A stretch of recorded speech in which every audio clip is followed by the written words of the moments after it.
Okay, the Space and Rocket Review. We're back. You two girls, tell your friends. Space and Rocket Review. Space and Rocket Review.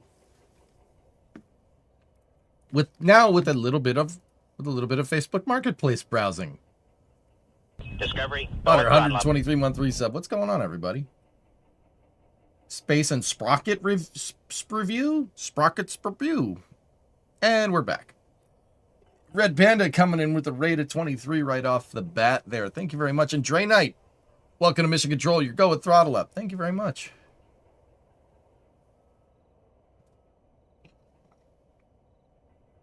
Well, Fluffy wanted me to take a look at some cars here.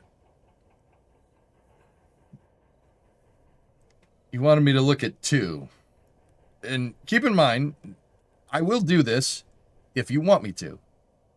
But, look, we all love browsing Facebook Marketplace for cars. But I only will really look over a car for you on stream if you're, like, serious about buying it. Because I tried doing this before and ended up getting inundated with junk that people want to buy. And they're like, dude, check this out. Dude, check this out. Dude, check this out. Check this out. Would this car be good for... I don't know.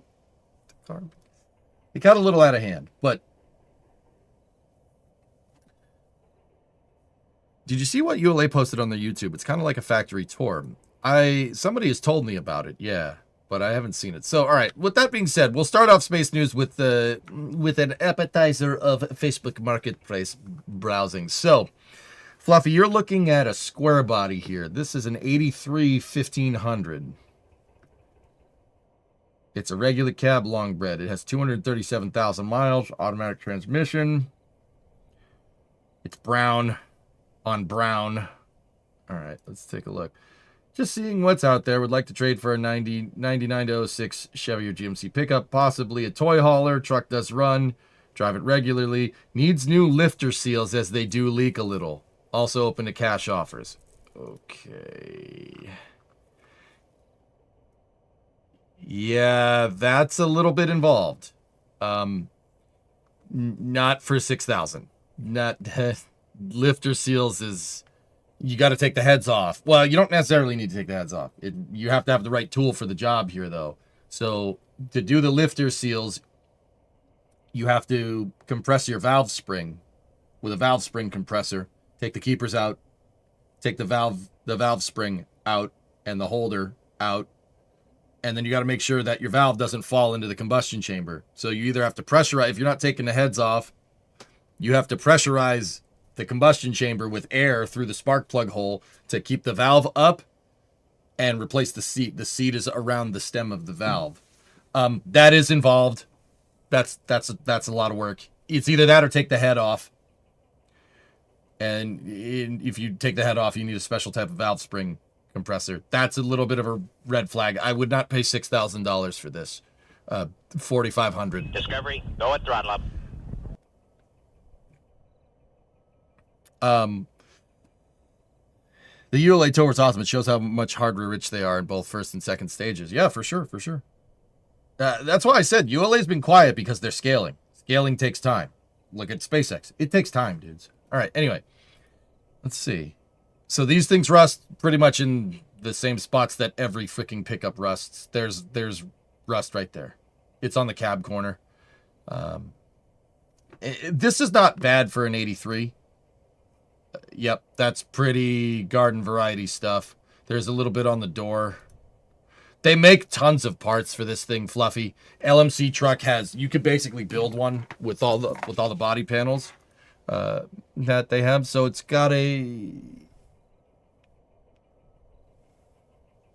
that's a 350. It's just a 350. So it's, if it's a 1500, it's got a 350 and it's probably got a turbo 350 behind it. So a light duty 3-speed from Chevy. I agree, Rarest. Yep.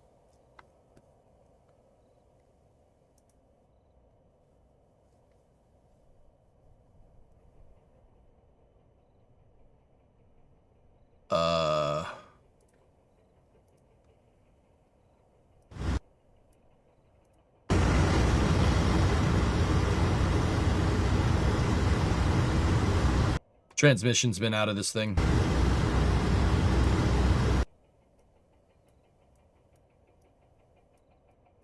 Look. You see how that's not on the on drive? It's between neutral and drive. So that means one of two things. The cable that's used to shift is a little bit worn out, but this is most likely a column shift, so it's using a Z-bar, which means either your Z-bar's fittings are shot. There's bushings that take the mechanics of going up and down on the column shift and using that to move the transmission, the switches on the automatic transmission. It's usually done via cable or via a solid Z-bar. Your bushings are probably shot. Either that or the transmission's been out. See? Neutral to drive? That's no good. Also, buddy's going to 85 down with an 83. Okay. It's in Montana. It's not a big deal.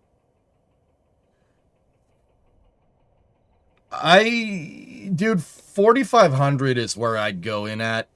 Square bodies are popular, so like if you went in and you fixed everything, dude, and you made this like thing completely clean, like you fixed all the rust and you fixed that motor, square bodies are pretty popular. They hold their value really well right now, so you'd probably get your investment back. Now, keep in mind this: if you ever watch this on a VOD, this is December 1st, 2025. For whatever reason, if you're ever watching this VOD in the future on YouTube or on Twitch, for whatever reason, square bodies, people go crazy for them. Square body Chevys. So that would be from 1973 to 1987. People love them. I don't know what the I don't. People love them. Just Chevy square body. They love the thing. I mean, they're pretty good trucks. They're not bad. It's just Chevy from the 70s or the 80s. You're not gonna not get what you pay for with that thing. But these things used to be a dime a dozen. Like 15 years ago, you could buy one of these for $1,000, $500, $1,000, no problem. Right now, you see certain, if it's Cherry, like if these trucks are in good condition, they'll fetch 10 grand, 10, 15 grand. The really sought after ones with big blocks and 4 speeds, 50 grand all day. It's ridiculous. 50 grand for a freaking utility vehicle that's 50 years old. Discovery, Just saying. go at throttle up. Square bodies are cool. Yep. Can get 116 month resub. Thank you. So, I mean, Fluffy, here's the thing. Go in at 4,500. See what the guy says. Discovery, If go you at want throttle to. Go in at 4,500. This truck's pretty easy to fix. If you got a welder, you could fix all this stuff. There's plenty of parts for these things. That's the plus about getting anything with a Chevy. They made this thing from 1970. They made this body style from 1973 to 1987. It's almost 20 years worth of parts. And on top of that, there's Chevy parts. So most likely, it doesn't really matter. Like 1,500 parts will fit on a 2,500. 2,500 parts will fit on a 3,500. Vice versa. Chevy has insane part interchangeability from basically like 1960 to like 1987, 1988. Like you could just swap parts, even into the 90s with certain vehicles. So you're probably not, like, even if you buy it, you don't really like it, you flip it. You can flip it, probably sell it for the same price you got it. These vehicles don't depreciate, dude. Right now, they don't depreciate. Hey, Flavia, what's going on? They don't depreciate at all. I'd probably go into a pick and pull a 350 and rebuild, then swap. But then I found that F250. All right. What do you got here? A 97 F250 regular cab long bed. That's an F250 HD. That's my truck. That's just like my truck. That's just like the Hoonigan truck that I got. Let's see. What are we getting? 180,000 miles. That's nothing. It's got a ZF5 behind it, which means it's a 4x2. Or no. No. That's got a locker there. Ooh.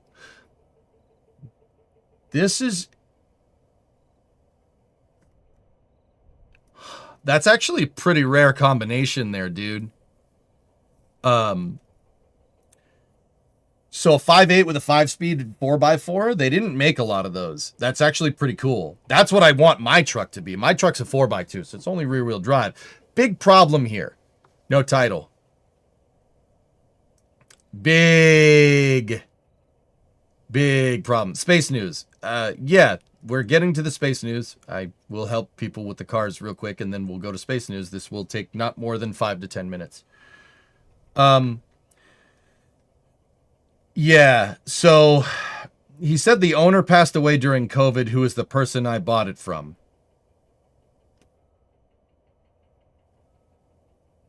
That's a little weird.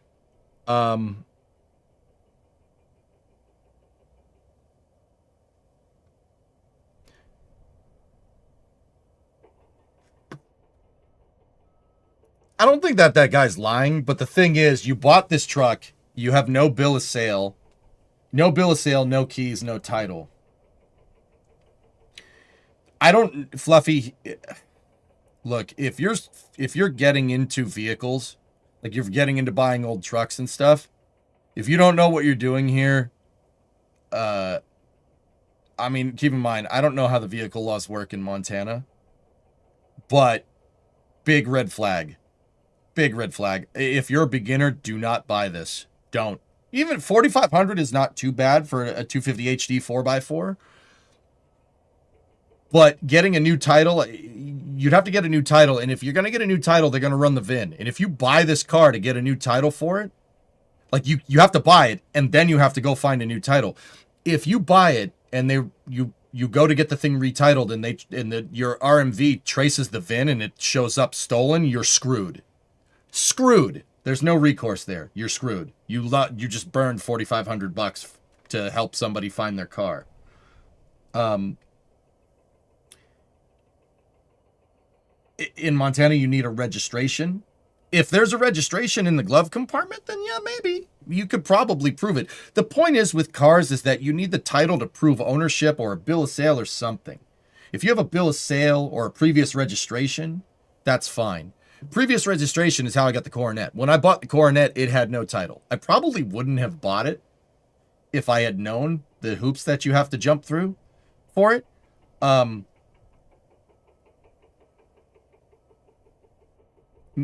Carfax could do it, Terminator. Yeah, sure. But yeah, not necessarily. I mean, you could go to the RMV and have them trace a VIN. I'm not sure if you could still do that anymore. The truck seems to be in great condition. And once again, 351 5-speed 4x4 is actually pretty damn good. That's pretty cool. That's pretty cool trim package. It's an F250 HD. So a 97 F250 HD, which means they made it out of spare parts. 97 was the last year for this body style for F250s. And the only reason why they made 97s is because they made too many parts in 96 and they kit bashed these trucks, and that's what the F250 HD tag means. If you look, it doesn't say XL or XLT, it says F250 HD. Now, that was basically Ford's catch-all name for cars and trucks that they made out of spare parts. It's kit bashed, like my truck is.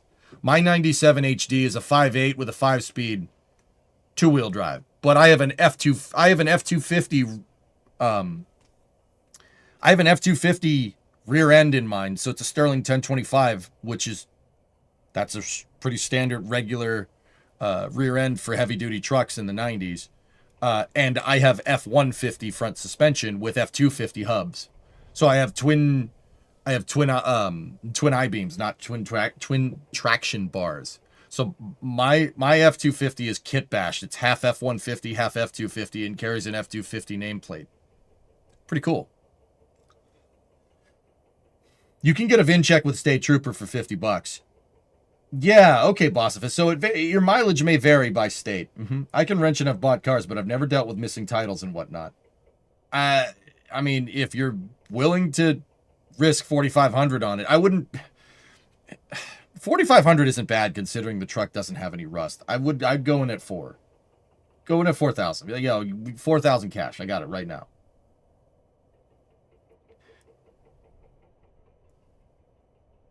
Isn't yours also on an F350 frame?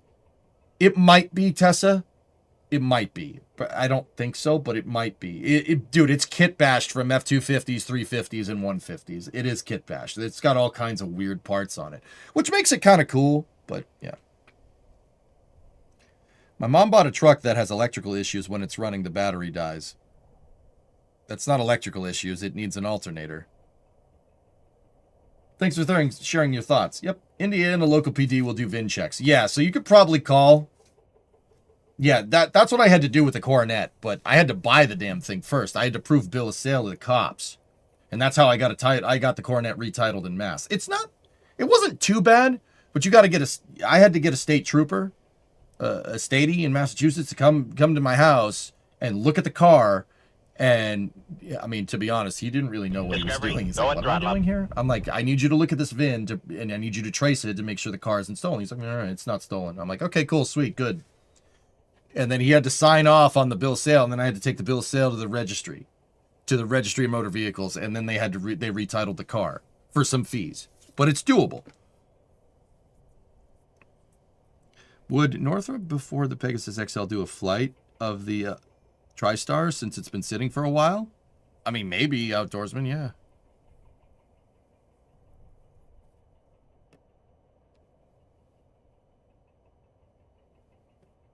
It's all good until it's stolen. Yeah, if you really don't know exactly like what you're doing, be careful with this. Yeah, I mean, this is a sweet truck for what it's worth, but you don't know if it's hot. You don't know if it's stolen. If somebody has reported that thing stolen and you go to title it, you're screwed. There's no recourse there. You lose your $4,500. You had your eyes on a 70s D100 for some time. In Denmark, they go for 18 grand. Wow. Yeah, I mean, it's a pickup truck in Europe. That makes sense. Hey, Zizep, welcome back. Are we ready to beat the Giants tonight? Yeah. I have some trepidations, dude. I think the Giants are on a kick right now. I'm not sure we're ready for it. We have a lot of injuries, but we'll see what happens. For space news, Russia did a test launch on their new ICBM the other day. It protoned. Nice.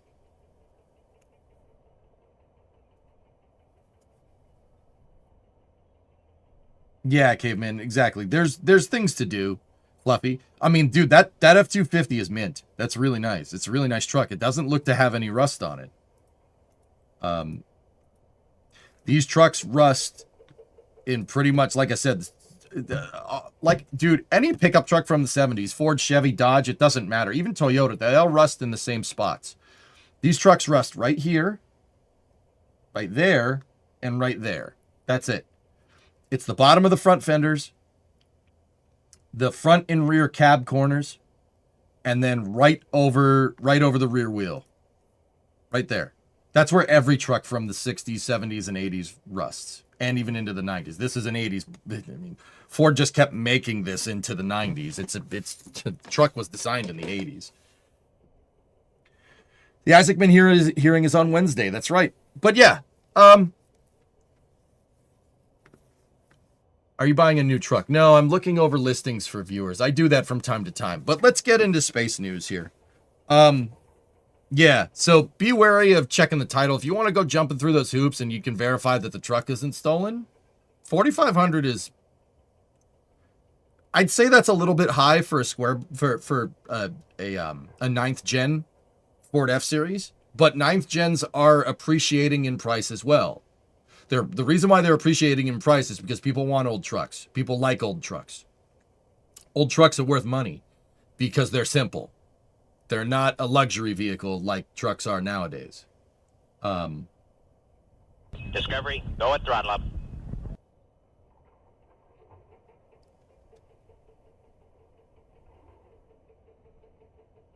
Yeah, Bossifus, it happens, dude. Yeah, you don't want to get burned. You don't know if that thing is stolen. Oh, yeah, I bought it from a guy. I bought it from a guy who died during COVID. How'd you buy it from him if he was dead? Okay. Sure. Yeah. And that just... Okay, last thing before we get into... Actually, two more things and then we'll get into space news. First thing is, with a car that you're not leasing, guys... Paper trail and receipts. Keep every receipt for every bit of money that you spend on that car. Document oil changes. Keep the receipts for the oil changes. Write them down in the owner's manual. The owner's manual will have usually has like a couple of blank pieces of paper in it where you can write down stuff. Keep the receipts. Even if you're changing the oil yourself, keep the receipts for the oil. Keep the receipts for the filters. Right? Try to document as much of the maintenance as you possibly can. Even document a car wash. All of that will help, and obviously take care of the car. All of that will help you prove that you took care of this vehicle and there isn't any surprises.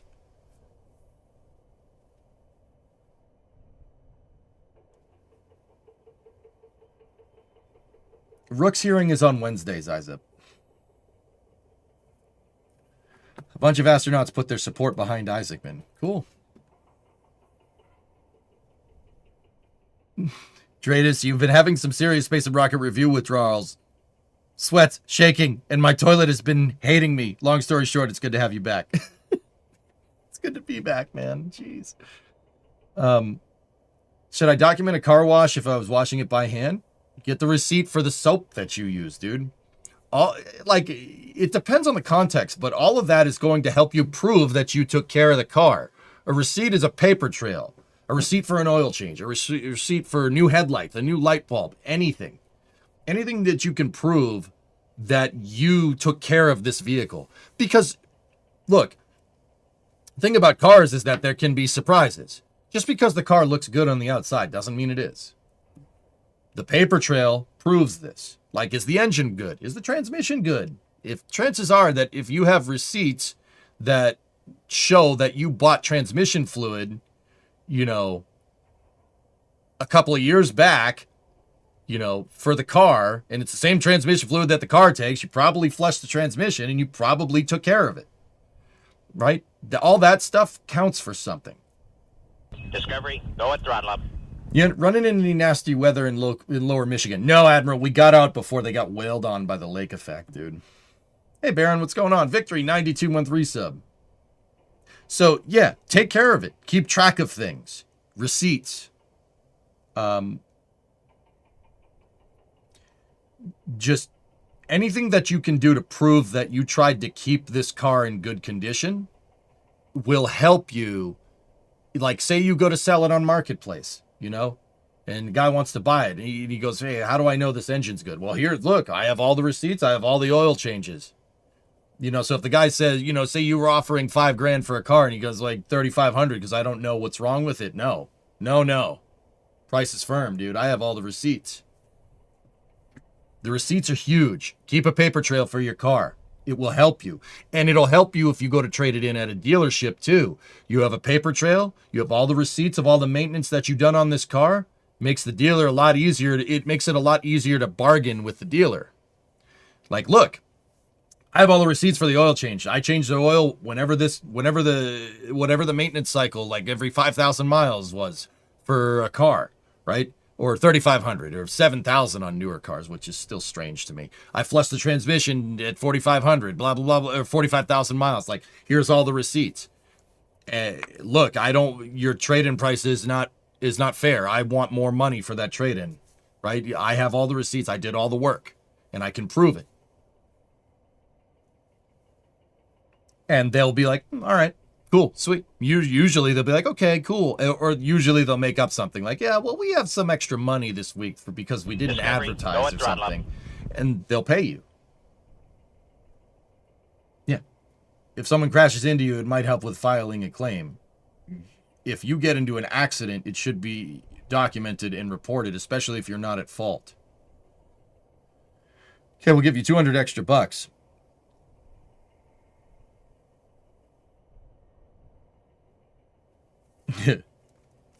Yeah, or they'll give you 2,000.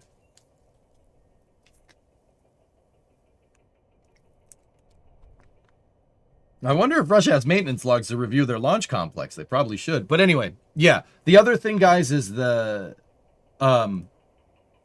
quick, this is the last thing for the car part of the Space and Car and Rocket Review. Come on. I have new wheelhouses coming for the Coronet. I bought them on Black Friday, because there was a Black Friday sale.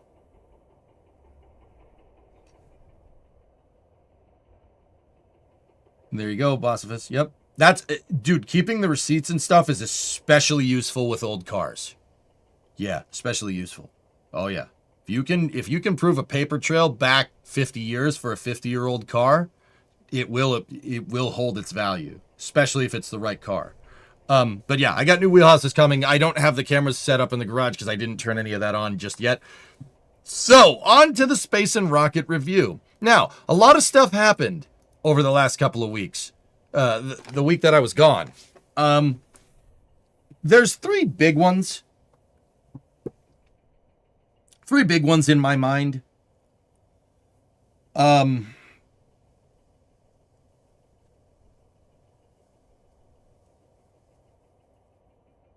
So, I don't know if you guys watched the Flame Trench from about 2 weeks ago. Or maybe it was 3 weeks ago. I don't remember. I asked Dee and Sawyer on a Flame Trench. Flame Trench is the podcast that I do about space flight, about like what's going on in the space flight industry. It's a weekly podcast. We do it on Fridays. It's restreamed here on Twitch. It's a good show. I actually asked Dee and Sawyer, is, commercial crew a failure? Is the commercial crew program a failure? And they said, no, I don't know. Probably not. No, it's good. It gave us Dragon, etc., etc. But part of what the commercial crew program was supposed to do, and this is one of its primary stakeholder expectations for the program, meaning what they want to get out of it, right? One of them was offering redundant dissimilar architecture to the ISS. Now they're not that. So what the commercial crew program originally did was NASA bought services from commercial contractors, from SpaceX with Dragon, first with Dragon 1 in the Commercial Orbital Transport Program. Commercial Orbital Transport Services Program, and then in the Commercial Crew Program, Dragon 2. Dragon 2 has been doing very well. It's gotten, I think, 11. We're on Crew 11 right now, which means it's flown 12 times with people to the ISS, and with NASA, and then 4 times with private missions with the Axiom 1, 2, 3, and 4 missions.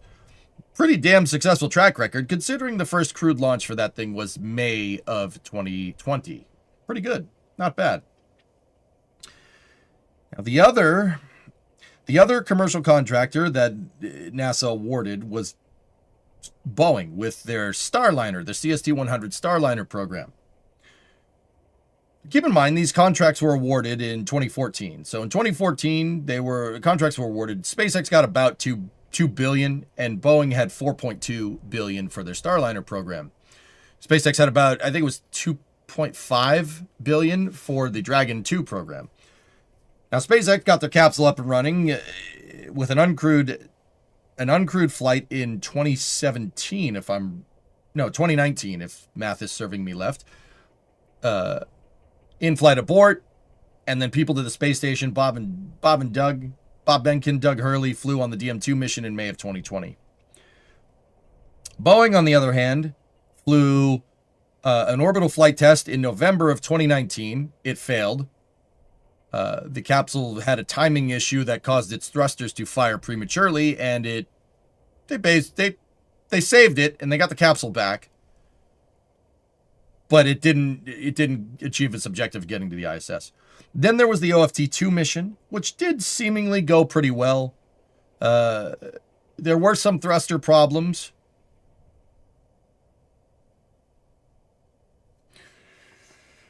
There were some thruster problems in the business. They call that foreshadowing. And then that paved the way for a crew flight test last year. The crew flight test was plagued with thruster problems. And it did launch with 2 people on it. Sunita Williams and Barry Wilmore launched on it. But the thruster problems were, at least at the time, they appeared to be so bad that what they ended up having to do was catch a ride home on Dragon. The CFT-1 mission did come down with nobody on board. It did come down safely, though. March of 2019, IFA in January 2020. Thank you. So, Starliner, since 2014, since Boeing was awarded $4.2 billion to develop this on a firm fixed price, has flown to the station 2 times, one with people, one without. Had 2 partial failures, and is scheduled, or was scheduled, to fly 6 crew missions to the ISS, all the way through the ISS disposal at the end of this decade. Last week, Boeing and NASA jointly announced that Starliner will only be used for 4 flights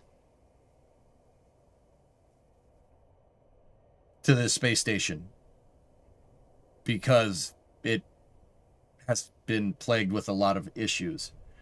What NASA is now, 4 flights to the ISS, 1 cargo flight, 3 crewed flights. Thank you, Rarest.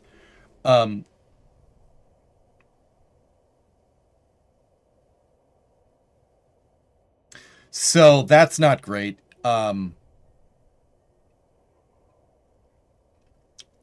So in the time since the program was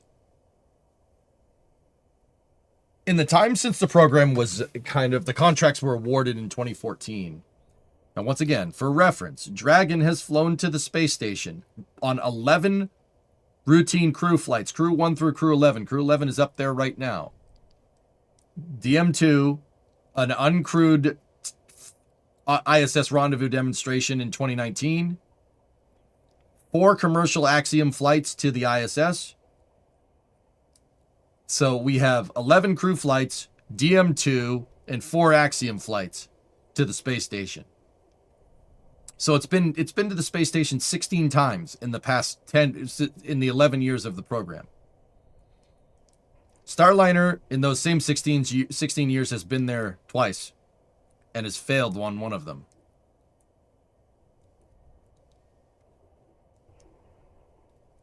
That's not good. And that's what I mean. It's very... I asked that question because we were talking about Starliner before this news came out, like 2 weeks ago. That's what I mean about the commercial crew program being a failure. Is it a failure? Well, it failed to... I'd call it a partial success at best. It definitely failed to achieve redundant dissimilar architecture. It's not going to do it. Well, it might do it eventually, but to see the Starliner program not be able to even hit the bare minimum of what was promised is not boding very well. I will say this. There's a reason why that one of the 4 flights that NASA has now contracted to the ISS with Starliner is flying cargo. The reason why is because they basically need to do another orbital flight test. They need to do another flight test to validate all those thrusters to make sure that they don't have the same problems that they had over the last 2 flights. Technically, you're right, but the actual failure is Boeing's, not the program. The actual program itself is fine.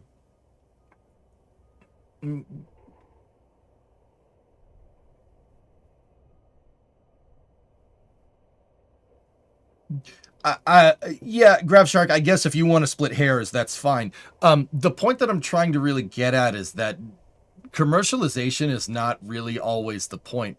It's not always what NASA needs, but we seem to, over the past 15 years, think that is what NASA needs. There's a crazy amount of commercialization that is riding on the coattails of SpaceX's success with the commercial crew program.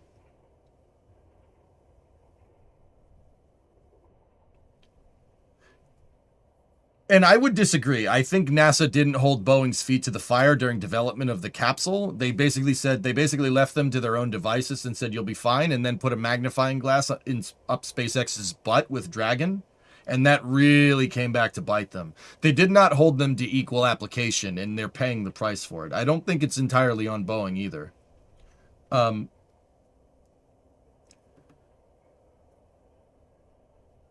Allowing failure without penalty is a failure to taxpayers. Correct. What will happen if the cargo flight still has issues? That's what I'm wondering, guys. In the small glimpse that Boeing has given us with the Starliner program into how that program operates,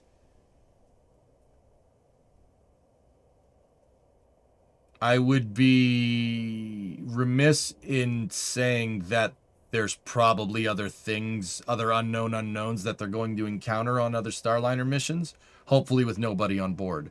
With that being said, there's a lot of things on Starliner that are really cool, that do work great. Parachutes work great. The launch vehicle for it is a ULA Atlas V. There's one of the most reliable launch vehicles ever devised by man. So not too worried there. A lot of the systems on Starliner are pretty dang good. The docking system on it is actually pretty trick. I do like Starliner's heads-up displays. I think they're really well made. Very easy to read. Not that SpaceX's aren't either, but there's a lot of things that are going for it that I actually do like. It actually is a pretty damn good design. I just really wish that Boeing decided to sit there and validate their analysis on it, but appears they didn't do that. At what point do we ask for our money back? Well, Binary, we'd have to look. We would have to look at how the milestone funding is being done for that. Now, Commercial Crew is a firm fixed price program. I would make the argument that developing stuff on a firm fixed price is really not a smart thing to do, especially if it's a new endeavor. So, like, for instance, if NASA wanted a new capsule, they wanted a new capsule for a new space station right now, who would you go to? Who would you go to? Seriously, who would you go to? Would you go to Boeing? No, absolutely not. You'd go to SpaceX. Right? I wanted you to make a new capsule. SpaceX has a lot of experience building capsules. I would go with them. That's when firm fixed price really makes a lot of sense, because you know how much a capsule is going to cost, because the Dragon program is a pretty damn good indicator of it. What you shouldn't do is go to a company that has zero experience making capsules and try to fund them on a firm fixed price. Boeing has not made spacecraft historically. They don't make spacecraft. They never have. Now, they merged with companies that did, particularly in 1993 when Boeing merged with Rockwell, which was previously North American. They made the Apollo Command Service Module and the Space Shuttle. But operating spacecraft and building them and engineering them are two different things. Boeing never engineered a spaceship. They made stages historically for NASA. They made the external tanks for the Space Shuttle program. They made the S-1C, the first stage for the Saturn V. They made that. They didn't make spacecraft. They have no experience building spaceships. They had plenty of experience operating spaceships, but no experience building them. And they funded them on a firm fixed price, which I don't think was a good idea, but whatever. Hindsight's 2020. Article, it's $4.2 billion and Boeing has eaten another $2 billion. Yeah, jeez. I would go to EJ. Hey, our Taurus capsule's pretty good. But I stand on the shoulders of giants because it's just kit-bashed Orion with a CSM attached to it. But hey, whatever. But SpaceX hadn't engineered anything. They got the contract too. When SpaceX got the contract for Commercial Crew, Geeson, Dragon had already flown to the space station multiple times. They already had the Dragon 1 capsule. So they had some experience there. And that's why firm fixed pricing made sense. Personally, I'd let the companies cook for a while longer. Now, I'd keep that in mind that commercial missions have only been around for a few years and companies are still gaining experience, so it's possible that things wouldn't go as planned. I think that this question will have a positive outcome in 3 to 4 years. Yeah, but Ojo, the problem is if you let it cook, me as an American taxpayer are on the hook with Boeing for $4.2 billion, and their contract was to provide 6 flights with the Starliner capsule to the ISS. If we wait 3 or 4 years to let them cook, there will be no ISS left. So, what's the point? Yes, Fox, it was. Boeing bid on Commercial Crew and they got awarded that because they had heritage experience, which... Okay, sure. It's not a firm fixed price or cost plus issue. It was a Boeing issue. Hard disagree. Yeah, after the the Orbital Flight Test 1 mission in 2019, NASA basically admitted that they hadn't really held Boeing to the same standards that they held SpaceX to. NASA believed at the time that they didn't need to hold Boeing to those standards because they have experience, so they'll get it right. What about Sierra Space? Don't get me started on them. Now, we could split hairs about this versus that versus that. The thing is that Starliner promised 6 flights and they're only going to deliver on 4. We're probably not getting that money back for those 6 flights, which it is what it is. And we'll ultimately maybe establish redundant dissimilar architecture at the very end of the ISS program, which, once again, commercial crew was started in 2014. That's when the contracts were awarded. So that was 11 years ago.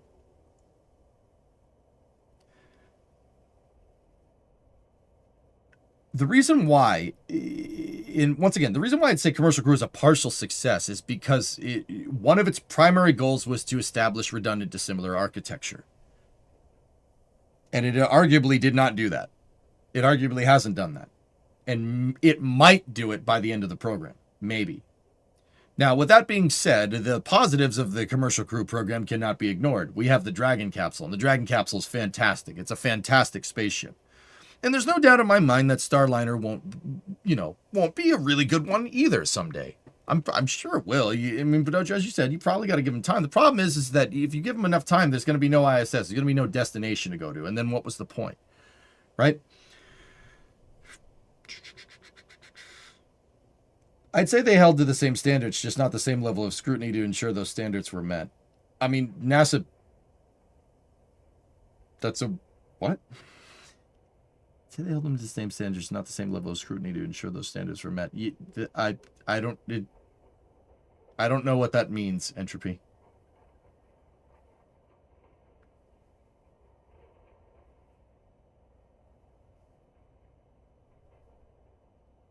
Yeah, article, maybe.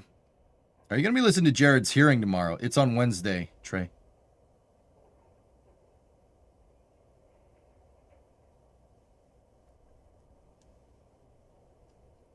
Yeah, Phil.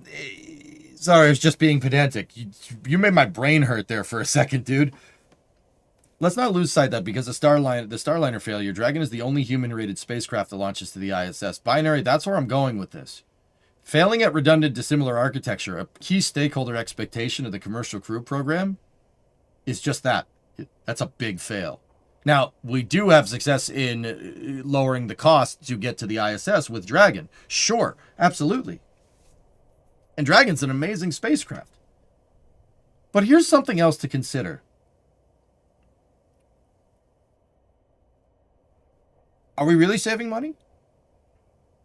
I'd argue that commercial crew is cheaper, no doubt. SpaceX is way cheaper. Dragon is way cheaper. But Dragon also does a lot less. Dragon also does a lot less in terms of capability comparatively to the thing that it replaced, the space shuttle. It does way less. Can Dragon build a space station like the shuttle could? No. Does Dragon have the downmass capability of the shuttle? Hell no. Now, one could make the argument that it's a little bit safer than the space shuttle. Sure, empirically, you'd be absolutely right. And I hope it stays that way. But, once again, I would argue that Dragon does not do what a space shuttle does, and that it's, you get what you pay for. With the commercial crew extension, so the commercial crew kind of they had a clause after the initial flights from the commercial crew program to opt for more flights. They've opted for more flights, and if I'm remembering correctly, it's to the tune of about $250 million for a crewed Dragon launch to the ISS. Please, somebody fact check me on that one. So it's $250 million to put 4 people to the ISS. The space shuttle could do 7 people to the ISS. And 25 metric tons for $400 million. Even adjusting for inflation, that was $400 million in 2011 dollars.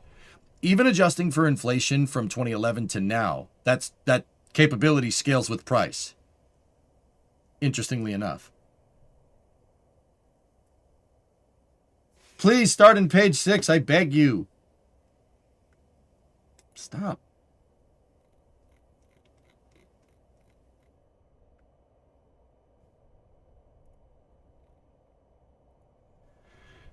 Dragon must not has to do what the shuttle does. Different customer expectations.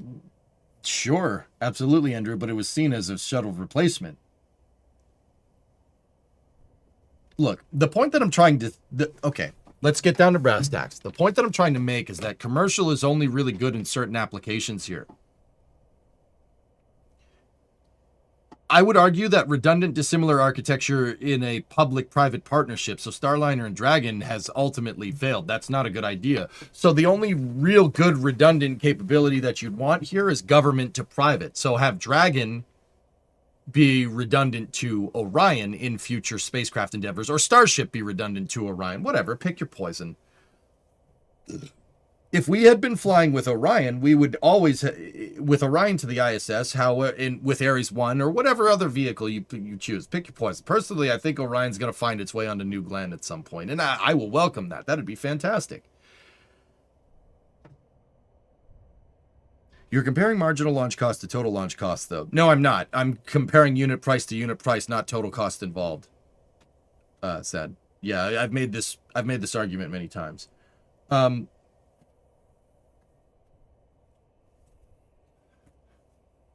Yeah, Baron, I know. It's not anything we didn't know.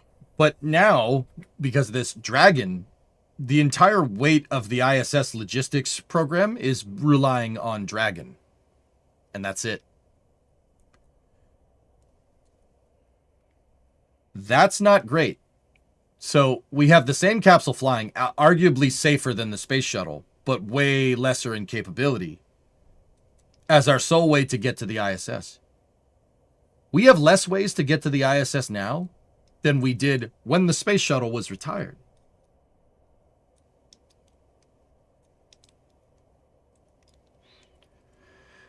And Russia said they're not trusting or launching their crews on Starliner anytime soon. Interesting.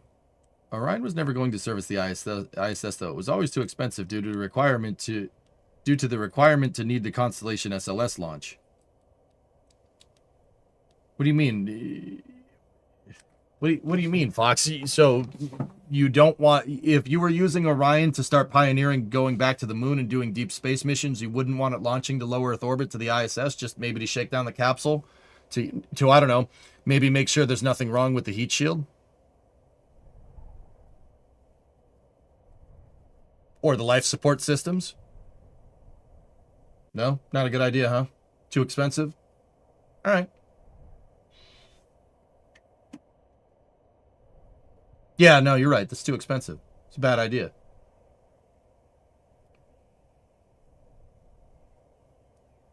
I don't know.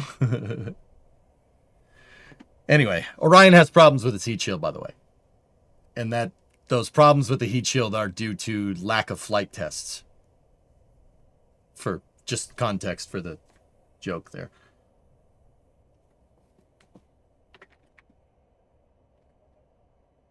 And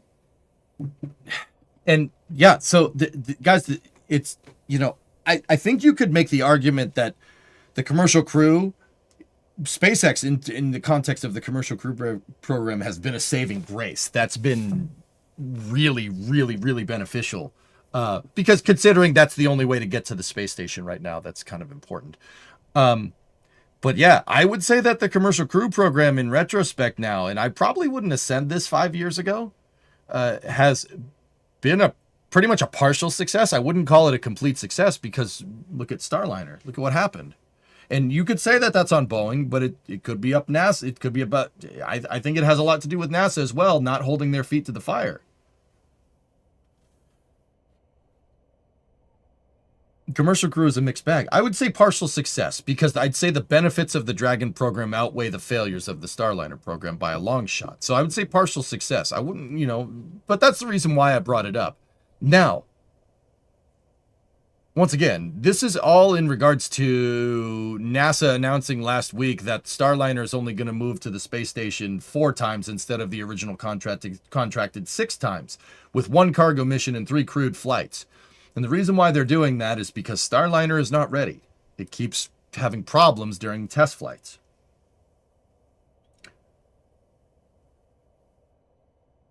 Fast Russian news. They kicked Oleg Artemiev out of Crew 12 because he changed religions. What?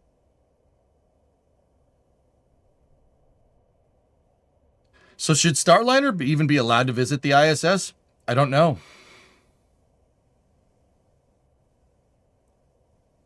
Cost breakdown analysis. I would say that we've gotten our money's worth with Dragon, Goalie.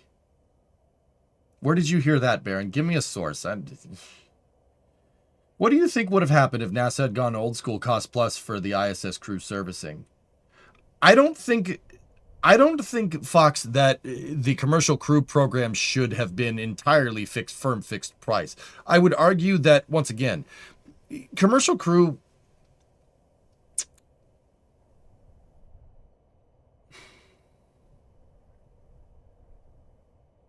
I'm thinking, give me a second.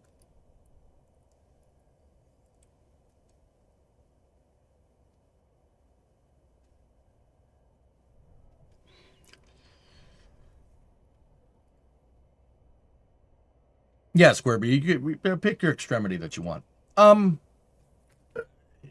don't think NASA should have gone old school for commercial crew for what it's worth. I think that developing cost plus contracts are good for developing a service that doesn't exist in the market. And the reason why SpaceX was able to do it with a firm fixed price is, one, because Elon's hell bent on, going to Mars. So that probably had a lot to do with it. The company culture at SpaceX is pretty damn good in this regard. Very clear stakeholder expectations. But once again, that is not the standard to the rule. It's an exception to the rule. Not every company is like that, and that's okay.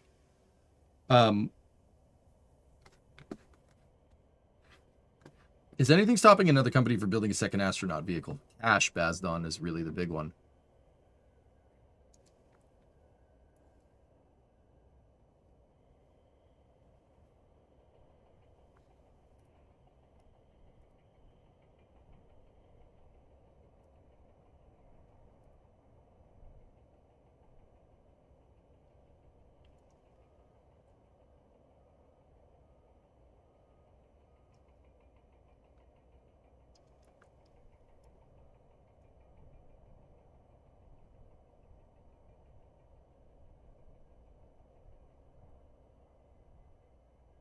That's weird, Baron.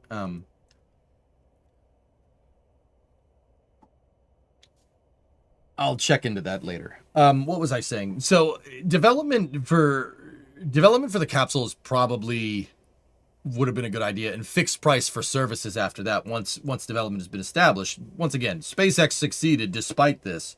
Usually, like something like the Apollo program, you wouldn't buy that on a firm fixed price because you don't know how much going to the moon costs. You just know that you want to do it.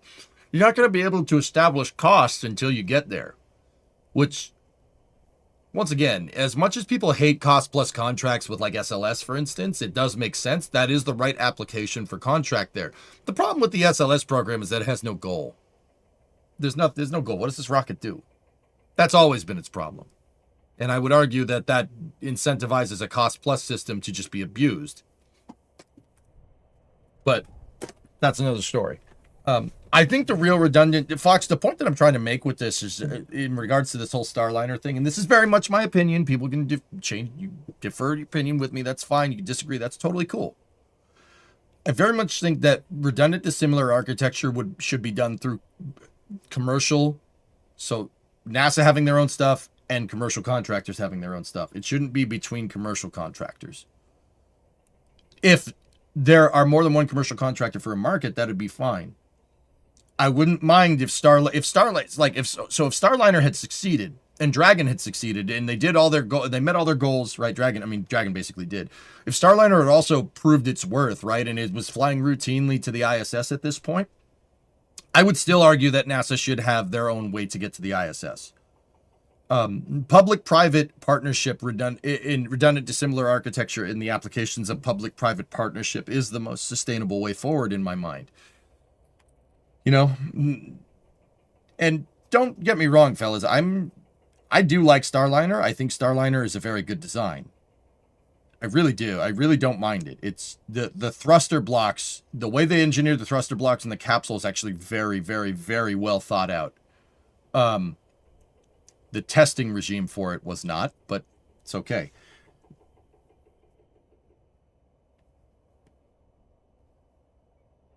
Yeah, Element, I think that's a good way to say it. But is there a buyout into the commercial crew service contract if Starliner can't do it? I'm not sure, Outdoorsman. I'd have to go look. That's a good question.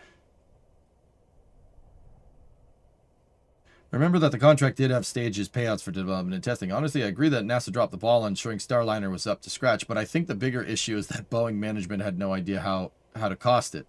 That's what I mean about development. You'd award firm fixed price for procurement of vehicles. So I'll give you an example. Let's take like the Abrams tank. Okay, let's say the M1 Abrams tank. Everybody knows what that is. It's the U.S. main battle tank. It's a pretty good vehicle, right? Chrysler developed yes, Dodge. The Abrams is a freaking Dodge. Yeah, Chrysler, it's General Dynamics technically, but it's Chrysler. They developed it, right? They made a couple of prototypes, made exactly what they want, and then they started buying them, right? And then they started procuring them. Firm fixed price for procurement is no problem. Development, though, not so much great. Now, once again, that's on Boeing for not understanding what they were getting into, to be honest with you. But it's also like, look, it's also on NASA for vetting their contractors and making sure. NASA said that Boeing would be able to do this. Even Boeing said they'd be able to do this. And they can't. Boeing has cited the firm fixed pricing as the reason why they're having problems. Well, that tells me that you had no idea how much the Starliner program was going to cost, and your budget projections for it were completely wrong, which tells me you have no experience making capsules, which is pretty much right. Once again, not to knock on Starliner, I think Boeing has done pretty dang well going from, through their own admittance, basically nothing in 2014 when the contract got awarded to flying the dang thing in 2019. That's pretty good, given the prices.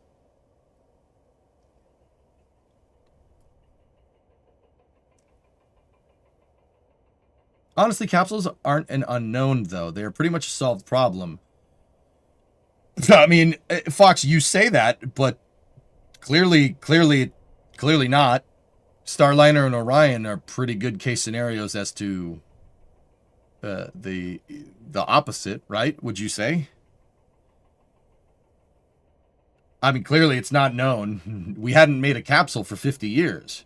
So I would argue that no, I don't think that's right. Do you think Boeing went into it thinking airplane building mentality and pricing? I don't know what they were thinking, goalie, but it wasn't success, that's for sure.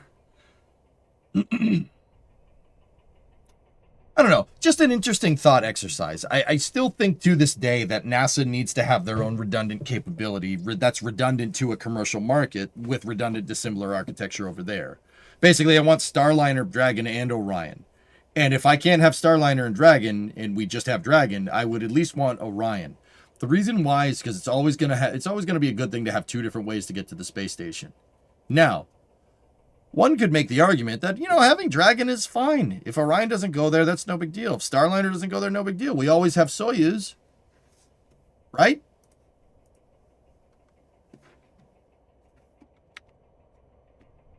We always have Soyuz. Soyuz, Russian workhorse. Great rocket. Been flying since 1966, albeit in upgraded versions over time. And a Soyuz launch did happen. A Soyuz launch to the ISS did happen last week. I'm not sure which mission it was, to be honest with you. Before I say anything further, let's look. That was MS-28. The MS-28 mission launched from Site 31 with Sergei Skverchkov. I can't say his name. That's a really tough one. Sergei Mikhayev and Christopher Williams from NASA. They did launch. They did get up to the ISS.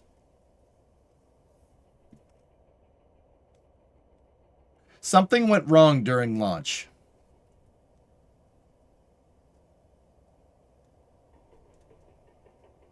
A servicing gantry for Soyuz's engine ignition gantries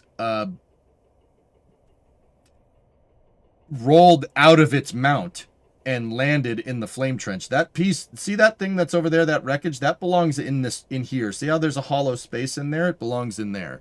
That's the servicing gantries for Soyuz igniter umbilicals.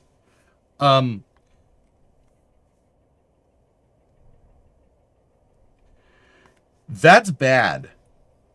That's really, really bad. So now Soyuz is off the table. That's going to take a while to fix that thing. That is severe pad damage. And, we know from, SpaceX with Starship that damaging the pad usually makes the thing not work for a little while. Closer pictures. This is from Katya Pavlichenko, right? This is, Baron, this is the... Oh. Yeah, that's, Oh, jeez. Will they fix it? I don't know.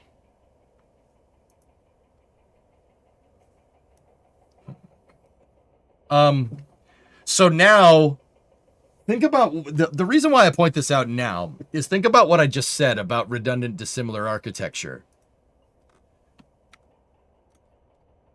Now Dragon is the only way to get to the ISS. The only way. And once again, I'm not saying that it's a bad capsule. It's fine. Dragon is great. But having one way to get to only one way to get there, one type of rocket to get there is not ideal. Yeah, if something went wrong, God forbid, if something went wrong with Dragon or Falcon, I mean, I don't think it will at this point in time. It's a pretty dang mature design, but that's not how, you don't count your chickens like that with spaceflight. That's a bad idea. We did that with the space shuttle. Not great. That didn't end well. This is why there should always be three ways. When one goes down, you'll still have two. And that's what I'm saying. From the NSF forum, according to posters on the Novosti Kosmonevtiki forum, a backup version of the mobile servicing platform ordered by the Soviet government back in 1971 had been delivered from the NKMZ factory in Ukraine to Baikonur in 2013. However, it likely represents the older 8U216 version of the structure, and in any case, its installation would require major construction work at the pad, including dismantling of the existing equipment. Yeah, there's no way you're getting that thing in there without the pad deck being uncovered. Cosmin not gonna work here anymore. Is that the right erector? Isn't the right erector arm now a bit low on the pad as well? The erector, the rotating service structures look fine. The pad deck looks fine. Hey, Wolian, since you haven't answered this enough times today, how was your Thanksgiving? It was great, man. Thank you. As Berger said, crazy to think about it. If there's any emergency on the ISS for the time being, literally every responsibility falls on SpaceX.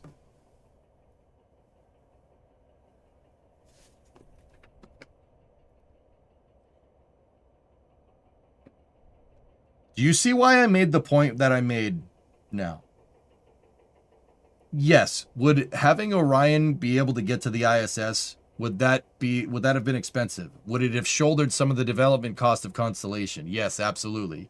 Would Ares 1 been a little bit expensive to develop because it's also shouldering this development cost for Ares 5? Yes, that would have been pretty damn expensive. But also at the same time, I don't like this. I don't like being in this position. They ordered the platform and it arrived 42 years later.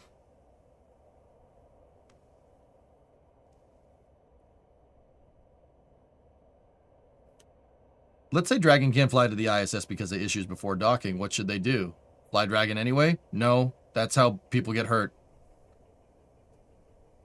It is known that they have a spare, but its condition is questionable and would need rework anyway. So if it's the newer version might not work. So, darker player, Vostochny might work, but that pad isn't equipped for manned Soyuz missions. Yeah, it doesn't have the rotating service structure. These things right here, the RSS, there's two of them, and they go up and they clamp the vehicle. That has the crew access port in it. Also, to go back a bit on an early comment, Orion is the single most capable spacecraft ever built. Generally blows my mind what the spacecraft is able to do. When flying on SLS Block 1B/2, it effectively functions as a space shuttle, but to the moon. Yeah, Vulcan, there's no questioning that Orion is planned to have really nice capability. It has to prove that out first, though, just like Starliner does. Dude, the life support systems didn't pass acceptance testing. The heat shield, that heat shield charring, I don't like, dude. I don't like it. I don't like it. I don't like it. Oh, you know, they would have been fine if there were people on board. Or, oh, flying a different trajectory is a good safety factor. I don't like that. Yeah, I don't like that. That's not... I really think that the decision to make a blocked Avcoat heat shield because you didn't have the manufacturing capability to make a honeycomb lattice heat shield was a really stupid decision, especially if you're not in a hardware-rich program. There was literally no way of testing whether you knew that blocked heat shield was going to be fine or not. There was no way to test it. There's no arc jet that's big enough to do that. So why would you do that? Who made that design decision? I don't think that's smart, dude. I really don't. And I want Orion to succeed. I want everything to succeed, right? But that is a very, especially not in a hardware-rich program when your next test flight is the one with people on board. Not great. Wasn't the shuttle essentially a blocked thermal protection system?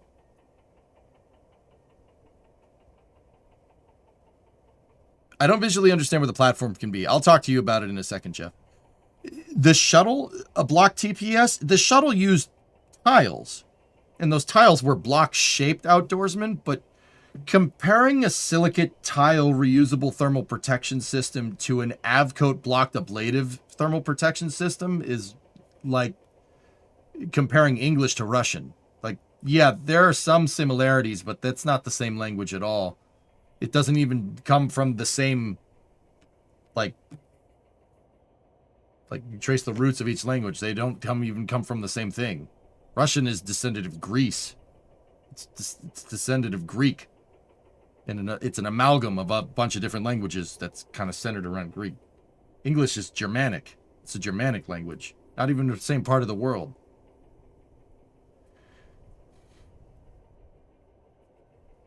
Can China dock to the ISS? Theoretically, yes.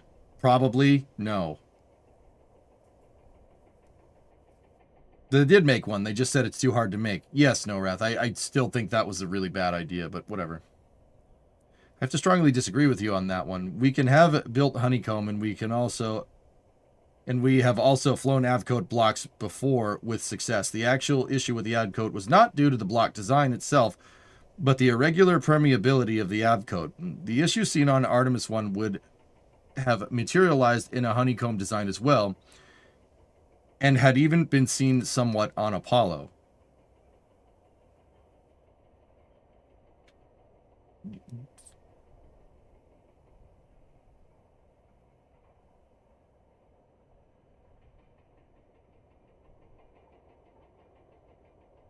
So you're fine with putting people on the next flight? You're okay with that? You're fine with this? You think that's an okay testing regime, doing exactly what they're doing?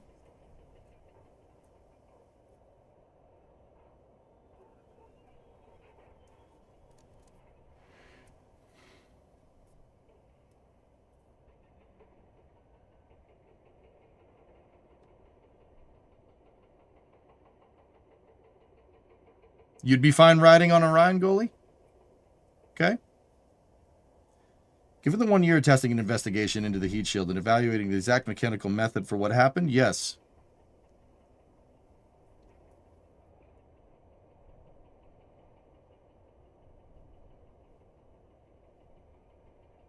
You're accepting a lot of risk there. I think that's too much risk for NASA's taste. I think Vulcan, I honestly and truly think that they're kind of screwed. You don't have any other way to do this, and you're under a deadline now, for better or for worse. I think that they're taking a heightened level of risk here because the program isn't hardware rich.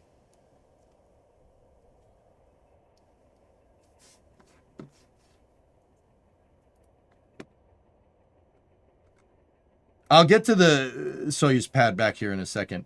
I really don't think that that's a good idea.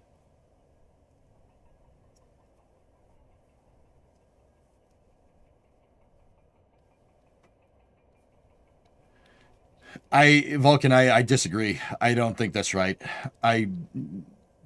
You can say that it's not due to the block design. It's absolutely due to the block design. And yes, you do get charring with the honeycomb design, but it's uniform charring because it's an ablative heat shield.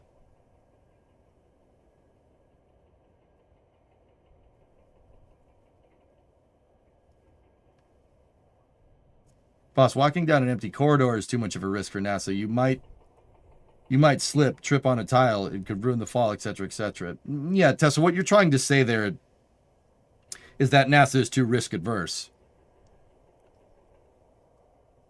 There's nothing wrong with being more risk adverse to be bold. If you're going to push unknown unknowns in spaceflight, I usually have no problem with it as long as the people flying on board have no problem with it.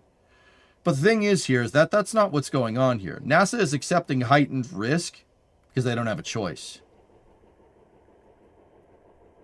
This was not a decision made on a whim by NASA, and the crew ultimately gets the final choice on if they think it's safe to fly.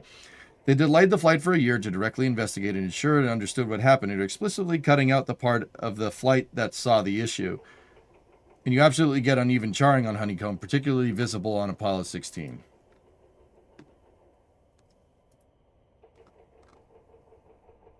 That didn't load for me, dude.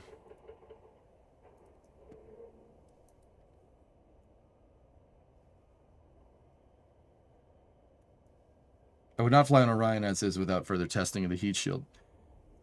Vulcan.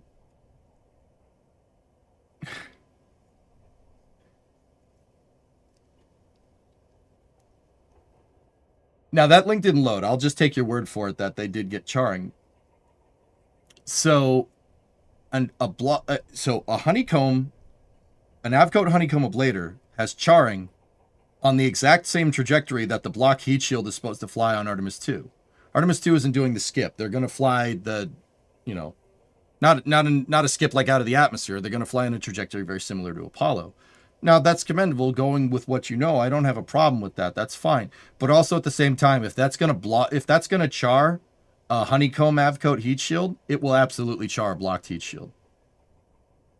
Probably more.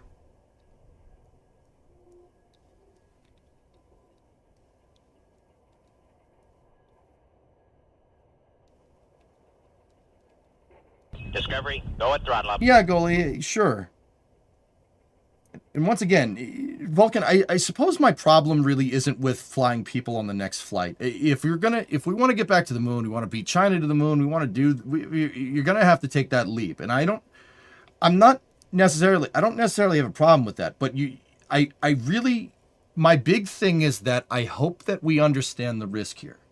Now, I have no way to know if we did. That independent review report that they released was almost entirely redacted, save for the people that actually worked on it, right? It's just like, oh, this guy worked on it. Woody Hoberg worked on it and stuff.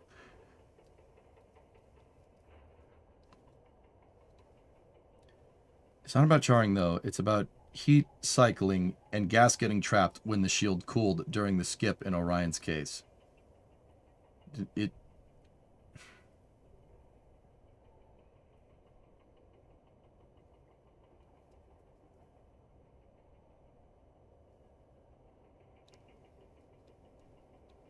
Vulcan, look at what Barron said.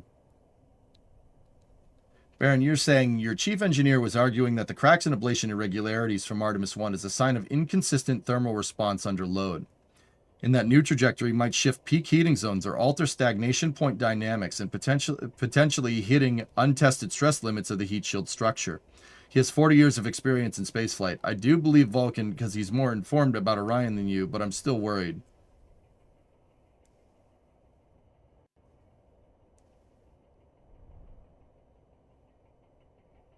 I was under the impression that a skip re-entry was supposed to be easier on a heat shield.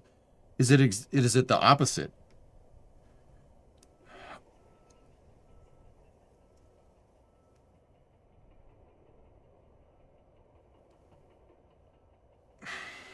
Baron, dude, I'm not comfortable with the risks here. This is this is not, and you guys know me, I don't like the safety police. I don't like environmental impact. I don't like, you know, bureaucracy, getting rid of it here. But this isn't about bureaucracy. The lack of a hardware-rich space program. Guys, okay, let me put it to you like this. If SpaceX had this problem with Dragon on their heat shield, and they did have pica problems, and NASA did get up their butt about it.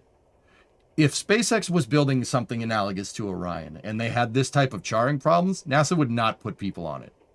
And they would make SpaceX fix it. But they're not going to do it. They're not going to do it with themselves.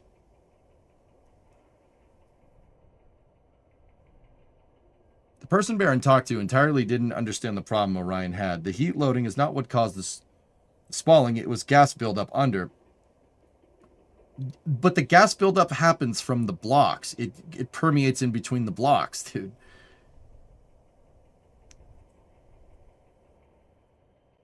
Crew 1 flew with the same heat shield as DM2, despite the issue seen on DM2's entry.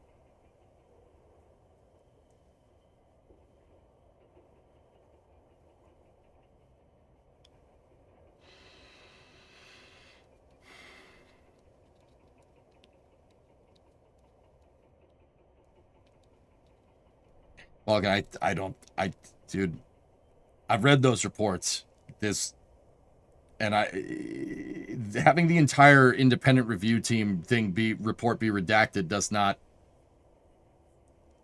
I don't like that. I don't like it at all, dude. And I know why they did it. They don't want, you know, we have to be very careful about what we disclose with our space program. We live in an era where you can't really be as transparent as we want everybody to be, but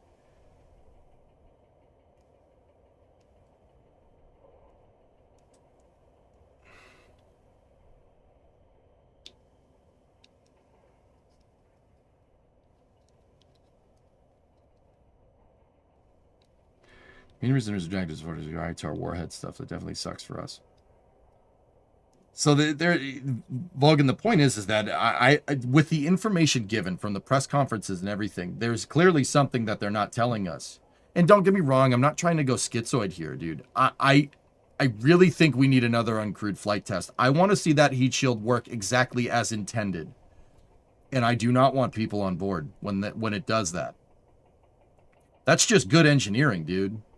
To even sit here and pretend like, you know, like I get it, you know, we understand the charring, we understand that that's not, you're right, and that's fair.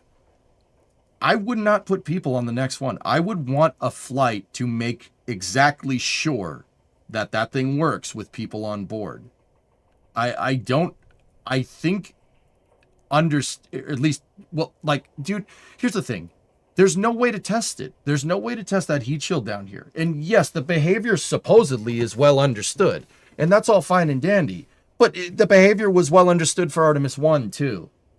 It was well understood then. And it charred in a way that it's not...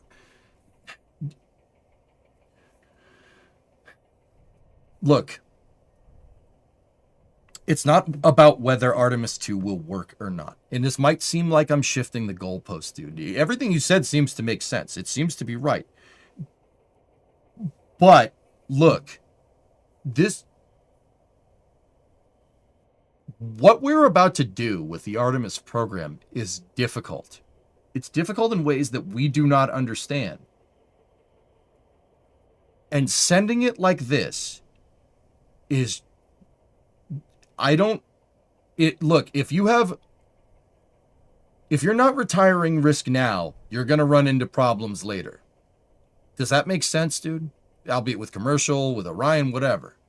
If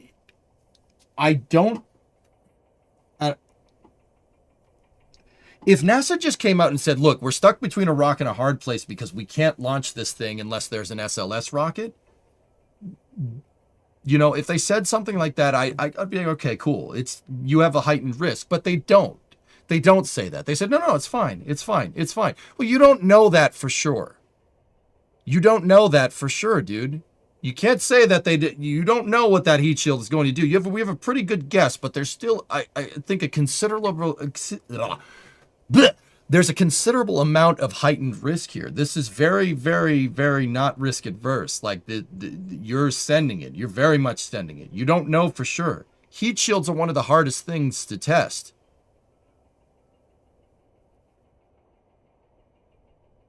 To sum up easy, risk is fine. Unnecessary risk is unnecessary. Eliminate as much unnecessary risk as possible so that needed risk is more accepted. Bingo. Bingo. That's what I'm getting at here. If you're not going to test the heat shield by even your own standards at this point because your program architecture is terrible, you probably should reconsider the program. Not cancel Artemis. That's not what I'm talking about. I'm saying, look, you're going to need another test flight. Put it on New Glenn or something. Put it on New Glenn 9x4. I don't care. Whenever that thing flies. You're not testing it by even your own standards. And they're not doing that, Vulcan, they're not doing that because,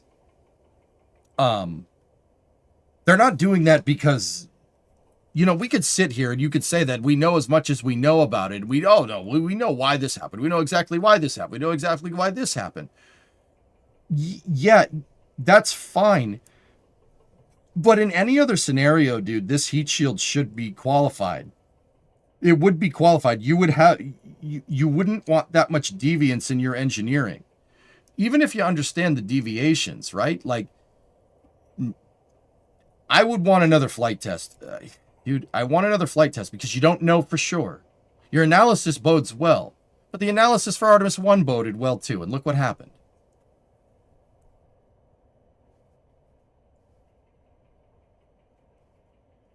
The problem they are having, is it like embrittlement issue? No.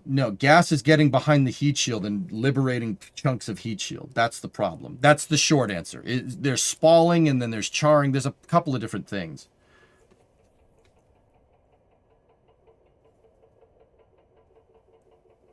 Remember though, the pressure only built up due to the skip and the heat soaking into those middle layers while the outside wasn't burning away. Skipping the skip ensures that the outer layers are being stripped away fast enough for the gas to escape.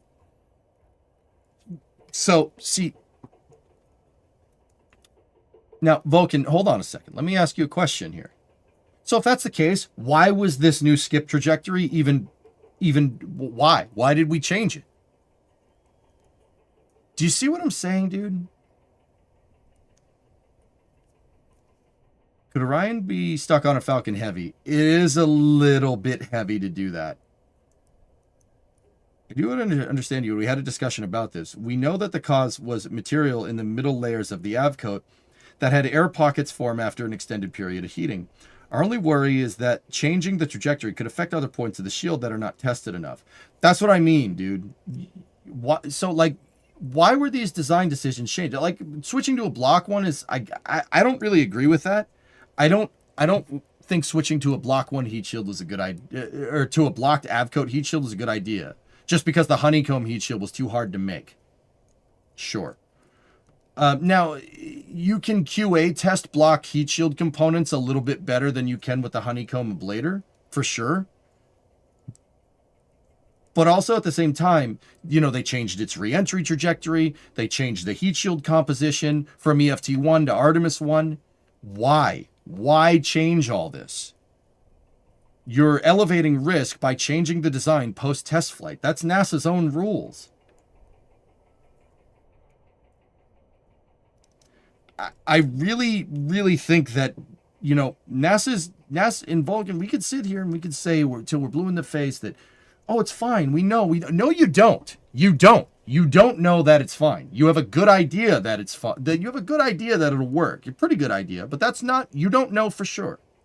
Now, I get it. There's always an acceptable risk, etc., etc. My point is that we don't need to accept this type of risk. This is an unnecessary risk. I would want Orion to fly one more time without people, just to be absolutely sure. Do a repeat of the Artemis 1 mission. Now, in terms of upper stages and whatnot, running out of ICPSs, I don't know. I don't know what we're going to do with that. I don't think that saving an SLS launch is worth 4 human lives in order to beat China back to the moon. I don't think that risk is smart. I don't think that's smart spaceflight engineering. I think that NASA is constricted by their architecture and they won't admit it.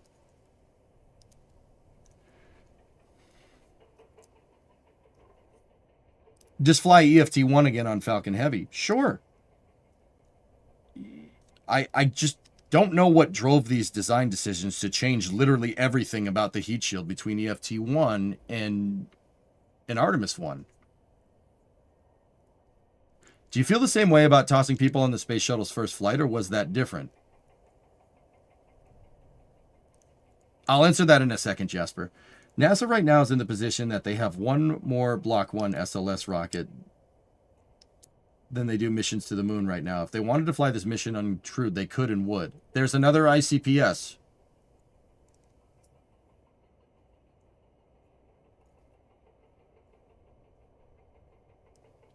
Since when?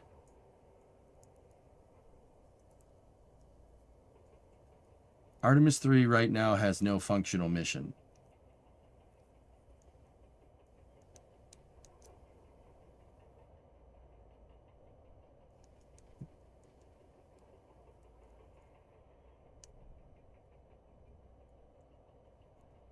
There's the quote of the video right there. Very, very well said. Thanks, Jen. Yeah, I mean, I'm collecting my words as I go, but yeah.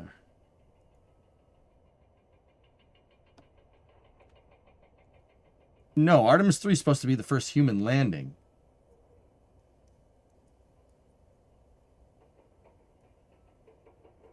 I know this is apples and oranges, but what heat shield does Dragon use? So, Fluffy, Dragon uses a proprietary version of a phenolic-impregnated carbon ablator.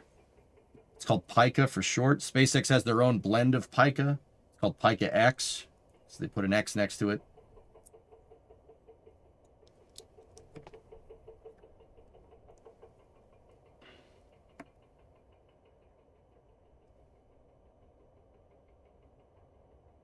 There's no lander, and right now NASA is looking for alternatives to Artemis 3 missions to get the last Block 1 out the door to hand over to Block 1B as soon as feasible.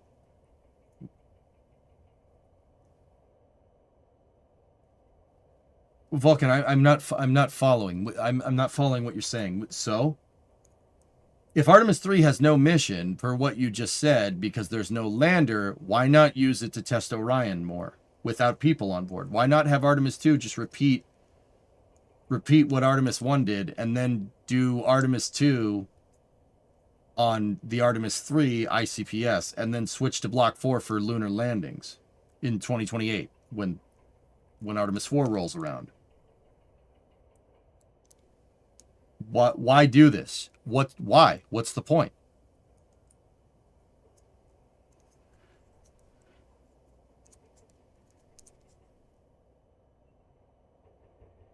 Exactly, NASA could do that if that was what they needed. They aren't backed into a corner. They made the decision because they did the work.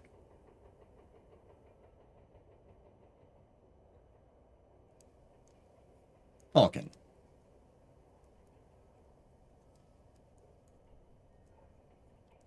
Dude, come on. You don't know for sure that heat shield is going to work. NASA could know for sure that it's going to work and not impede our lunar plans by much. And they're choosing not to.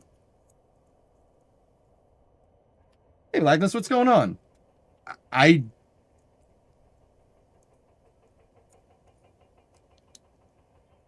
NASA absolutely could and would fly Artemis 2 uncrewed. I asked Victor Glover point blank earlier this year if they had the ability to say no to flying Artemis 2, and he said yes.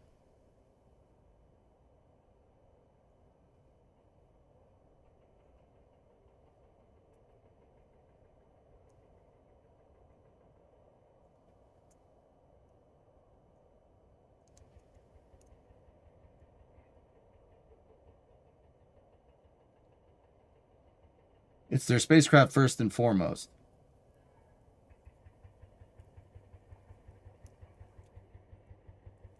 Yeah, dude, but every astronaut's going to say that flies, dude. And has it ever happened? Have they ever refused the spacecraft? Has that ever happened?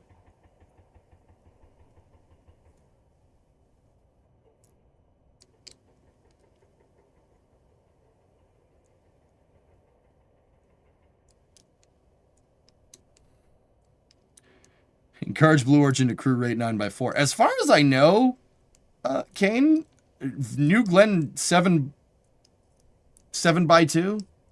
The Block 1 New Glenn is crew rated. I'm pretty dang sure that they crew rated it. STS-1 was delayed multiple times to address issues raised by the crew.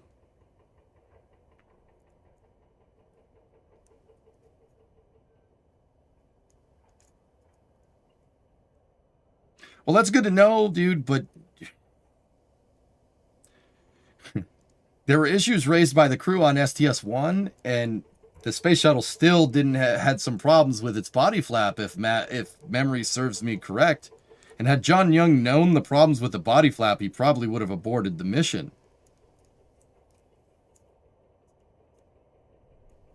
The point is that there's always curveballs, dude. We can sit here and we can pretend like we're sure, but we're not going to be sure until we get a good validation on that heat shield.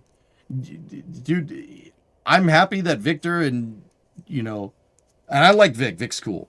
I'm happy that the crew is good with taking the risk. That's cool. That does make me feel a little bit better about it, dude. But you're in an opportunity where you don't need to take this risk. You don't need to.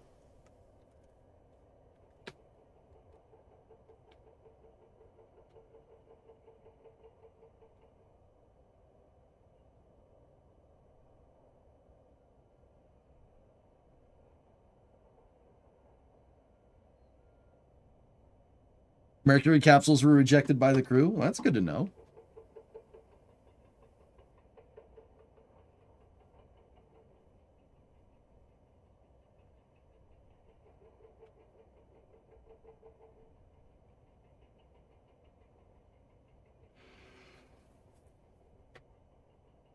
Either way, it probably would have been better to send Orion to the ISS with Ares 1, because then we wouldn't be as screwed as we are because of this. Interesting conversation. I mean, Vulcan, I suppose if the crew is good with it, the crew is good with it. I'm not, but my opinion don't count. So, the crew's fine with flying, and if they're willing to take that risk, I guess I don't have a problem with it. But dude, I can't help but think in the back of my mind, man. And once again, I ain't trying to concern troll. I know people that work on Orion. I like Orion. I think Orion is a good design. It needs a better service module. The service module sucks. No, that's not a slight towards the Europeans. We told them to design it like that, and they did. The service module sucks. It's terrible. With all that being said, dude, these missions are going to get increasing. The Artemis missions get increased in complexity no matter what lander option you choose. Say Blue pulls a fast one and NASA goes for like Blue Moon Mark II, right? These missions are still very complicated. We're using Lunar Orbit Rendezvous at that point. LOR is untested. Not that I'm saying it won't work. But if we're not willing to mitigate risks now, there will be glaring holes in the program, no matter what lander we use in the future, dude. If you're willing to play this game like this now, yes, higher risk, higher reward, for sure. However, like I said, mission complexity is only going up. It's only going to get more complicated from here. Artemis 1, way more complicated than EFT-1. Artemis 2, way more complicated than Artemis 1. Artemis 3, way more complicated than Artemis 2. See what I'm saying? These missions are very much increasing in difficulty every time. And not being able to buy down risk when you could right now, as much as you possibly could, will come back to bite us. I don't know how it's going to come back to bite us. Go at throttle up. But it will. It always does. This is just like, you don't even have the heat shield figured out completely. Vulcan, that's not to say that NASA's analysis isn't good enough, et cetera, et cetera. I mean, I would argue that it isn't. But, once again, I suppose if the Artemis 2 crew is good to fly on it, sure, why not? All right. If you guys say it's good, I'll believe you. but you're not buying down the risk as much as you could be. And that's going to put you in technical debt, and you're going to have to pay that technical debt one way or the other sometime. Would you not agree? Look, the analysis is good, and I trust NASA to get it done. I trust NASA to get it done right, and if the astronauts are good with it, I'm good. But look, the missions are only going to get harder from here.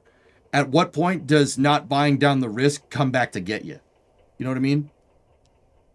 Dude, we can't predict the future. Maybe it'll go fine. It'll probably go fine, in which case, good. I will be the first to admit that I was wrong. And no qualms. Like, this isn't about pride or anything, dude. I just want to make sure that I have an accurate understanding of what's going on here. You know? And with the knowledge that with all current information proposed here, they're not sure about the heat shield. They're pretty sure, but they're not fully sure. You could be fully sure, but NASA's going to put people on it before they're fully sure. I don't like that. But once again, if the crew's good with it, it's fine. Hey, Jaeger, 75-month resub. Love the shirt. Moon in heaven, Ken. Edgecana Project Truck, Snow Donuts soon. Yeah. Anyway, the Soyuz pad is broken. It's very broken. Dragon's the only way to get to the ISS. If we had Orion and Ares 1 right now, A, we could probably would have figured out these heat shield problems a long time ago, and B, we would have 2 ways to get to the ISS at this point. Vulcan, that's the overall point that I was trying to make. You know, I don't know if you came in towards the end of it, but that's what I was trying to say. You know, if we had a hardware-rich space program, we wouldn't have this problem. Now, that is a big problem. That's bad. In positive news, my winter car was announced. Nice. Anyway, what was that other? There was another question that I wanted to answer. I said I'd answer it in a second. Jasper, you asked it, I believe. Do you feel the same way about tossing people? Oh, no, I already answered that. There was another one. Or maybe I did get to it. Nice. Interestingly, we probably wouldn't have found the heat shield problems by flying on Ares 1 to the ISS. Low Earth orbit Orion and deep space Orion and CSP had different shields. I know. Yeah. Yeah, I know. That's the difference between the CEV and the MPCV. I understand. But, Vulcan, you know good and well that even if it's low Earth orbit data, that would give you better analysis. More flight data is better. Am I wrong? Am I wrong? Am I right or am I right? Oh, you're right. And when you're right, you're right. I did get the shuttle question, all right. How did they test the heat shield on STS-1 and crew rate it? They put people on it and sent it. STS-1 was a ballsy-ass mission. Probably the highest amount of risk that NASA has ever been willing to send. I would argue that there was less risk for Apollo 11 than there was for STS-1. I'm not even kidding. Yeah. I'm serious. Did you cut your hair? No. I cut it like 2 weeks ago. You were going to get to my question about which rocket could fly Soyuz. No, nothing could fly Soyuz. The Russians wouldn't do it, outdoorsman. The Russians wouldn't put Soyuz on other rockets. Risky as Apollo 8? Yeah, 8 is definitely up there. I'd say 8 was the riskiest of all the Apollo missions by a long shot. Astrocanugula, yeah, that's a good point. What would you think? In a slugging match between, like, unknown unknowns between 8 and STS-1, what would you say? Progress, however, could fly in another vehicle. If I recall correctly, Angara 1.2 is immediately compatible with Progress. Isn't Soyuz 5 doing something, too? Do you remember Apollo 8? I was there for it. Yeah, it was there.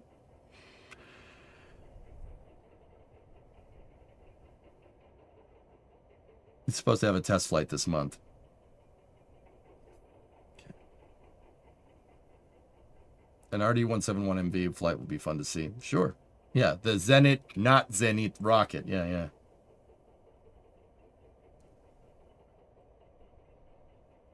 A lot of people saying STS-1. STS-1 was nuts. There's a reason why they put John Young on it, because if the poop hit the fan, he would be the guy to know. He would be the guy that knows what to do.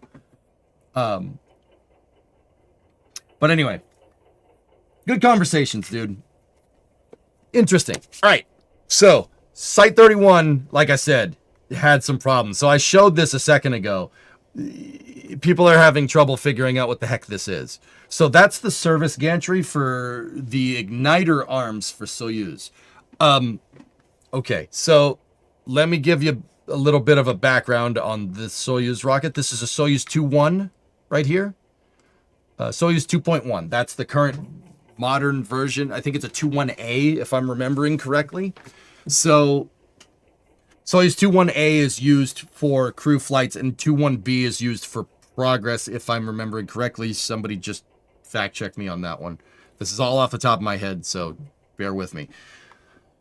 So Soyuz is a 3-stage rocket, okay? It's a 3-stage medium-duty launch vehicle, right? The capsule's obviously up there. You have your 3rd stage right here. The 2nd stage in Russian nomenclature is the center core. Center core is your 2nd stage, and your 1st stage is the 4 boosters on the outside. Now, that doesn't mean that the center engine on a Soyuz flight is not ignited at launch. It absolutely is. At launch, they ignite the 2nd stage and the 1st stage here. Now, let's go to the engines here real quick. The Soyuz 2.1 has 2 different types of engines down here. You have the engine that's on the 4 side boosters called the RD-107. And then you have the engine in the 2nd stage, the center core, that's an RD-108. Big difference is where your vernier thrusters are. Now, these engines do not have thrust vector control. They can't move the nozzles. Now, keep in mind, the 6 nozzles right here, four main nozzles and 2 vernier engines right there, are all one component. That's all being fed by one power pack. So this is one engine. And then the 8 nozzles here on the center core is also one engine. That's an RD-108. Now, the RD-107's nozzles don't move. They're fixed. What this rocket does is uses vernier thrusters here. These things, which is part of the main thruster. That's all one thing. This is all one engine. Now, these on the outer boosters here, on the RD-107s, the thrusters only go like this. They only go 2 directions. They go back and forth. These thrusters can only move this way. These thrusters can only move that way. So if we're looking at the rocket from the back, the vernier thrusters on the RD-107s on the 2 bottom boosters go this way, and then on the top they go this way and this way. That's how the thing steers. Now, when your 1st stage separates, these things separate, and you're flying just on your 2nd stage, which is the center, you have an RD-108. The RD-108 has 4 verniers. These 2, top right, bottom left, move like this. Okay? And then the top left, bottom right, they move like this. You combine 2 thrusters that do this and 2 thrusters that do this, and you get yaw, pitch, and roll. That's how it steers. Okay? Now, these engines are very, very, very simple. About as simple as you can make a rocket engine nowadays. Very simple.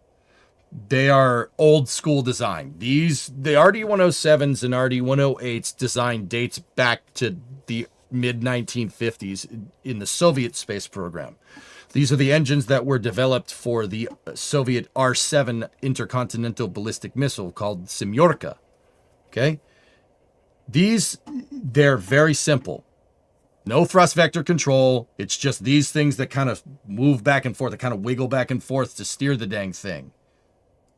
They're very, very, very simple engines. Now, enter what happened with this pad here.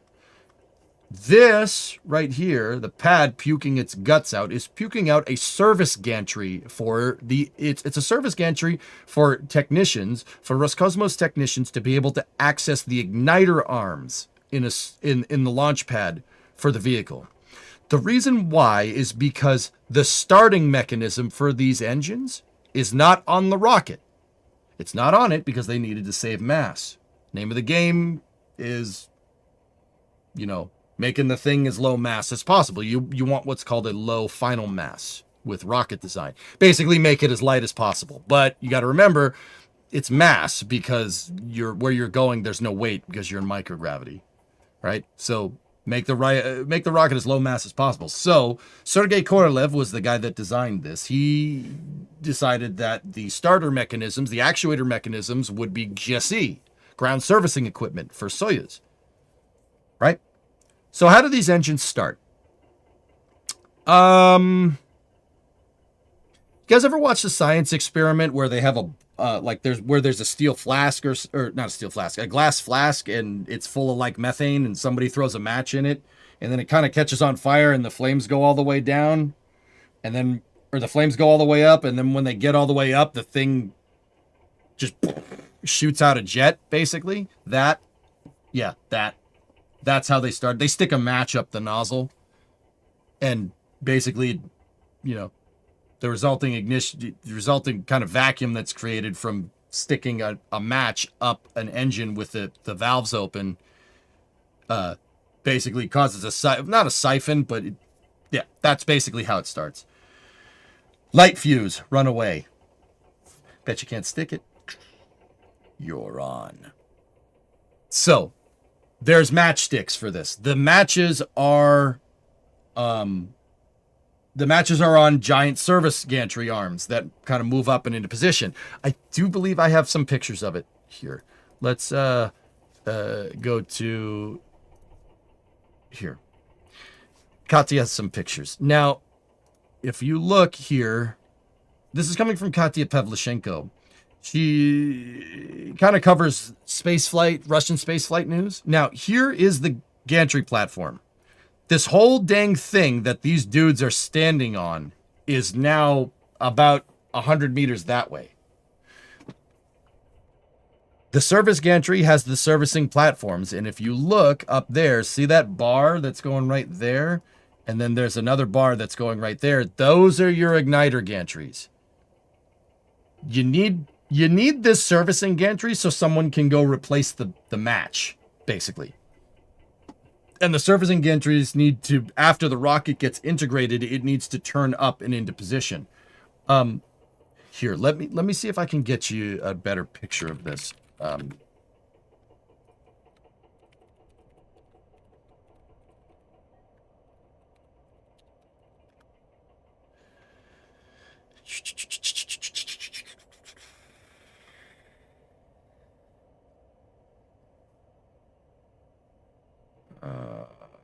I'm looking for a video.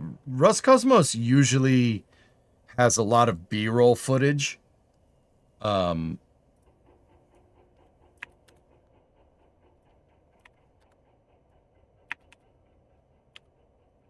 used to post a ton of B-roll footage back in the day of like them doing integration and stuff. I'll see if I can find it. Give me 1 second.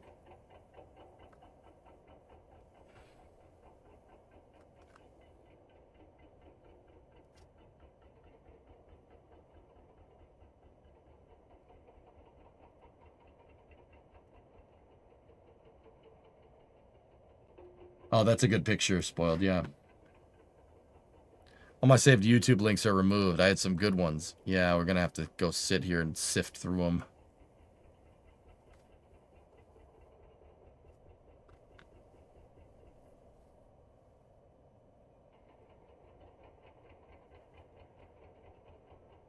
They used to post sweet B-roll footage, dude. Yeah, I have Starbase Live going on in the background. What you're hearing is the dismantling of the launch mount 1.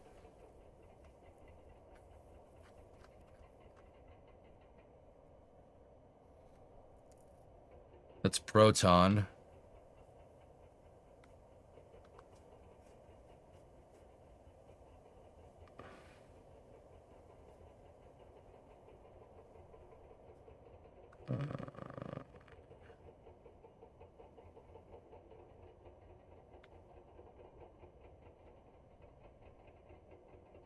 All the legs are down, Fluffy, yeah. Hey, Chief, what's going on?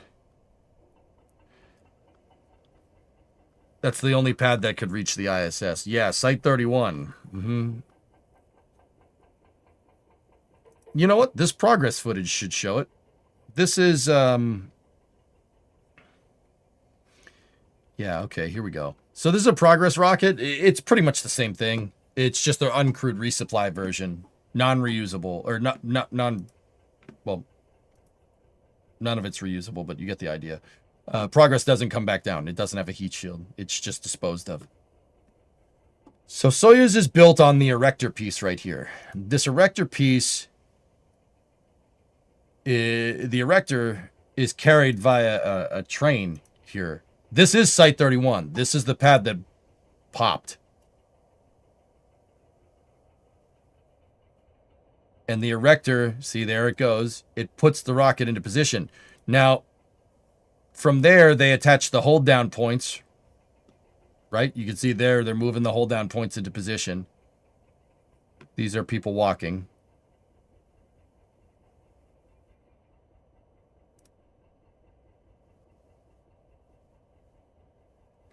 They're not, French Guiana is not set up for crew launches, Ando. You need these things, the rotating service structure. The rotating service structure has the crew access arms on it. And then there's your umbilicals. Ooh, new Simon Fordman. Let me see if I can find just a little bit more.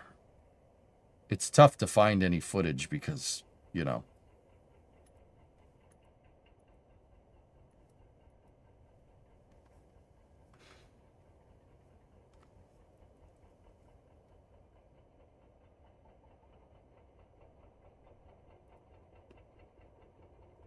Let me see. This is, I think this is progress encapsulation. Yeah.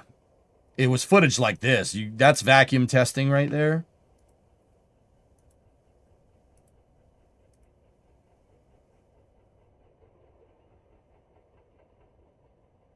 Yeah, this is from some time ago. Nope. Expedition 53. Here, let's see.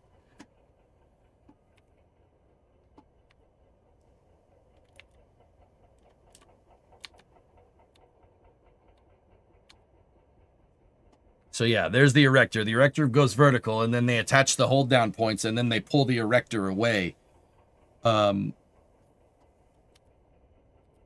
the servicing gantry is down low. There's really not good pictures of it. Hey, guy.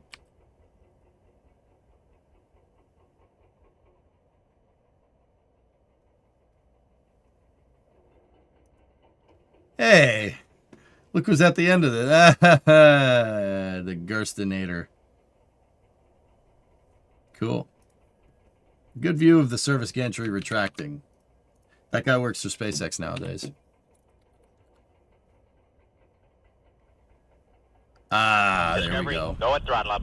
So, who posted this? Where did we get this from? From Robert Savitsky. All right. So this right here. There's the matchstick arms right there. You see it extending out underneath the engines? That's loud. Sorry about that. The gantry moves away underneath the rocket. This is the piece that fell. Now you'll see on the other side of that wall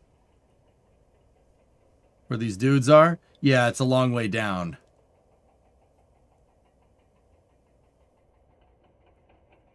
They do have trampolines in Russia. Oh, geez.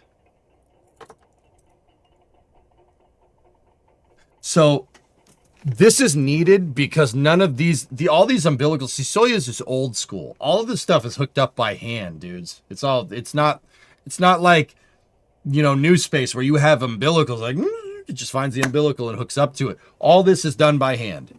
It's all done by technicians. You can see them all down there.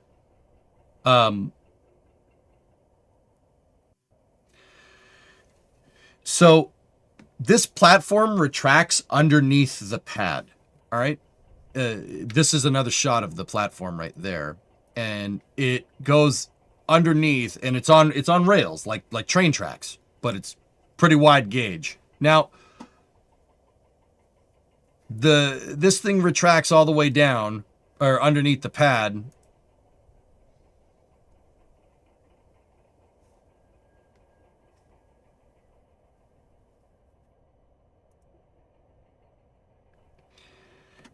And you can actually see that it went the other way. This thing retracts this way. It goes underneath right here.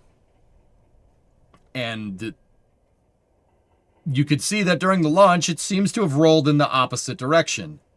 It rolled out. Now, that's a big deal. You need that for Soyuz. Like, it can't launch without that service gantry. This would be like trying to launch SLS without the launch umbilical tower. That's not happening.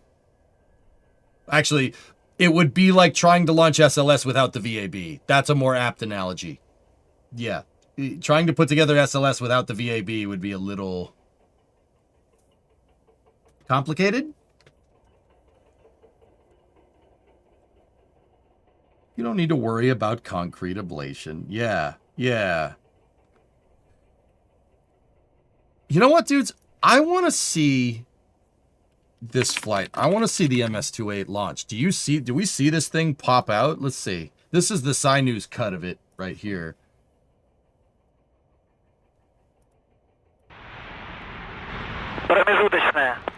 So that service gantry is right here. It's behind my head. It retracts into that room that's underneath the main pad deck right here. These are stairways to get down to it right there and right there. You can see your matchstick arms right there. There's the igniter umbilical. There's 4 of them.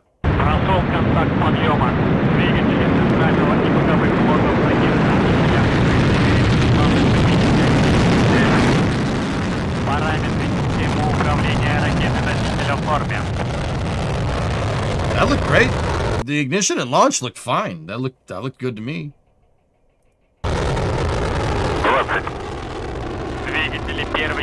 Let me go see again.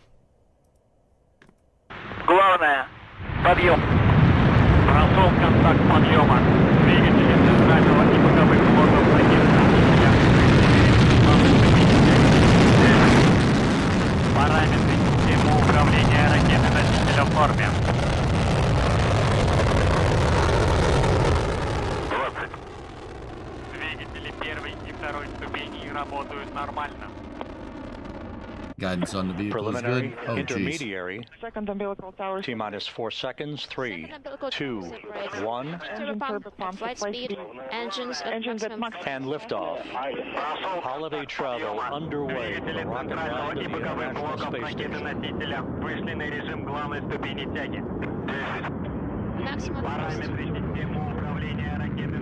Nice.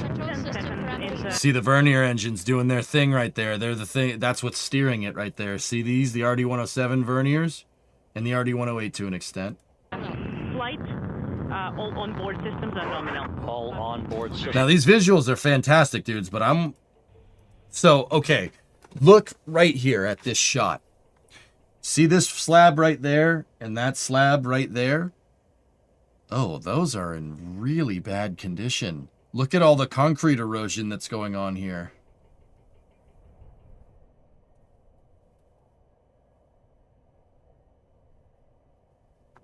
Ooh, this pad's rough, dude.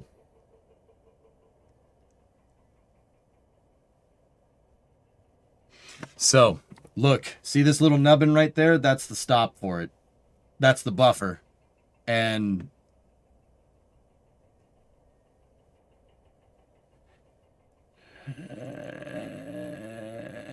yeah, it's just that right there. This thing is not supposed to hit this thing at speed. It's just supposed to hold it in position.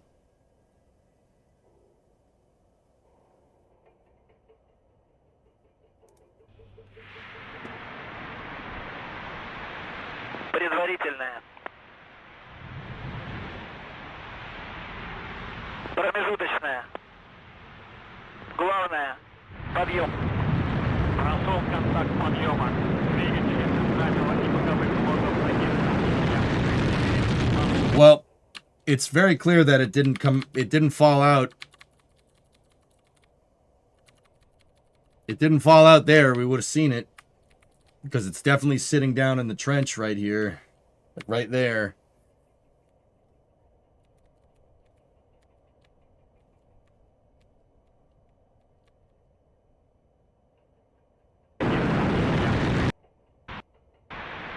Предварительная.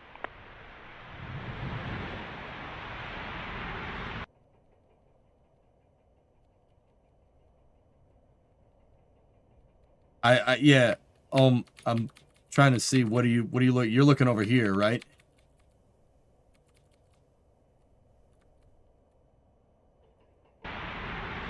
Промежуточная. Главное. Подъем. Hey, Joho. To the left, center screen.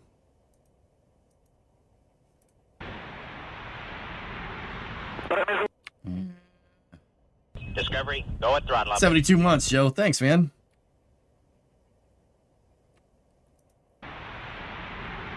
Промежуточная.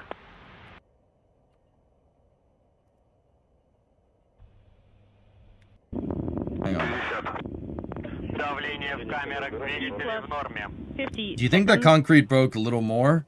Dude, it's not going to take much. If this concrete even eroded a little bit and just sagged just a little bit, if that thing doesn't have its brakes on or anything, it could generate enough moment to just plow right through it.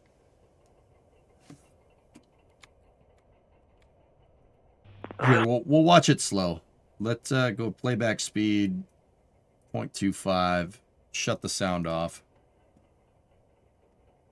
So what they do is they basically open the valves on the engines, right? And then the matches ignite. And once again, everything catching on fire causes a vacuum and it causes the pumps to turn on. Like I said, it's putting a match in a gas tank. That's basically what that is. The Soyuz is very, very simple.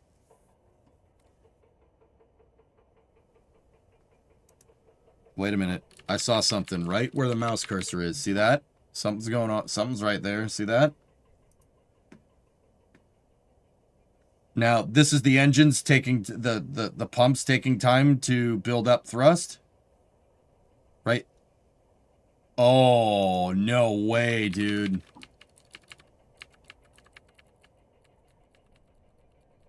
I saw it. Right there. You could just barely see it. Oh, yeah. Yeah. You saw a handrail break off.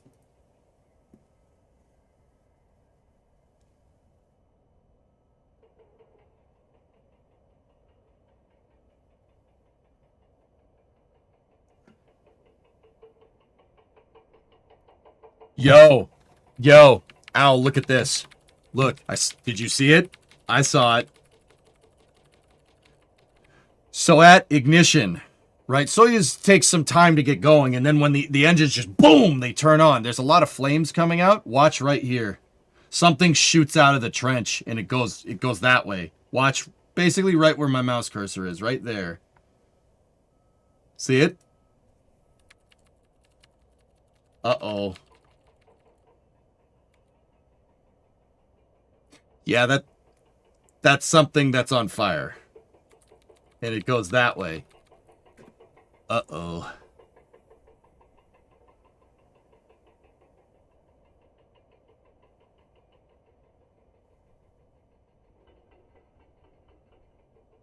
I think it's a safe bet to say that this thing was already rolling at this point.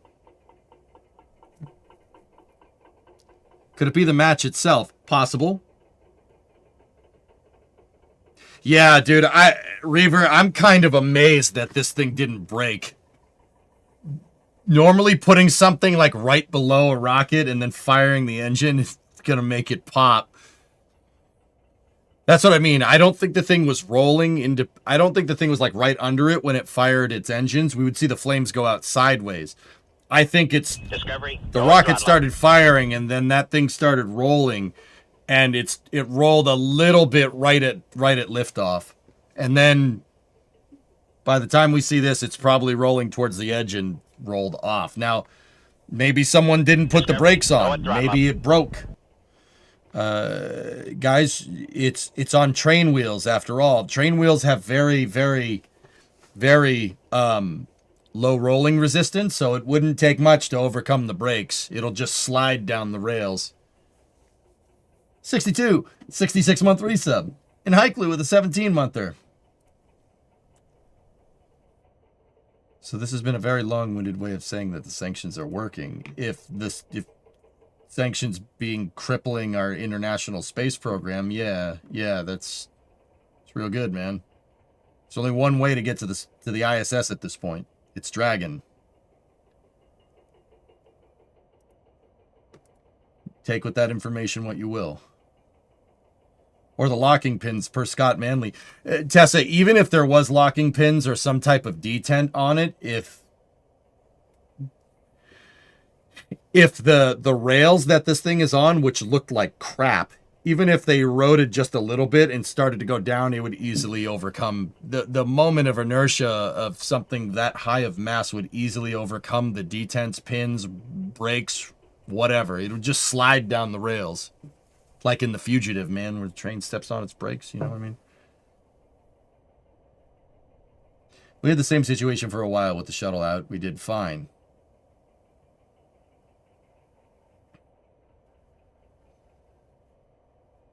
When was this pad built? Site 31?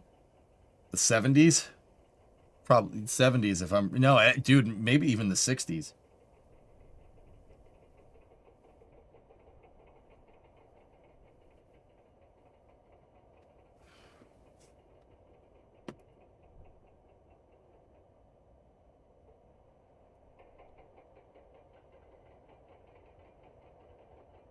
Scott's video. Actually, fellas, does Katya have... First launch in 61. Yikes. It's basically from the dawn of the space program, man. That's crazy.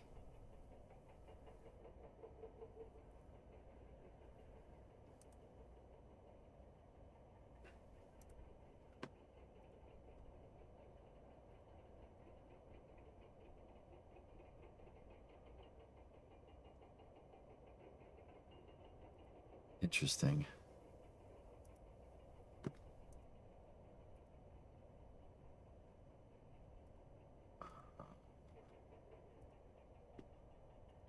I'm looking around, dudes.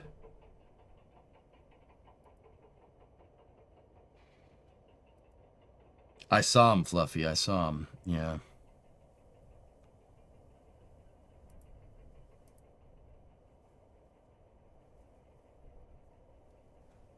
Are there any camera angles after the incident from the same angle as before? That's what I really need to see.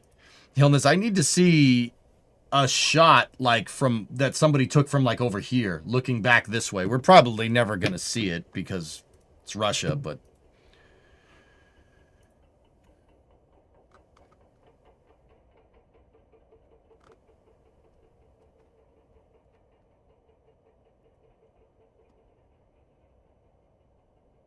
yeah, that's the gantry.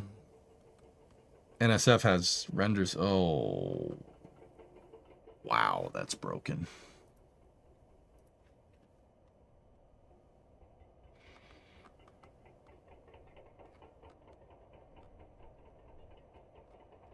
Did you see Tim and Scott's video from KSC? Yeah, I did. That was a cool video. I only watched a little bit of it, though. Yeah, this is a picture we have not seen.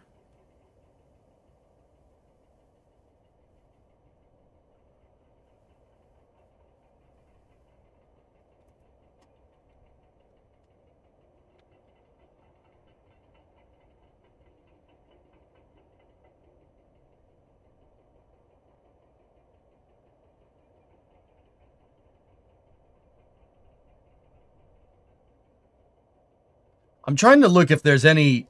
So, okay. Obviously...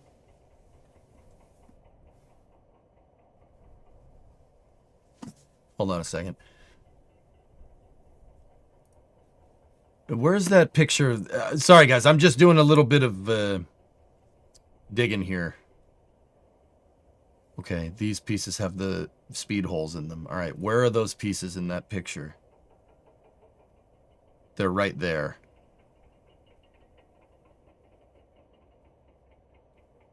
At least I think. Hold on. Discovery, go at throttle up. Yeah. T2SDE. Thanks for the raid. 71 person raid. Thank you very much. Zelios with a 4-month resub. What's going on?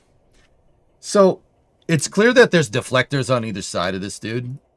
Not deflectors. There's a wall that holds up. Now, what I'm wondering here,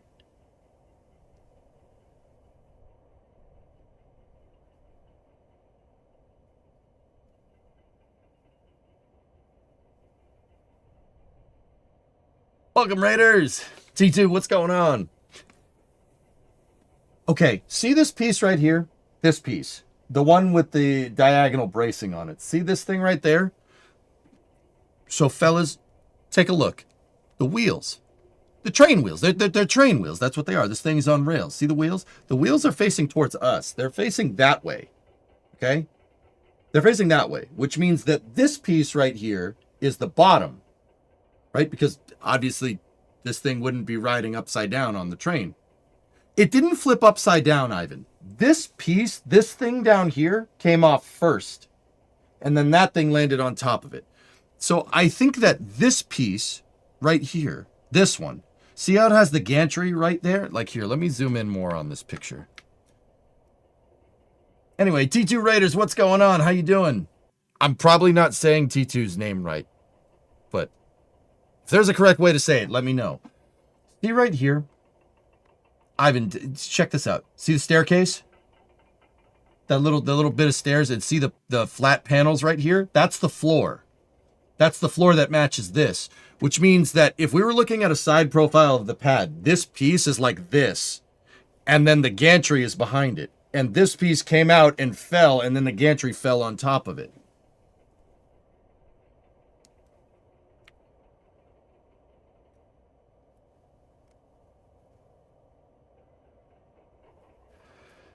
Like here, where's that, this right here? Look, in this footage, you could see the aft end of this thing. You see the rail wheels on top, it flipped. See this piece right here? This thing. This whole walled piece that the guys are climbing on. That thing.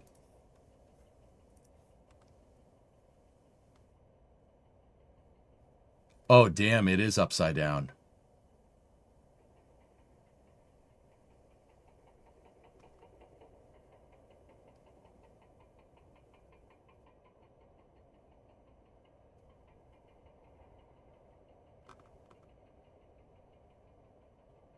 You guys are so right. It's definitely upside down. Oh my goodness. Oh no.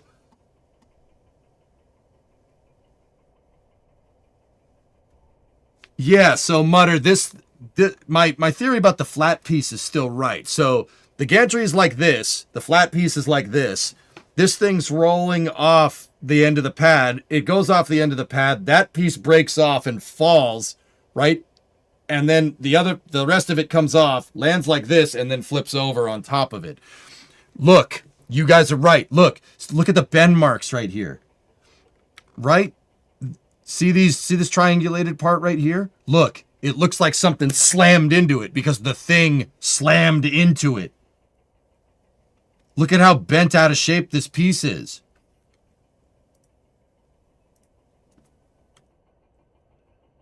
Here's a photo from the trench. Oh, perfect.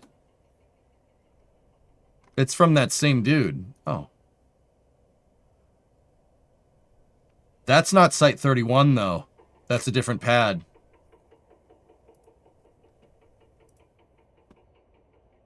Look at the trench. You could see the impact. Oh, man. How does this happen? How does this... There's a freaking impacts right there.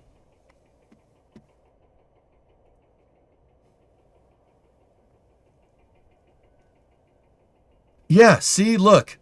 This piece is at the front. See that wall? And it has this huge deflector piece... Oh, that's what the deflector piece is for.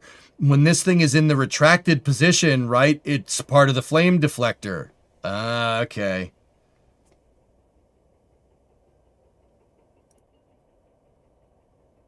Yeah, see, when it retracts, it becomes part of the deflector. There's the igniter arms.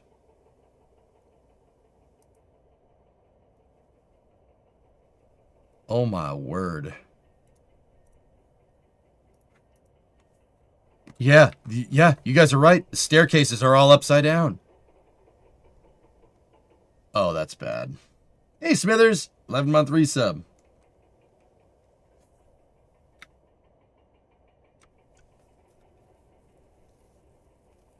Ow, how did this happen? How it's upside down? Now they have concrete work to do? Yeah.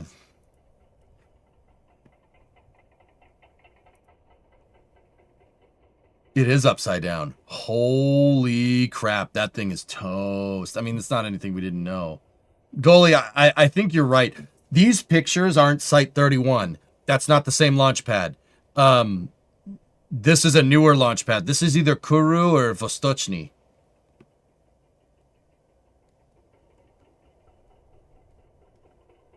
Woof.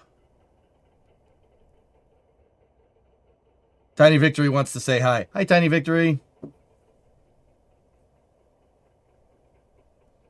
So, yeah, I think it's a safe thing to say that the braking mechanism on this thing could be it. Holy crap, dude.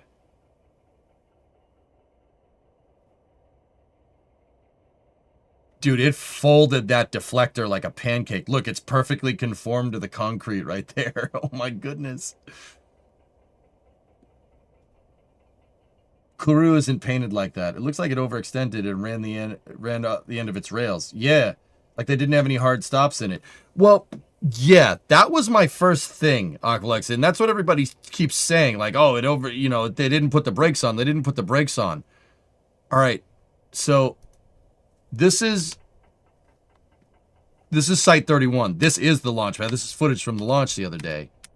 I just want to go a little bit further, dude.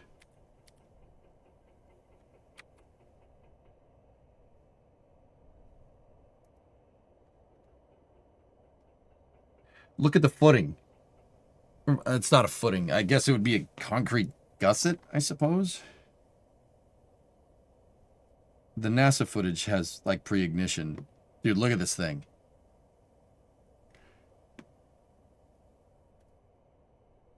Dude, like I said, even if this thing had all the brakes on, all the stops, everything, even if everything was good to go, if this thing crumbled even a little bit, crumbled and cracked even a little, and these rails went down like maybe a degree, and you put that whole gantry on like a 0.1 or a 0.2% grade, the whole thing will come crashing down.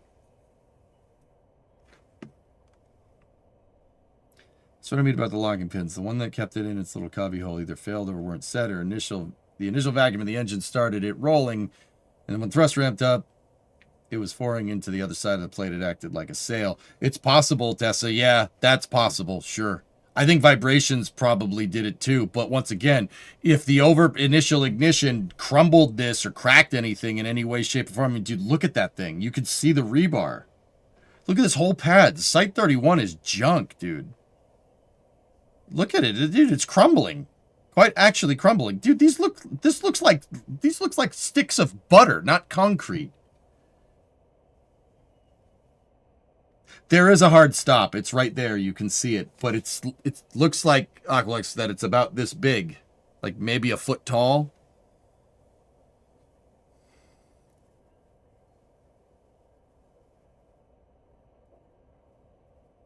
Someone forgot to put a bolt in. Yeah. Do we know that for sure? Or was that Scott's theory, Booster?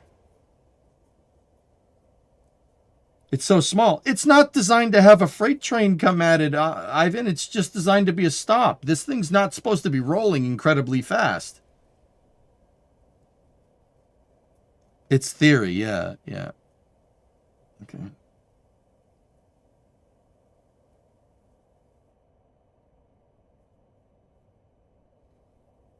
Jeepers creepers.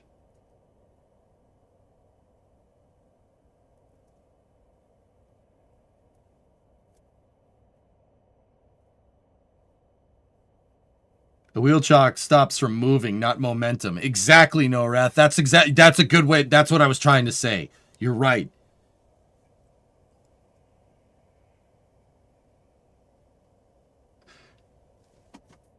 Fellas, just kind of an interesting point here. I'll use my phone, okay? I'll use my phone as an example. So see, the rails are right there. You can see the rails. They're on either side. This thing obviously starts rolling. So, guys, I'm just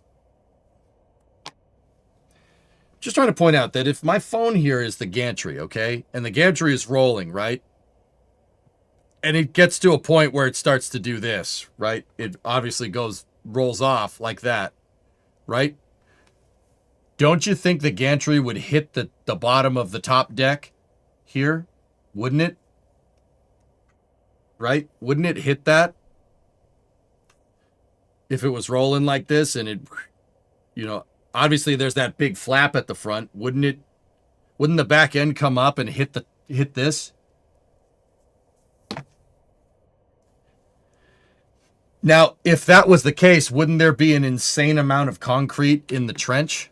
Like there should just be concrete chunks everywhere. I don't see any concrete chunks.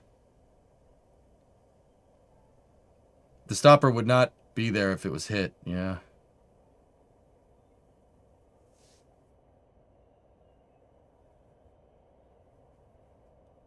Could have gotten blown away. Could be under the metal. If it flies out fast enough, no. No, just aging of a pad. What I'm trying to suggest here is that these things are gone. I'm trying to like Scott's theory, I think, with the rocket causing the vacuum and pulling the thing out is all fine and dandy, dudes, but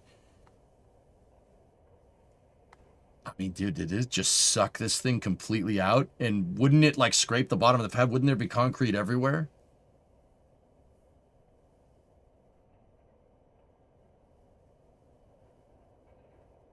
Where's the concrete, though? That's what I'm wondering. I'm wondering, like, because, dude, look, there's clearly crazy amounts of erosion right here. We don't have pictures of after?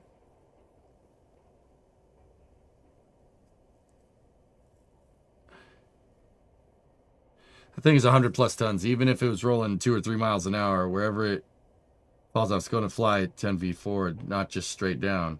Yeah. Unless it got all ejected from the trench. Yeah. I really want to see a picture of... I really would like to see a picture of the pad from this angle. Is there anything like that?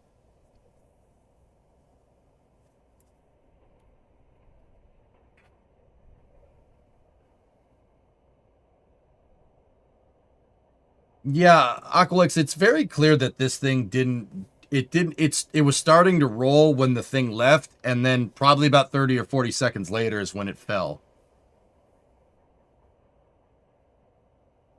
Now they will launch astronauts from a trampoline.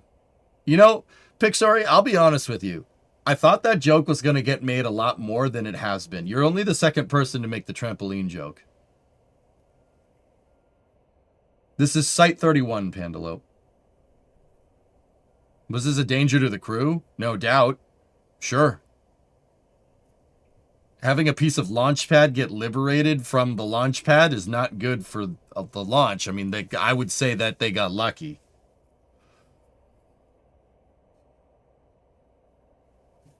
There's no concrete chunks. Oh. Dude, these pictures from Robert Savitsky are amazing.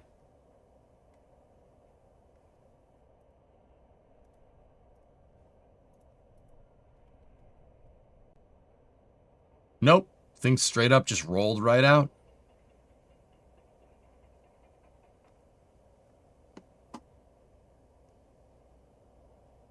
There is some chunkage of concrete down there. It's not a lot, though.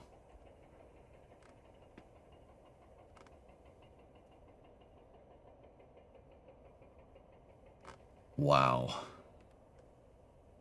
That the whole frickin' thing's upside down. You gotta be kidding me. You think the renovation will really take about 2 years?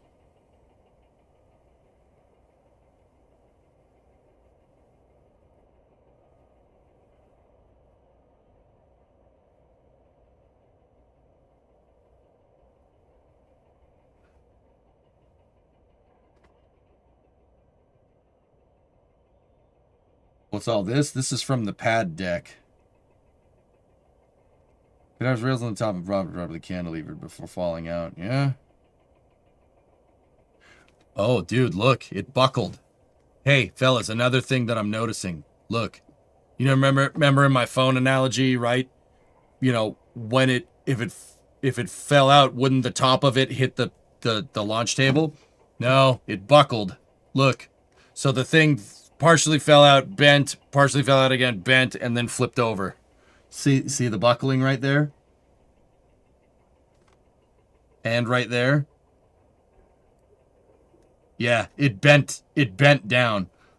Yeah, so you wouldn't have any concrete chunks. The thing failed. Because it's, you know, turns out this, like, 30 or 40 ton gantry is not really designed to fly.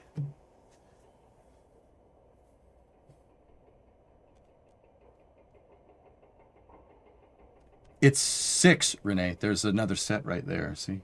So 1, 2, 3, 4, 5, 6 ones over there. It was designed to fly once, yeah. Could the rocket thrust have forced it bent? I don't think so.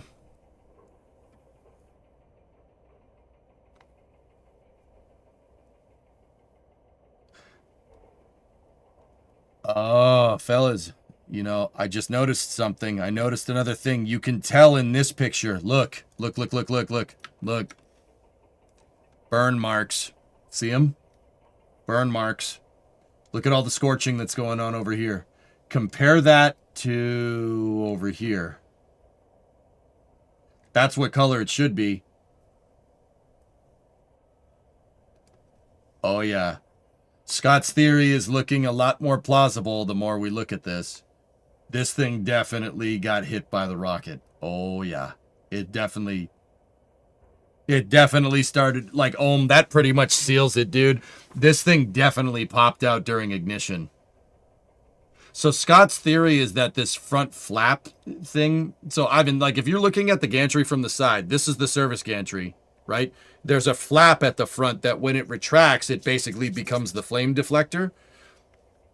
You shouldn't see burn marks on the backside of the deflector, but here we are. These other pictures here kind of show what I'm talking about. See this piece right here? The whole thing is on rails and it retracts. And when it retracts, it becomes part of the deflector. See that? You should see burn marks on the outside of this. We don't see burn marks on the outside of this. But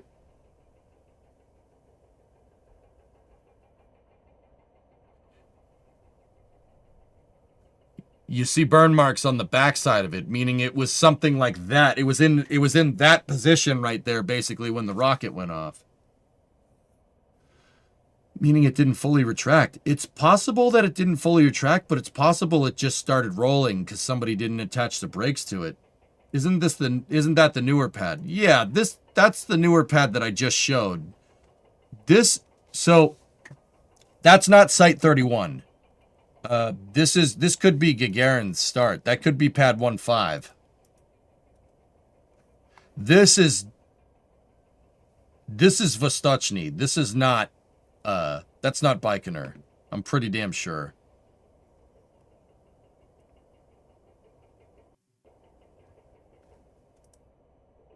This is not Vostochny. That's a different pad.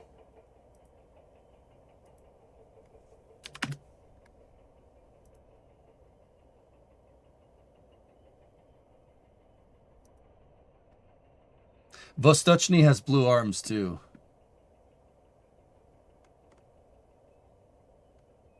What is this?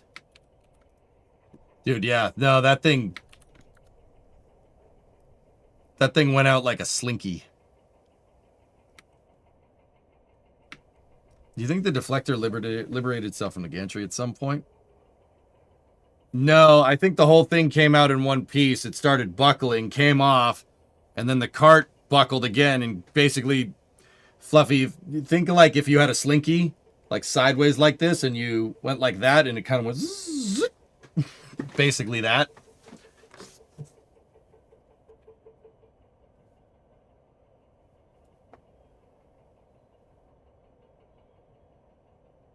What is this? What is Feituk's network? I don't know what this is.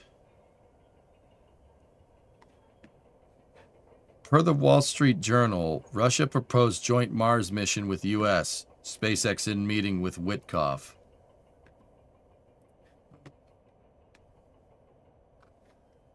T-72 turrets are now the only way Russia can reach orbit. Oh, a little spicy.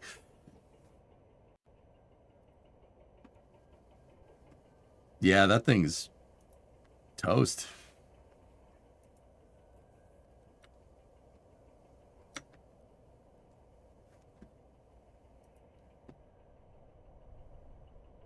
$124.7 tons.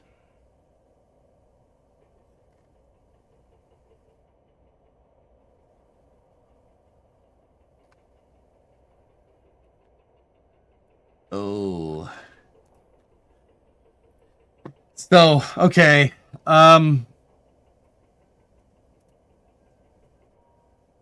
This table was known to pull out during starts. Most plausible theory, the stops failed or weren't fully locked.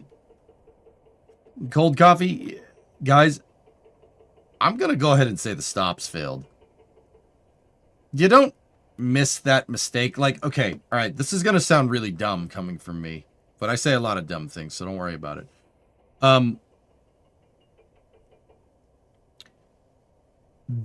Soyuz is such a tried and tested rocket, dude, that you don't just forget to put the damn stops in. You don't just forget, right? That doesn't just, it's like, oh, we forgot this time. No, that's not really how this works. The way that Russian stuff, the way that the like early, so like Soviet space program stuff is made is very, very, very, very idiot proof. Probably just due to the nature of, you know, Russian engineering at the time. You know, they're gonna have people working in their space program that were tending plow with oxen like a couple of years prior, right? You see the same thing with like MiGs, tanks. They make them, the user interface or user experience, if you will, is very, very simple. It's like that on purpose. We see that with a lot of you see that with a lot with Soyuz itself, right? Hot staging, you know, ground side ignition systems, right? With that being said, there's probably a detent put into the system like that. You can't fully retract the thing unless the stop is closed. Like it won't let you put the thing. It won't let you fully retract the thing unless the stops are in place. I'll bet you it's something like that. The reason why is because that, like I said, that's just generally how like 1960s Soviet tech basically is. It's very, very idiot proof. Because there was a lot of idiots. Sorry. See my last in the 6 post under it. Dude, I haven't been here for a week. I'm not doing that. I'll read the paragraph.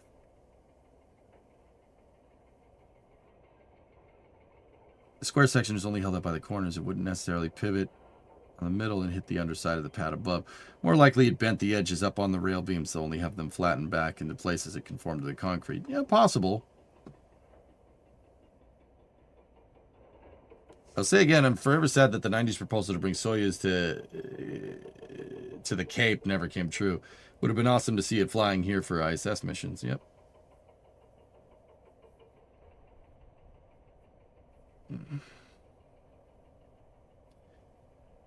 So easy. Amerikanski can do it. Yes.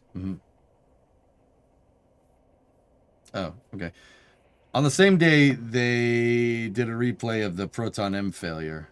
Huh? Oh, yeah, their ICBM didn't work. Oh no. I'm so upset about this. The Proton M accelerometer was supposed to be idiot-proof. Yeah, Drunar, but that was that was Russia. That wasn't the Soviet Union. Your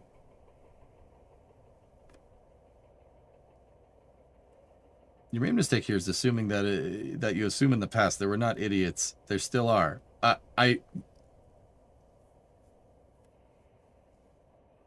Yeah, possibly, for sure, Max, but okay. All right, fellas, sorry, I got a little I was reading chat. Look, fellas, look at this pad. You can see the rebar. You can see the rebar reinforcements from ablation. They did not maintain this damn thing. Look at this. It's rusty rebar. It's rusty. It's been like that for a long time. Look at this. Look at this shot. This thing is crumbling away. Now you could say like, ha ha ha, Russians are idiots. Ha ha, Russians are idiots. I don't think they're idiots because somebody didn't figure out the detent system for the service gantry. I think they're idiots for not maintaining their damn pad. You guys that's what I'm trying to say. Look, giving it a freaking fresh coat of paint and making it look nice is not going to make it work. Look at that thing. That thing looks like ancient Egyptian ruins, man.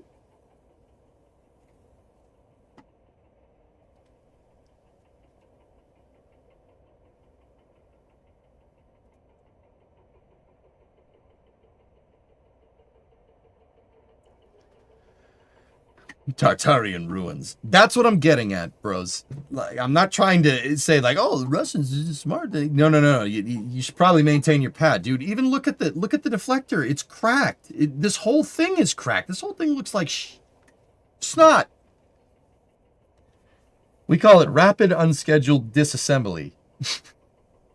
I mean, yeah, okay. Yeah, yeah. All right. Shaving cream.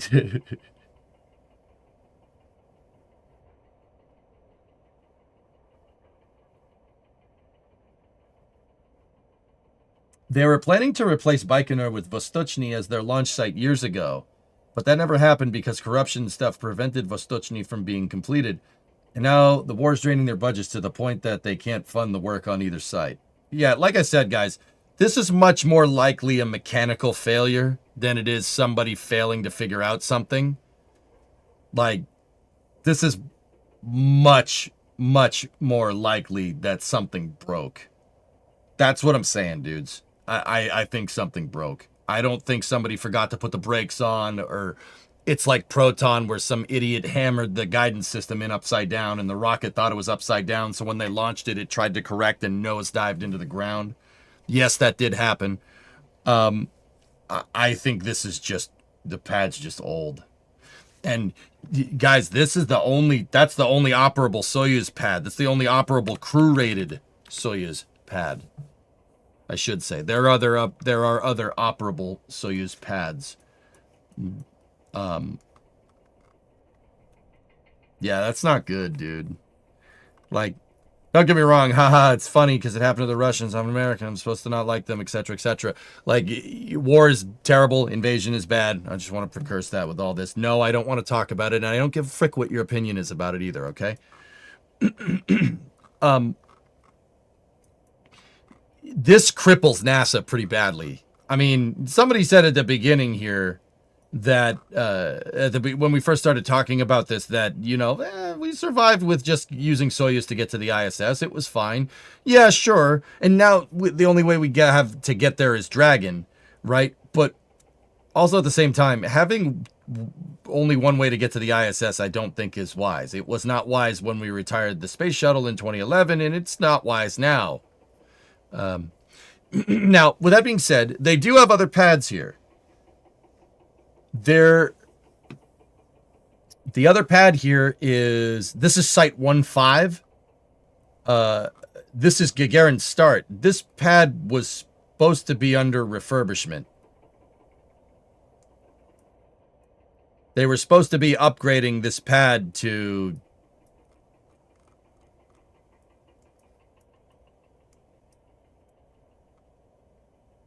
handle the Soyuz 2-1 because it could only launch the older version of Soyuz, which is called the Soyuz FG.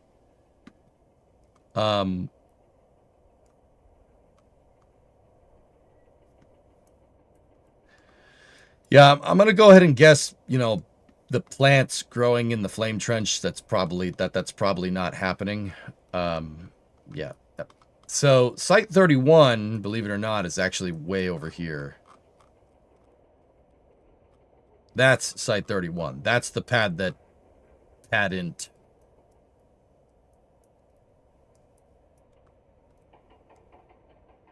Maybe they could just cannibalize some of the other ones. Have you read the official statement? No. No, I have not. All right, let's see. What did they say?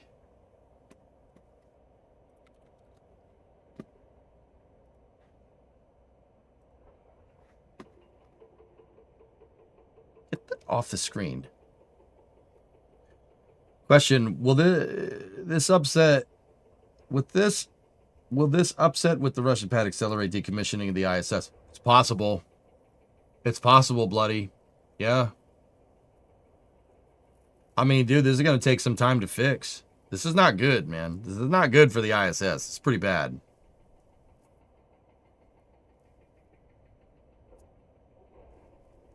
For example, if the Soyuz on the ISS gets damaged or something, what's the game plan? Just strap 3 Soyuz crew under Dragon until a replacement, or another crew Dragon? I don't know, Baron. I would be looking into those contingency plans if I was Dana Weigel at this point. All right, Roscosmos. The space rocket launched without incident. The ship successfully docked with the International Space Station, crews on board and in good health. Launch pad was inspected, as is done every time a rocket is launched. Damage to several launch pad components was identified. Damage can occur after launch, so such inspections are mandatory worldwide. The launch pad condition is currently being assessed.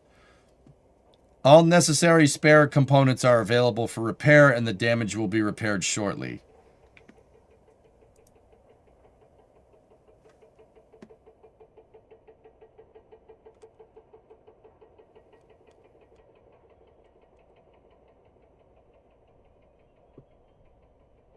So,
you made some progress with welding, so yeah, I'm not fixing that, dude.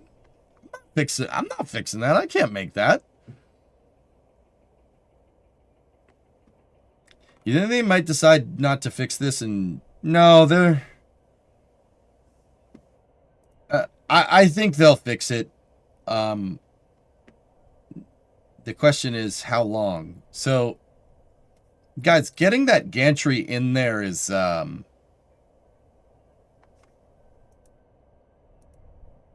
getting that gantry in there is going to be a little bit difficult. I don't know how like. So that gantry was built inside of the pad while the pad was under construction.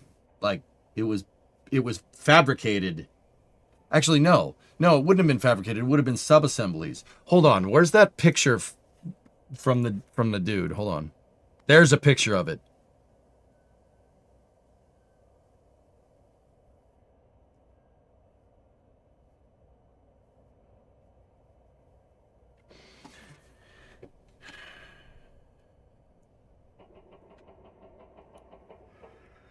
Yeah, exactly. Oh, exactly, Alex. Getting it in there is much harder than getting it out. So, somebody in chat was telling me that that's the spare. They have another one.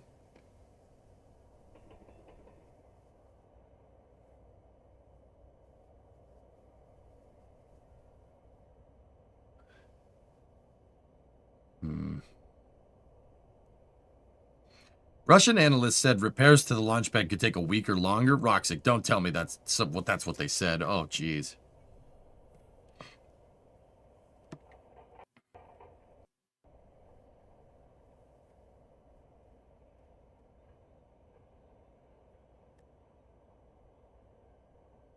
And there's probably damage to the gantry too. Yeah. Look up Jack and Slide. No, goalie, I see how they're gonna do it. You'd have to take the old one out, put the new one in there, get it up to the right height, and then put it in like a videotape. I get it. I get it.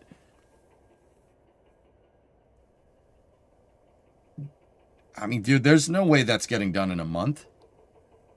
You got to clean everything up and fix everything in there. There's no way it's getting done in a month.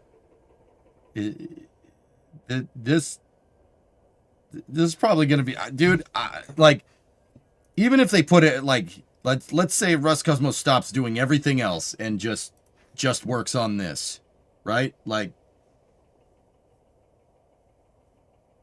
and while you're down here, you might as well refurbish all the damn concrete and fix it and make it look nice, right? Well, you don't need to do the make it look nice part, but oh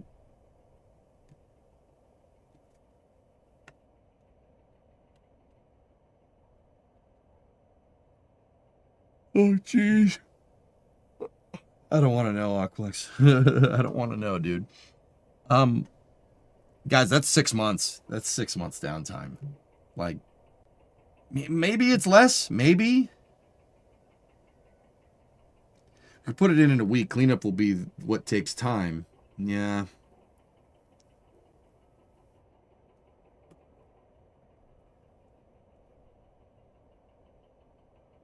Like, even if they're burning the candles at both ends here, dude, that's still going to take some time. That's provided that they have the resources to do it.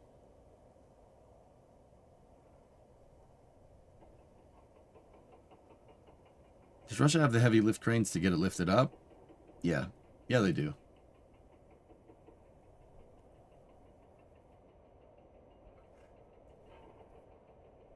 What happened to the pad? Site 31. Oh, meets next. Site 31 launched. This is Site 31. That's the name of the pad. It launched MS-28 the other day.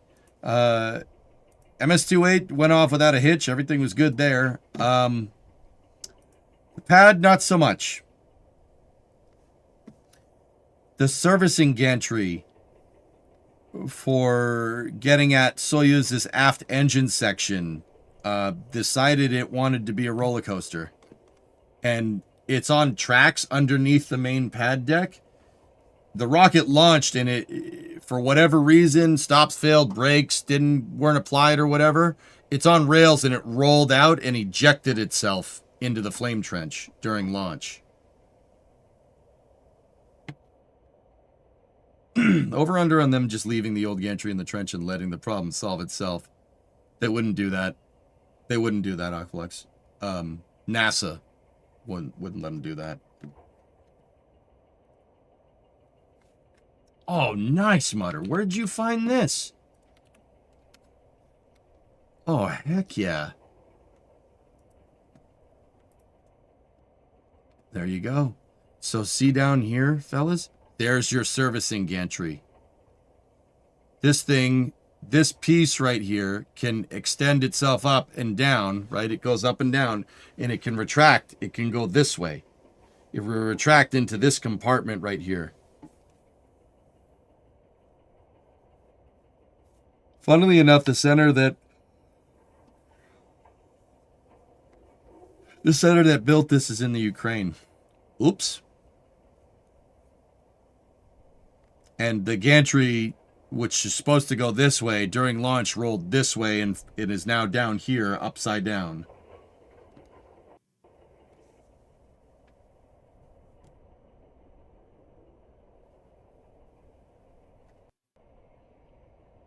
Off topic, but opinion about the potentially massive lithium deposit on the Oregon-Nevada border.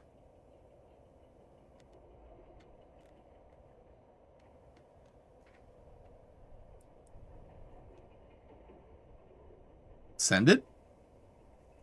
Send it?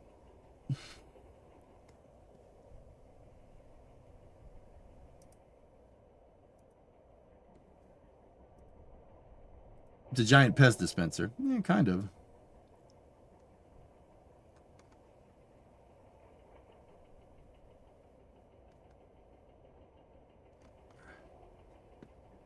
Ska, opinion on your last. What's up? I don't see it. Type it again.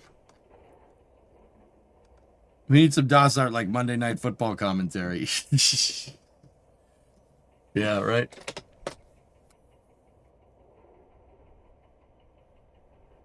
Same guy that posted those pictures is saying they can use the structure from Pad 1. Yeah.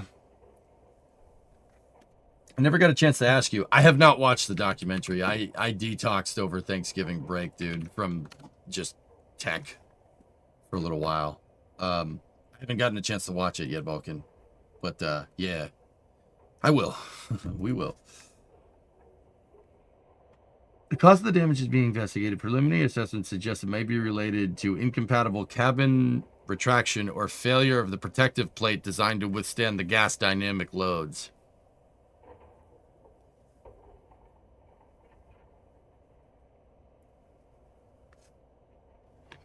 In response to a question about possible adjustments to the flight schedule, Roscosmos' press services stated that all components are currently being assembled and the launch pad repair schedule is being assessed. The manned program is not at risk.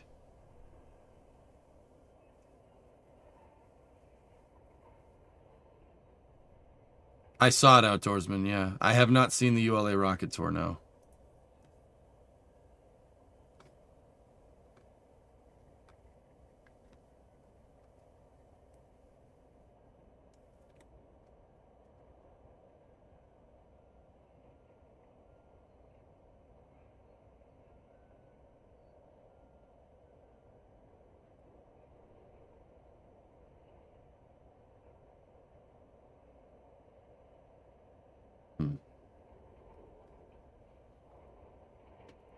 I think that's what happened, Mutter. I think the pressure drop probably would pull the thing right out. I think Scott's theory seems to be the one that makes the most sense. I can't really, it's hard to say anything else until I see the rails up there. If the rails up there that this thing rides on are intact, yeah, that's exactly what happened.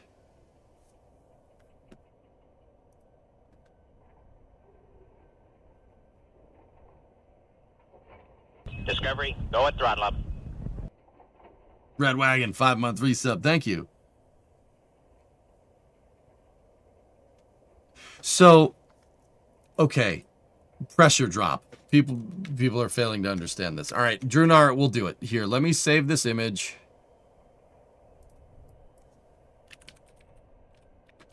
Soyuz pad. Okay, let's go here. Go to miscellaneous. Go to miscellaneous. Soyuz pad. All right, cool. Open with paint. All right, so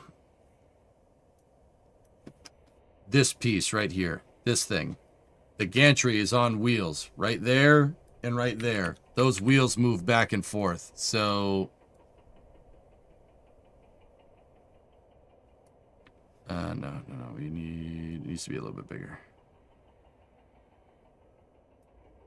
So This piece moves back this way. And if you look, see this, see the plate? The plate locks into position right here. Does that make sense? There's a plate. It's right at the end of this. This is what this trapezoid shape thing is. All right, it moves back and forth. Okay, this thing can move all the way back to, yeah, about here. It retracts into that room right there on the rails. Now the rail is right here, and this front piece becomes a blast shield. When the rocket goes off, right, it's going to shoot the flames down this way, and it's going to create a vacuum inside of the trench. This happens with every rocket, guys. When it fires, it creates a vacuum in the trench because gases are being shot out of the rocket engine so quickly, it pulls everything with it. Think about like if you have a snowball at the top of a hill, you roll the snowball down the hill, it gets bigger and bigger, it takes more snow with it. Same thing kind of happens with air. It's a very similar idea.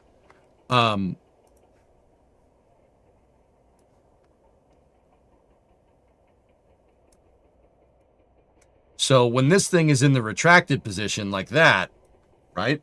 When it's like that, if the stops on this thing aren't working or if they're broken or whatever, and this thing starts to move forward, because remember, this is pressurized. Obviously, it's pressurized at 1 bar. And if there's a vacuum here, you're going to have a differential pressure of about 1 bar. So that could be enough to pull the gantry forward. And if it pulls it forward enough that the flames get behind it, behind the deflector, which we know they did because they're burned, right? Now you're getting pressurization back here. And if you get pressurization back here, zzz, this thing will shoot out like a slingshot. Because it's not going to take much rocket engine firing in here to pressurize this volume. And if you have pressure here, right? If you have pressure behind the plate and vacuum out in front of it,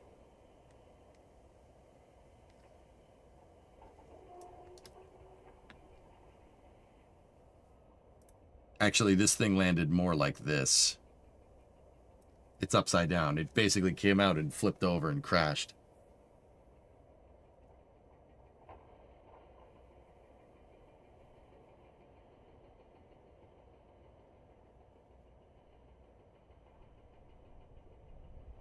Similar to happen what on pad 1 before the upside down shower head. Yeah, but little bit different. Little bit of a different dynamic. Yeah, the plate becomes a sail. That's right.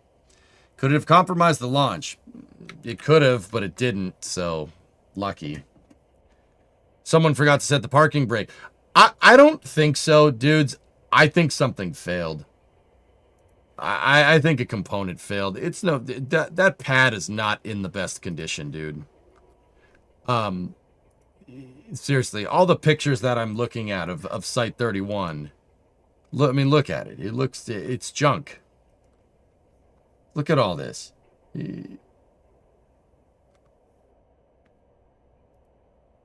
That's a picture of the gantry. That's before and after. That's a picture of the gantry in the hangar. Like, this is not the pad. That's Vostochny. That's another Soyuz launch pad that's in Russia. Or it could be Plesetsk as well, but I highly doubt we'd get a picture of Plesetsk. Yeah, it's... I mean, I'd say more likely a mechanical failure or something.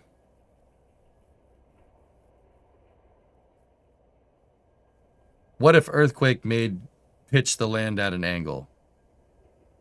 Okay. How many launches has Site 31 endured? Oh, Kenny, it's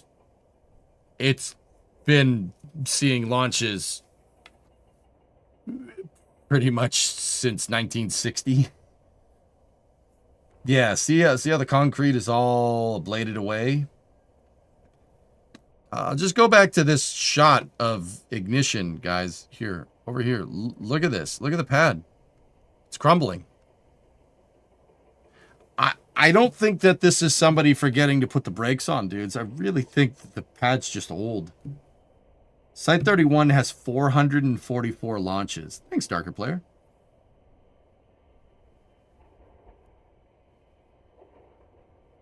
Okay, Scott, what's up? With all the talk about bad maintenance, which is clearly visible, all other nations riding with Soyuz seem to be fine with something like that to be still crew rated. How can that be?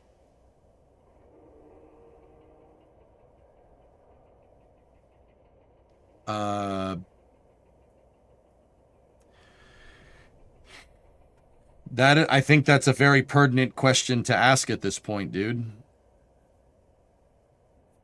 These are the locking pins if you haven't seen them.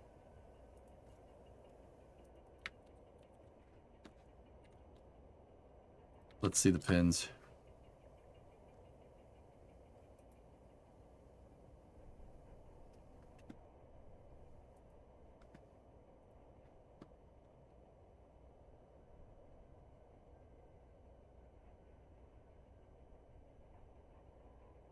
Hey, Pelly Joe.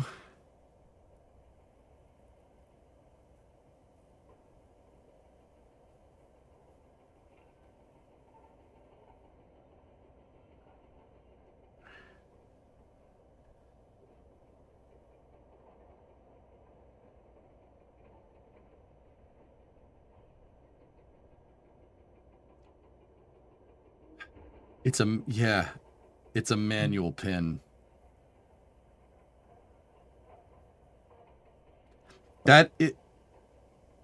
That's quite literally a pin on a chain, isn't it? Fellas, I think my theory's out the window.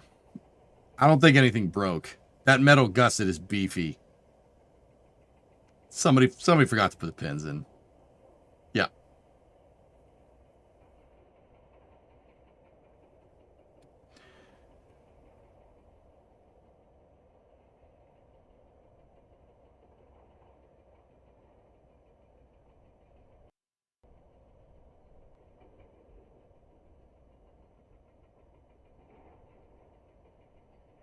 Or it broke because of stress cracks. With that kind of steel, okay, you got to understand, like, this is 1960s Soviet steel. That stuff is probably grossly over-engineered. Probably not the highest quality steel that you can get, knowing the Soviet Union in the 60s. It's probably pretty good, but it's 1960s Russian. That's probably, like I said, probably way over-engineered. There's no way that gusset's ever breaking, dude. And those welds look pretty good. I mean, they're painted over, and I don't even know if that's the same pad. I don't think that's Site 31. It could be. It's hard to say.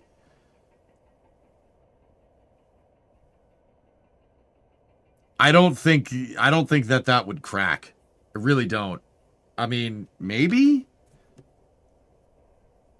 Maintenance is obviously not a priority. Now, I will give you that.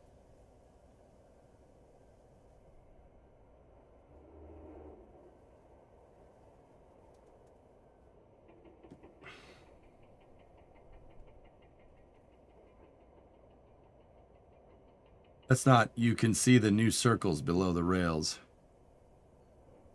Oh, yeah. Yeah, you're right. Absolutely, Mutter. That's, that could be Plesetsk. It could be, judging by the paint, I don't think it's Vostochny. That's Plesetsk. Like when you forgot to pull the parking brake on a hill. That's exactly what happened, Entropy.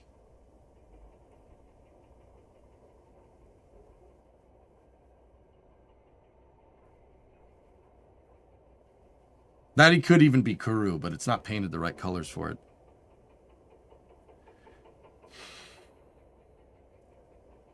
Someone's going to face the wall. Why is there an incline on the rail instead of a hard stop? Because when the thing's rolling, if it tries to roll uphill, gravity is going to force it into position.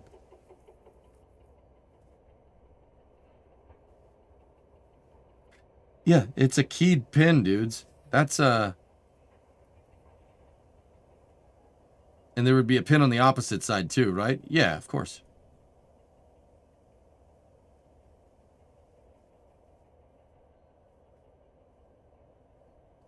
With all the images you see, you have to respect the engineering that went into these pads. Yeah, Soyuz is a great design, Renee. Sergei Korolev's was a frigging genius. Like, their space program wouldn't be anywhere if it wasn't for that one dude. This is space. I'm in space. Like, but that's not to say like that the U.S. wouldn't have done better without von Braun. We definitely wouldn't have gotten as far as we did without him, but we eventually would have. It just would have been very prolonged. I mean, we probably would have ended up using Gemini to get to the moon without von Braun, which would have worked, but it would have been a little crude. Hey, Pythos. Oh, wow. What's up? One can fail, not two at the same time. I'm sure they thought of that redundancy. And that is my driving theory here, dudes. Lunar Gemini is an aesthetic, though. Yep, I agree. Guys, look.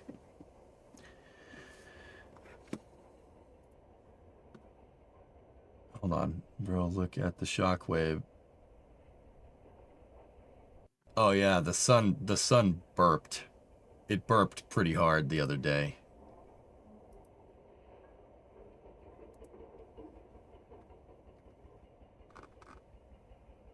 That's not the right concrete though, goalie. Can you zoom in on the text on the side? Yeah, sure, man. What does that say? Pozor?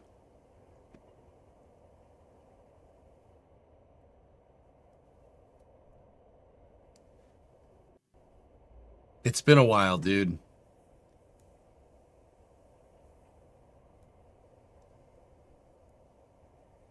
Shame?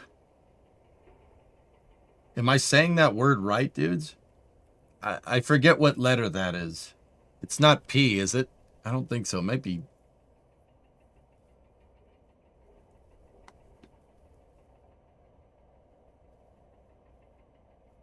I used to be able to do this. I could read this a lot better. It is P, so that says pozor. And...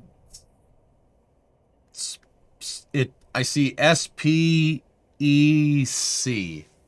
So spec something.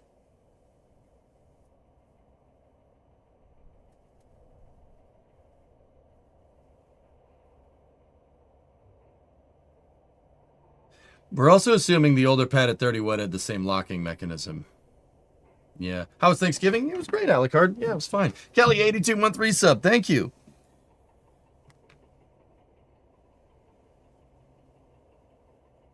Anyone would have seen that. Yeah.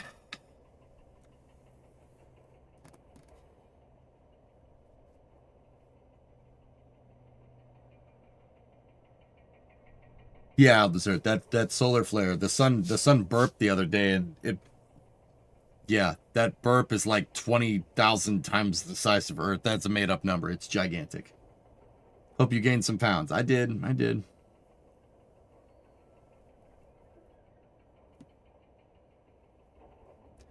Yeah, fellas, this is what I was trying to say before we tried to look at what that says. Well, whatever it is, it's not it's not what is expected to be written there. Yeah, it says shame. Okay.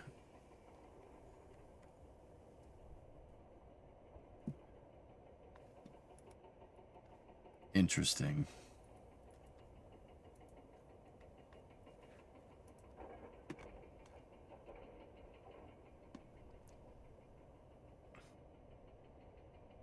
Wait a minute.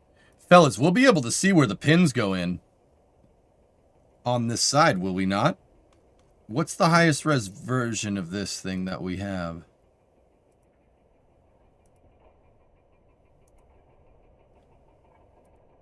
I think that's the closest. It's going to be hard to see.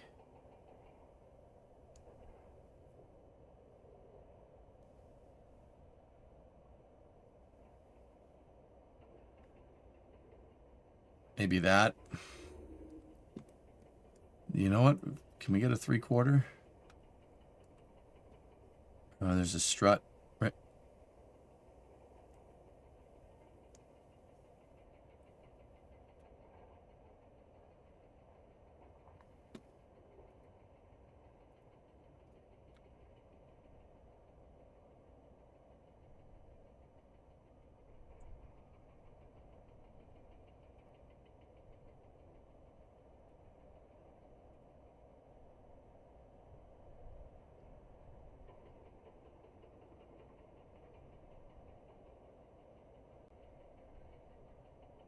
think that Soyuz ignition video is lost in cyberspace. I can't find it. Yeah.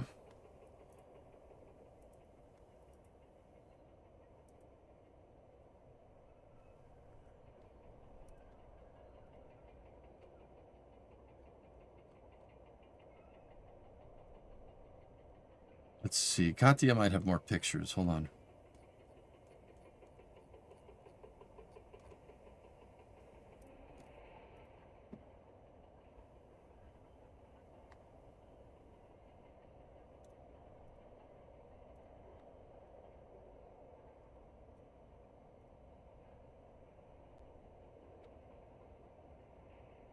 Yeah. So Mutter. This doesn't have the holes in it. That might be Site 31, and it's still showing the clevis for the pin.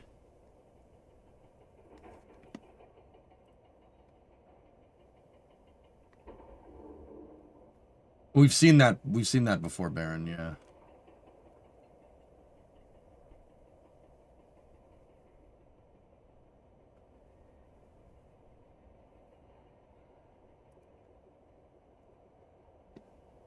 Maybe they forgot to reinforce the frame rails. Yeah, maybe.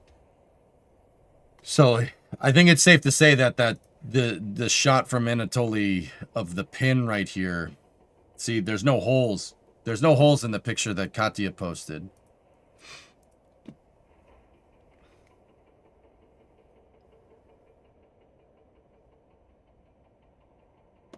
Yeah, these are all reinforced.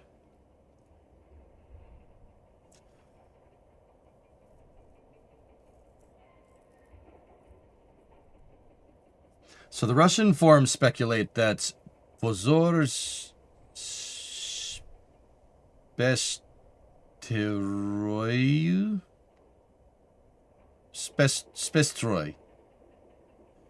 Shame to Spestroy for failing to fix the protective shield in Vostochny launching in 2016.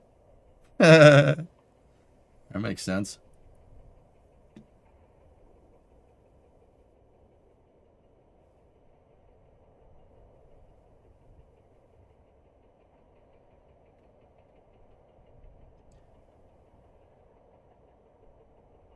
There was some at some point, Outdoorsman, yeah, but yeah, it's hard to say.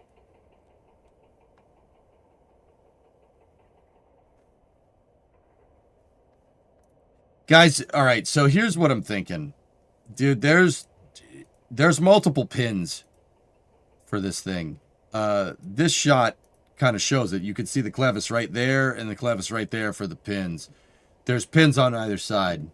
You'd have to forget to do both of them. Seriously, you'd have to forget both of these things to for it to pull that thing out. I think that thing could stay in position on one pin.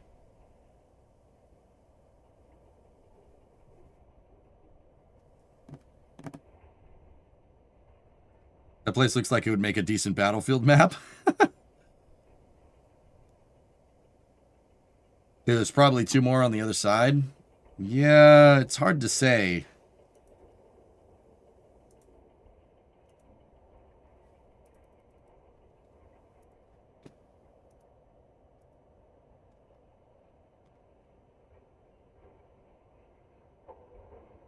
What if they forgot one and then the one that was left couldn't hold it and it broke? I mean, Ivan, that's certainly a possibility, but I'm not 100% sure that there's enough force here to do that. You gotta remember, the thing weighs 120 tons. 120,000 kilos. That's a heavy service structure. Yeah, and I get it, differential vacuum, and you guys aren't wrong, but... So even if one pin was missing, the thing would bind up on the rails. It would bind up.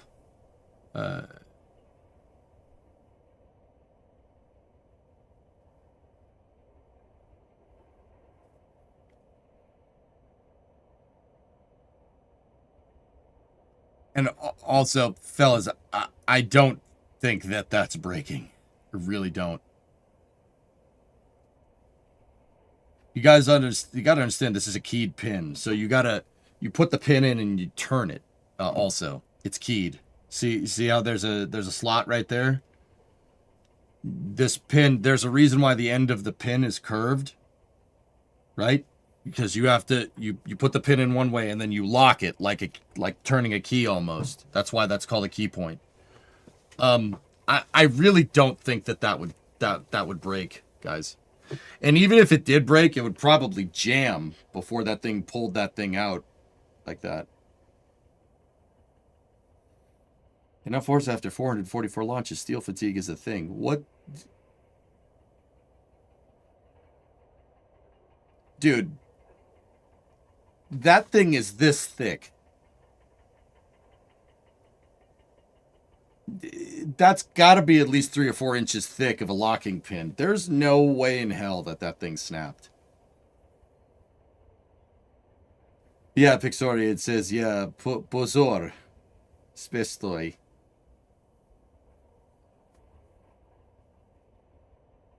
Serious question. Given the ISS lifespan, HSOU's conflicts, and obvious degradation of site, do they fix it? They said they're going to fix it, dude. They could always kit bash the other pad. Site 1.5 is just down the road.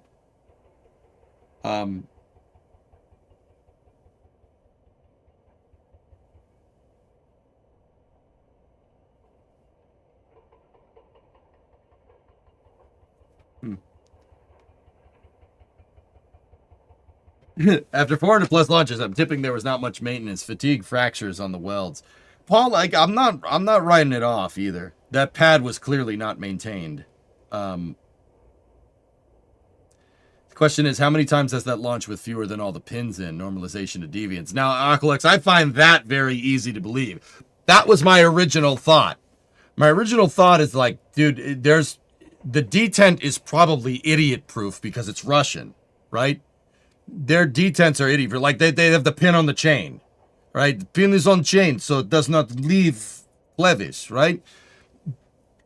That, I think, would be a much more plausible solution. Maybe they figured out, or maybe they saved some time by not putting all 4 locking pins in. And instead of having 4 pins, you just have 2, right? And if you only have 2 pins, right, and the load that gets exerted on this thing from that vacuum is 4 pins are double the load, right? 2 pins mean your load factor could be 1-to-1, which means, yeah, it could probably crack. It's possible. Now that I would see, yeah, that I would find that very easy to believe. They also retract the platform at like T-minus 44 minutes. Dude, it's possible that I think it's safe to say that there's probably another set of pins at the front, but there was an upgrade around 2006, 2007, but I'm not sure what was upgraded and renovated. Yeah, well, Laforte, that was still 20 years. That's 20 years ago, dude. We'll be covering the launch from Vandenberg tonight. I probably won't. I want to go watch Hand Egg. I'm not even kidding. Actually, I might be back in time for that, dude. Maybe. Let me reword it. Is it viable just because they said they would fix it doesn't mean it's gospel? You can fix this. Sure, you can fix this. Yeah. I would have, first of all, I want to determine root cause. If I was Roscosmos, I'd be going and looking at these pins, like right now. Yeah, it is, but it's much less than 1961. Okay, that's fair. Roxic, I don't see what you linked. Is there a door cover to protect the mount when it slides in that picture? Yes, Combat Sent. Yes, there is. The service cabin, a movable folding structure beneath the launch pad where work on the rocket's tail sections is carried out, including connecting all the utility lines and installing pyrotechnic igniters to start the engines. Cabin's work platformed are raised and lowered along using columns and pistons. Before launch, the cabin folds up and it slides. Yep. Into a special niche on rails, and its exterior is covered by a metal protective curtain, which is exposed to exhaust gas temperatures at 2000 C. Yeah, I did the paint diagram. So this is the gantry, and this part of the, here, let me illustrate this. So the gantry can actually raise up to about here. It's designed for attaching the igniters. So this part retracts down, right? And then the whole gantry,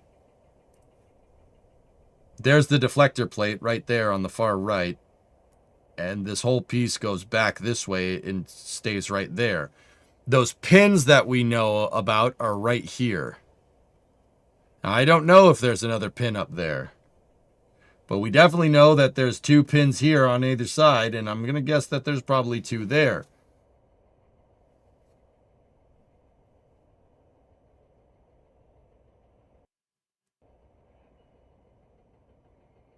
Discovery, go at throttle up.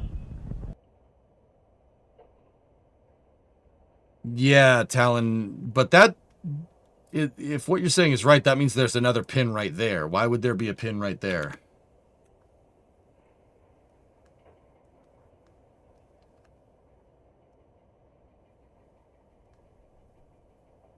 You just copied a paragraph from a Russian website. No, this is not, these are not cast pieces, guys. This is not rolled steel. This is plate steel that's been cut. These are not cast. None of this is cast. Well, yeah, no, it's not cast. It's rolled steel. It's rolled steel that's been gusseted and cut up. Thick rolled steel. You'd need a hell of a cutter or a hell of a... I mean, knowing the age of the pad, they probably did this with an acetylene torch.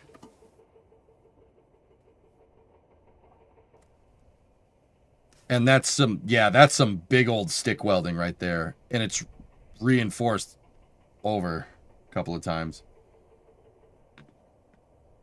Discovery, go at throttle up. Yeah, see that right there, bloody stub? That's what I'm trying to think. Like, I don't know, it's possible. Hang on, Bree's calling me.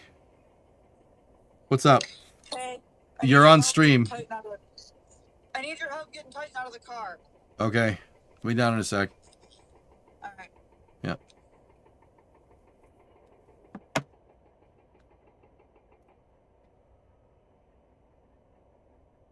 I got to get your thoughts on viability repair. ISS has gone in 5-ish years.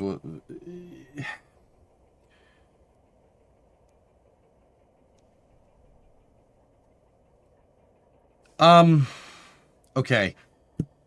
Before I go, I'll answer. Hey, Sea Kraken, 38-month resub. Divide if hand bananas. If you divide subspace of pi and e, that makes sense. Titan went to the vet today, guys. He got more shots for heartworm, so he's probably out of it and hurting. He probably can't get out of the car. You see that there's a second clevis. Is this repairable? Yes. Yes, it's fixable. Astro Knucklehead, like, let me put it this way. If this was SpaceX, they could probably have it fixed in a month. Look, there's Site 1-5. Site 1-5 is down the road, and apparently you have a there's a spare. They have a spare service gantry. Apparently. Hey Hawk, 77-month resub.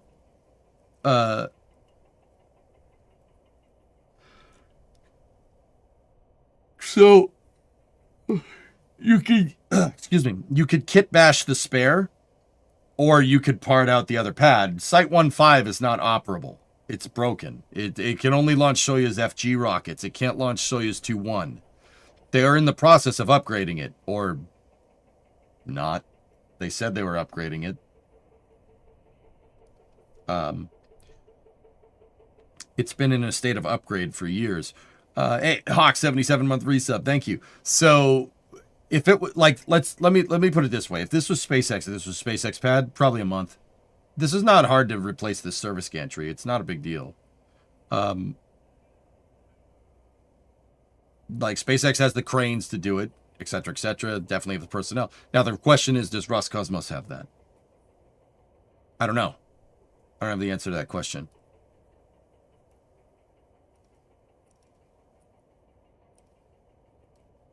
We did it. He's good. All right. Well, I'll come down there and check on you guys here in a second anyway. Roscosmos is short on manpower, money, and time. That's what I'm wondering. Is it technically feasible? Yes, absolutely. Does Roscosmos have the money to do it and the personnel to do it? I don't know. I don't know.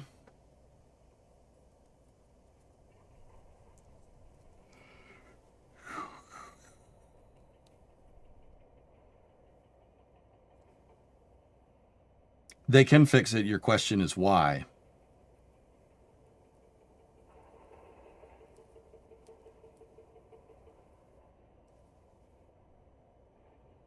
Yeah, I don't know.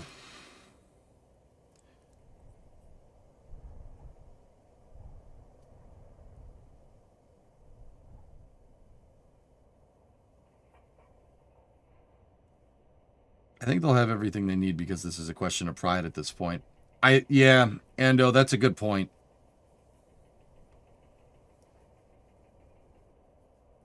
Why? Their commitment to the ISS?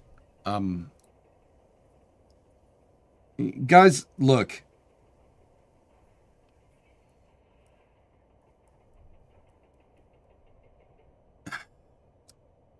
It's not that you stumped me, Knucklehead, is that there's no way I can really say this without stirring the hive. Look, Russia's not very favorable in the world right now. That's no secret.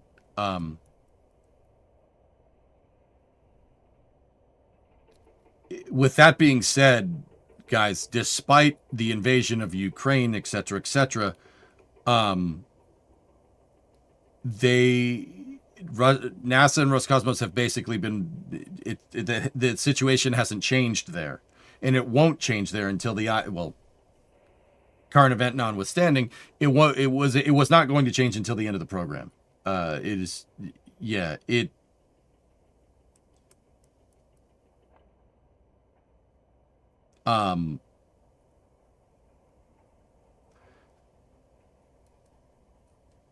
So NASA is a stakeholder in this as well. Astrocanonical. NASA is a stakeholder here. It's not just down to Russia's national pride, like Ando was saying, if they have any of that. It's not just down to them. It is very much NASA needs this pad working too. Because, you know, we almost had two ways to get to the space station, but one of them decided to not do thermal analysis on thrusters correctly. So, yeah, I think they will fix it.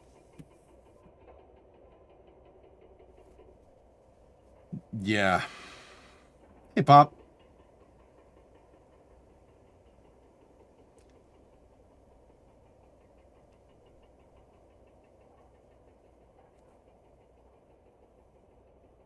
I think they'll repair it. Now, how long that takes, I don't know. Knucklehead, I think they will fix it. The relationship between Roscosmos and NASA has not changed regardless of the war. Like I said, it's no secret that this war is very unfavorable with most people. I think that's a very fair thing to say without kicking anyone, you know, kicking the hive.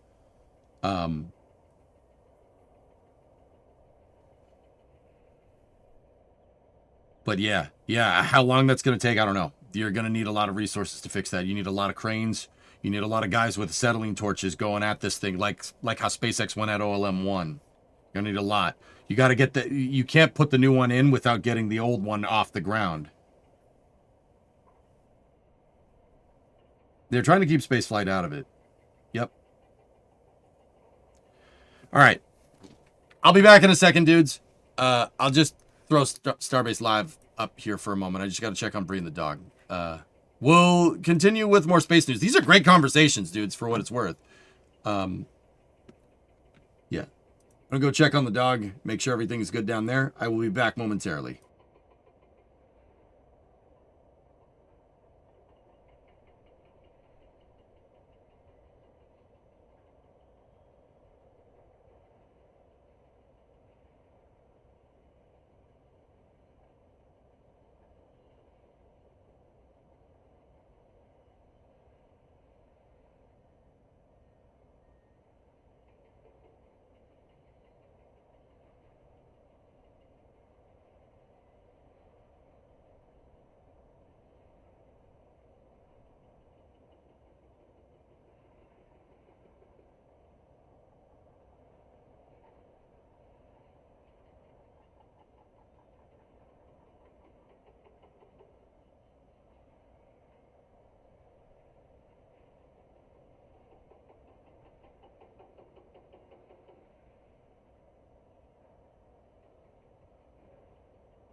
Okay.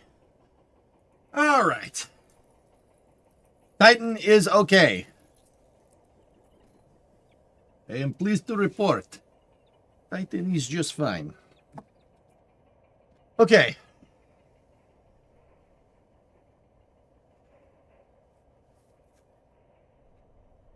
All right. So, yeah. Sorry, just checking on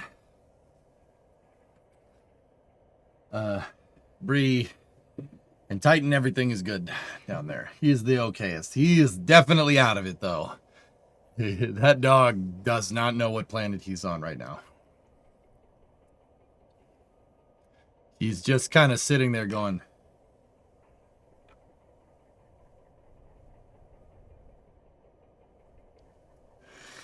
yeah, I'm saying, okay.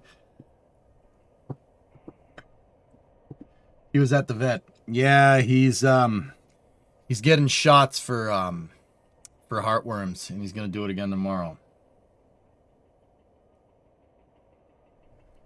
I found out how it attaches to the pins. Right below the top will have wheels, a chain binder.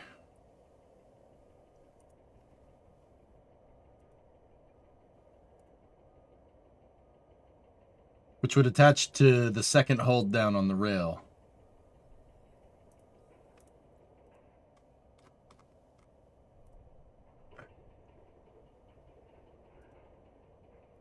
You see, Mutter.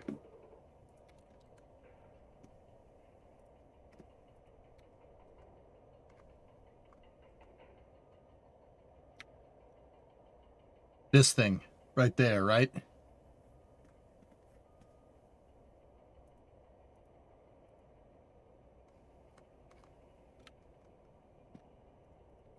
Also, I want this off, this is Anatoly Zach's website.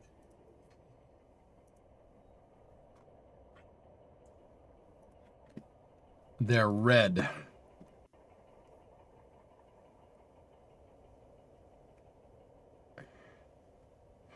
Yeah, Mutter, there's no way that the binders, the two binders and the pins broke. There's no way. Someone forgot to put them.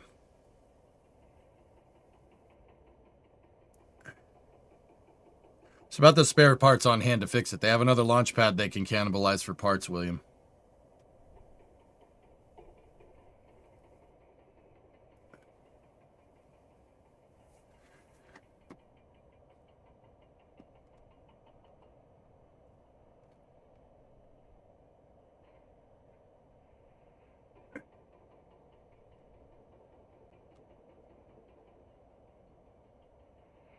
Yeah.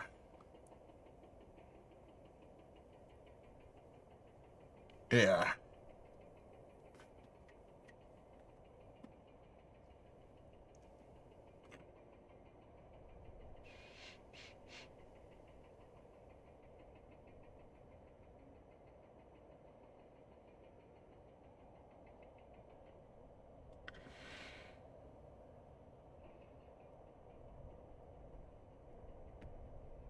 The Discovery, Yasmash go at throttle up. factory, huh?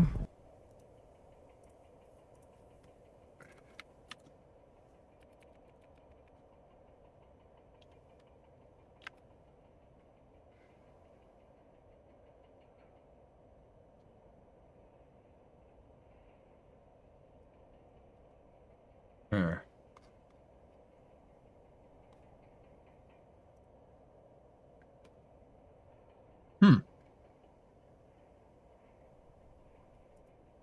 In the 21st century, two new mobile platforms were built at Yasmash factory in Suzerain. One for the Soyuz launch pad in French Guiana, and another one for Vostochny. The hydraulic systems were controlled by electromagnetic distributors activated by dedicated switches.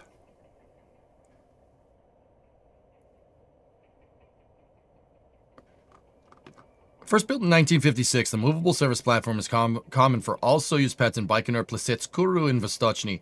The original structure, designated O8U216, was developed by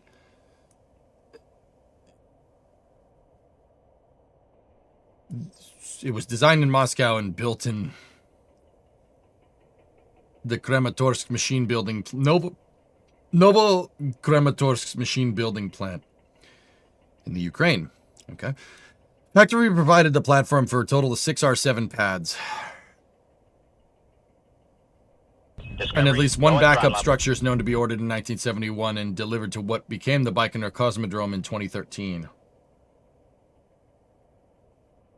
Discovery, Glasnor, go at throttle 65 up. month resub, and Kaiser with 110 month resub, and Josh had 102 month resub before that. The Soyuz have the capability of reaching ISS inclination from any other launch pad. It could do it from Vostochny. Yeah, it could do it. On the original platform, all axes formed a circular turntable which could rotate along with other service systems to orient the rocket for a correct ascent azimuth depending on the flight direction of the ballistic flight or the orbital inclination of the upcoming mission. The rotation of the main ring was powered by 4 electric motors. This feature became unnecessary with the introduction of the Soyuz 2 variant, whose flight control systems could perform the necessary roll maneuver to attain the correct azimuth. The upgraded versions of the mobile service platform received designations of OU-0216 and 216M. In the 21st century, 2 new mobile platforms were built at Yezmash in Suzerain, one for the launch pad in French Guiana and the other one for Vostochny. Their hydraulic systems were controlled by electromagnet. Okay, look, they can build another one. They have that factory. Yezmash has built one relatively recently for Vostochny. Vostochny came online 2019 or something like that. That's the Vostochny Cosmodrome. It's another Soyuz pad that's in the Russian Far East.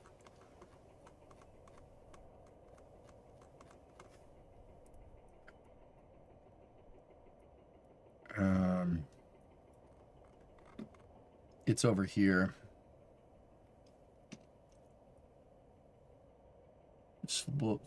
Svobodny? No. Ah, there it is. Nope, that's not it. That's a mine. Difference. There we go.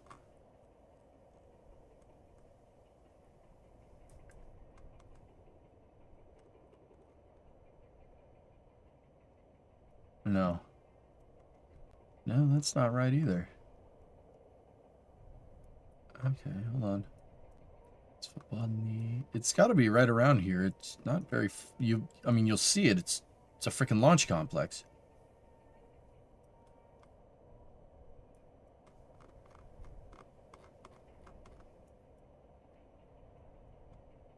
That was before the war, though. Might be a touch more difficult now. Suzerain is... Look. Suzerain is in Russia, dude. It's not in the Ukraine. It's the factory I was just looking at.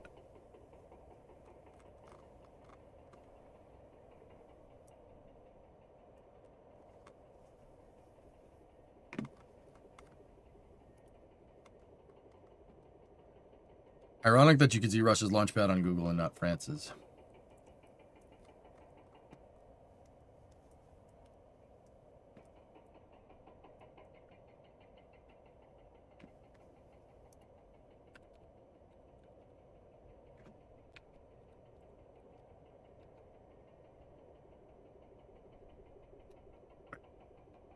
Oh, I was super close.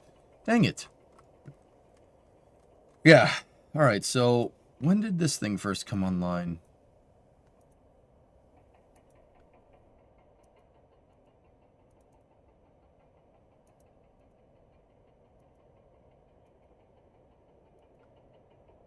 I remember we covered this almost every day. Roscosmos at the time was giving daily updates.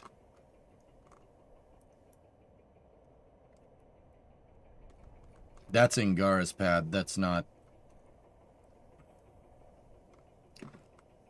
Soyuz. This is Soyuz over here.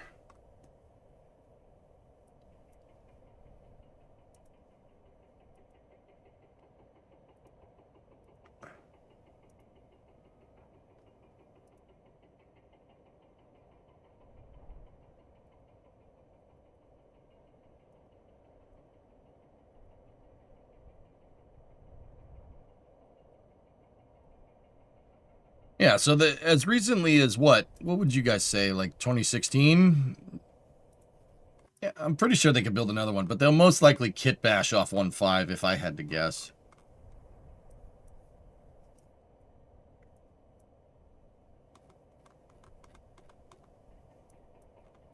Did they ever finish that airport that they were making over here? Yeah, kind of.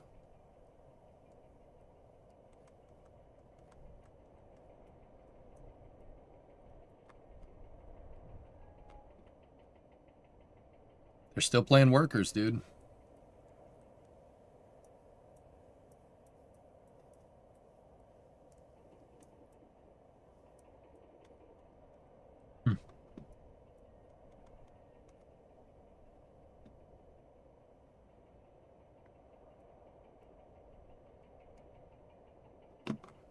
Wait, what the heck is this then? Just out of curiosity. What's this factorial looking thing going on down here?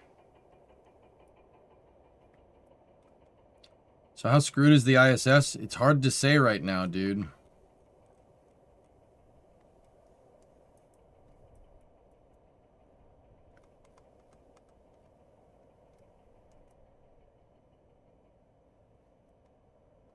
Commodities?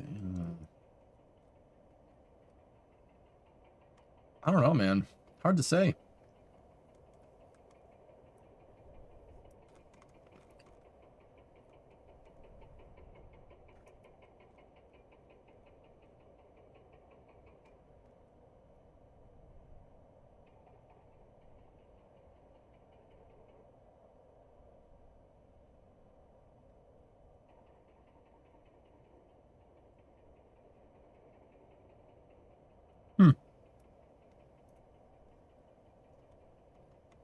Geothermal? Yeah. Did we see the gantry jettison itself into the fire pit during launch? Didn't happen during launch. It probably, most likely it happened right after it, Sig. Like, this was not, this was a, yeah, this isn't something that, like,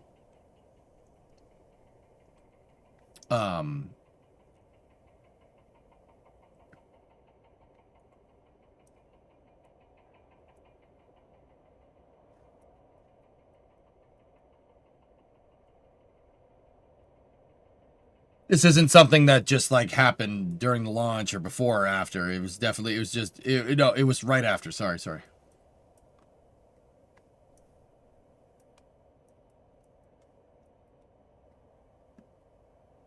Ah, yes. Uligorsk is 1 kilometer, and what is that one? Yida is 1,400 kilometers that way. Okay. 1,400.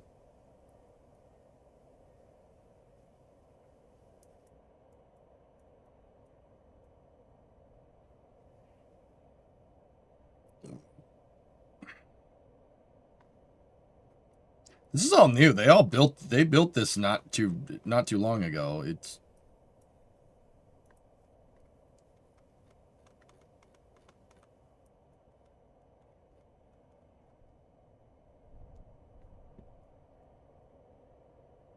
yeah, this whole city was not here. Very recently.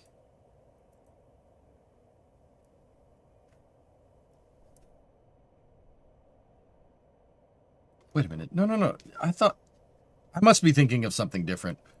Maybe they built another city like up here somewhere, because I remember them building new blocks, like block housing and stuff for this place. And then we kind of stopped. We kind of stopped covering the Russian space program for, you know, reasons.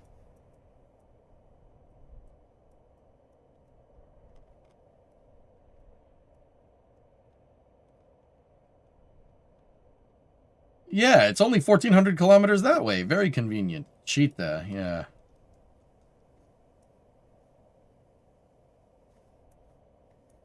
Discovery, go at throttle up.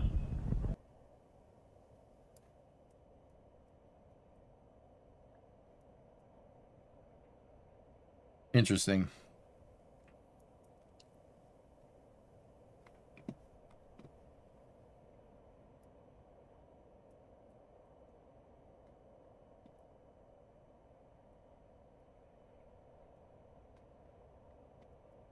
could have sworn they built a new city around this thing, but I guess.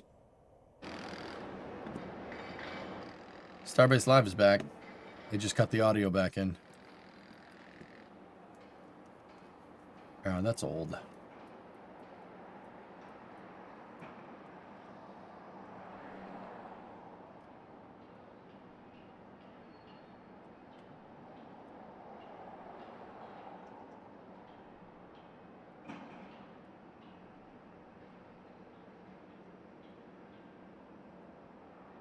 You should save all the launch sites as pins? No. Save the launch sites as pins. Bro, I got them memorized.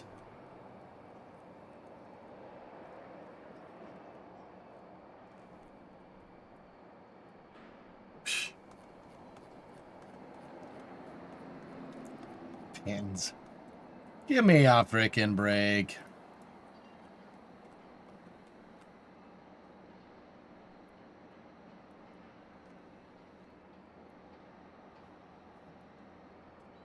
No, Wenchang is like right here. Yeah, there it is. Mahia now?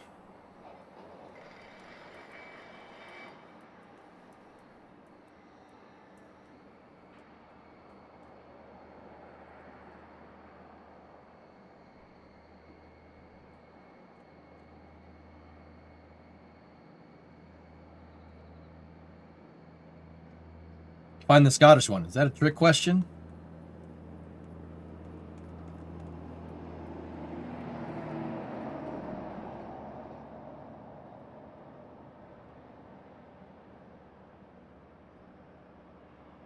It's somewhere in this picture.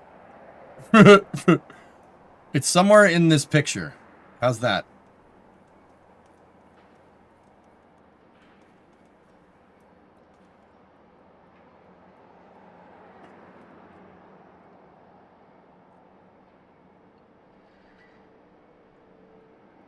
Do Nord space? That's in. It's up here.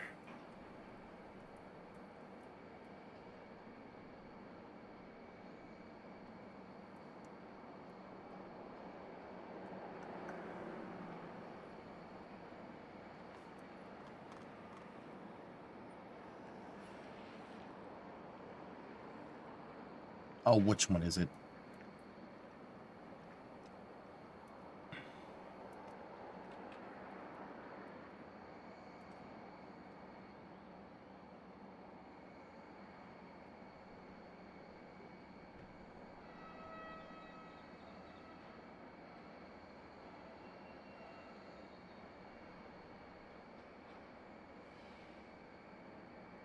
Got it.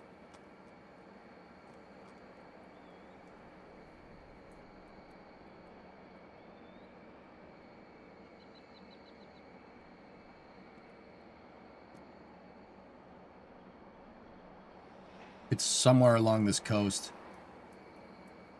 Oh, that's too far.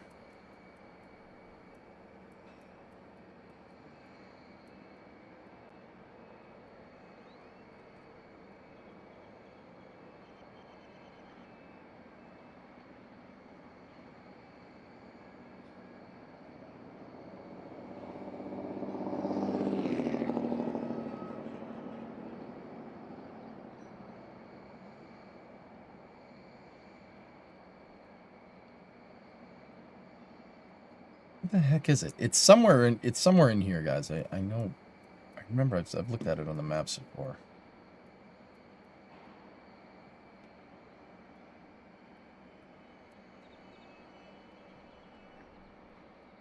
I don't know if these pictures are up to date either. Okay, we're on the new state. So we should be able to see it. Oh, there it is. I got it. Right there.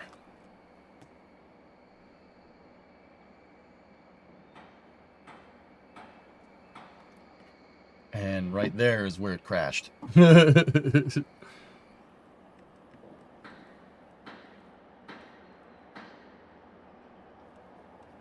I know there's a U.S. launch site in Alaska somewhere. Is it utilized? It's on Kodiak Island.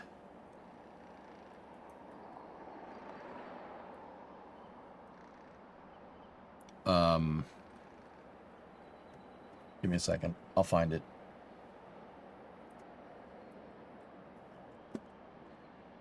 Yeah, there it is. Yeah, they do use it sometimes. Astra launched from there, Nader. You know, the rocket that slid out the gate? That was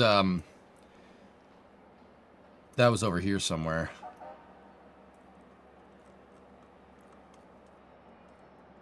What do they launch from here? Missile testing and other things. Hey, Astra is still around, guys. They're not bankrupt, dude. Just saying.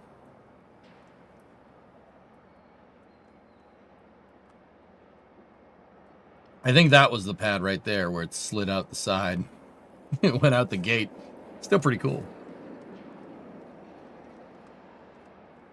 Were they landing the X-33 in Montana? Dugway Proving Grounds in Utah. Yeah, Nader.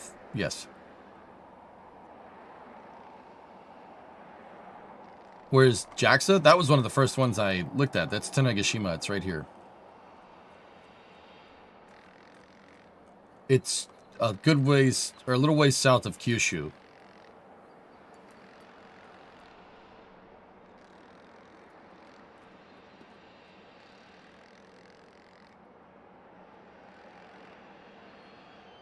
That's the H3 and the H2 launch pads. Yeah, next step is Max Q. Yeah, you remember that? Couldn't believe it.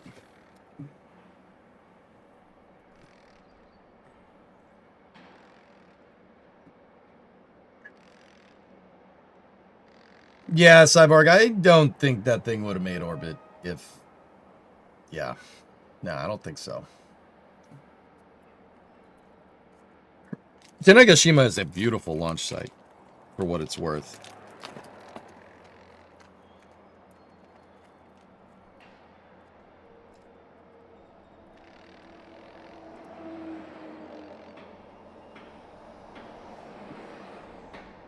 Here, you guys want to see a bonus? Check this out.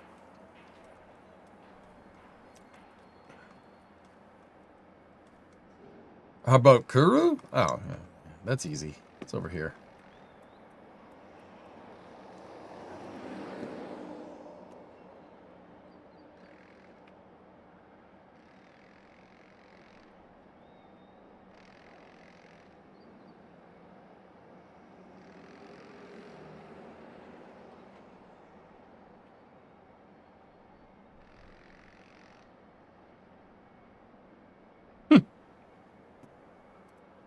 This didn't used to be blurred.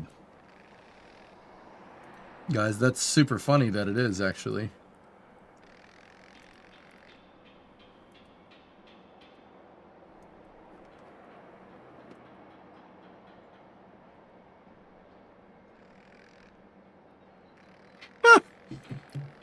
What are they? Oh, no, we can't have people seeing this. Who's gonna copy you? I don't know where South Korea's launch site is, dude. Nah, I don't know where that is. So Ariane 5's launch pad is right here. Ariane 6's launch pad is right there. Vega's launch pad is... It's somewhere in this blur right here. I think it's over here somewhere.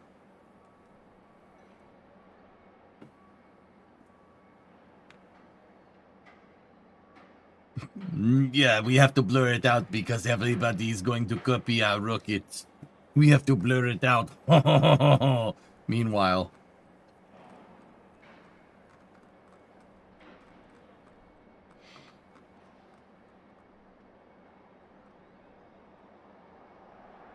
Where's India's? I know the region, I don't know where it is.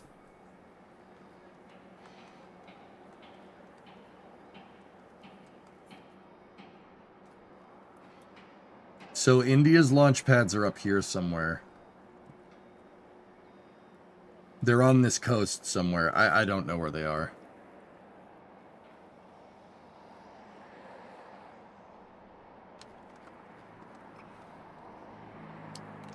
What about North Korean side where they launched the mission to land on the sun?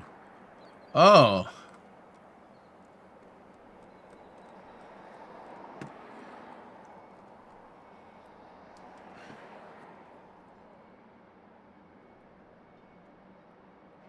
Oh yeah, that's right there.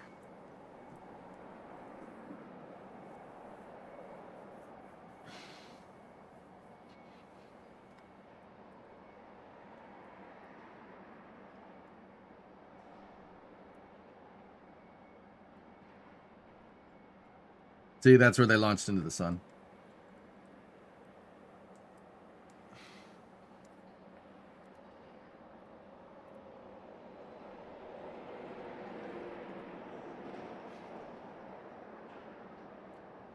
Here's Korea's. Okay, there we go.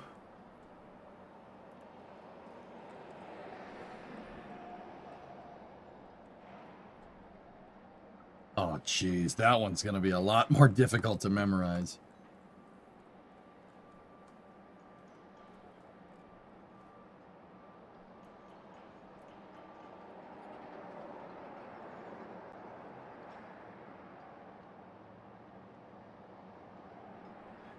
Is there a way India can launch to the ISS from their pads?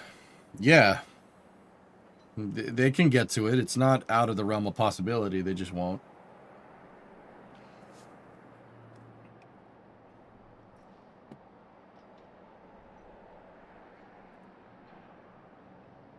Oh, Brimo just sent me this, guys, just on a quick side note. Hey, look. So, she sent me a picture of Titan. Titan has racing stripes. See? He's got the racing stripes. This is where they did his first injection, and that's where they did his injection today. He's got racing stripes. He's got hood scoops. He's got hood scoops.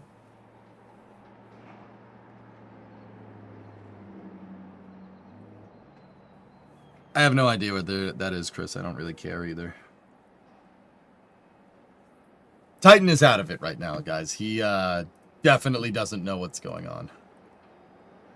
Yeah, he's got an ACA duct. Yeah, so he can go faster. Yeah, the poor buddy. He's all right. He'll be okay.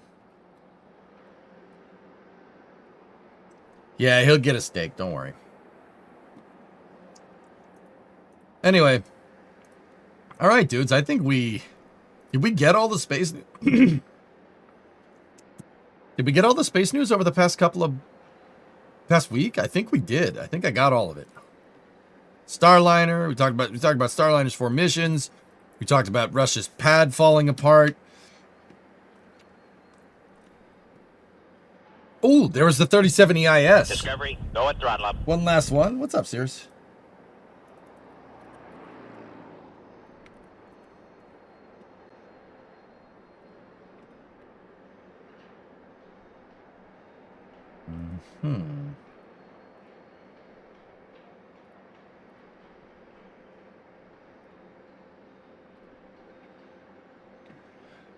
ZUK got canceled? Well, didn't it scrub?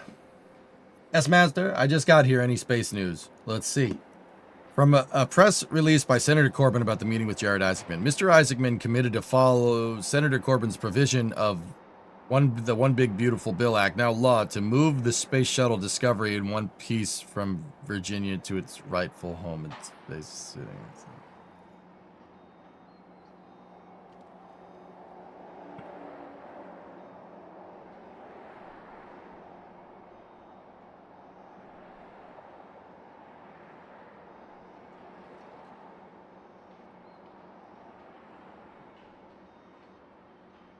In one piece.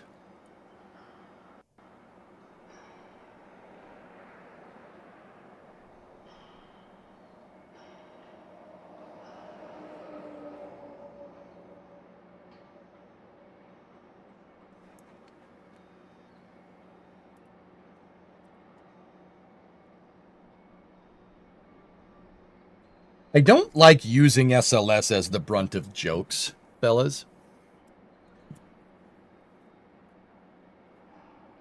I think it's a good rocket. With that all being said, politicians are not very good at understanding the laws of physics.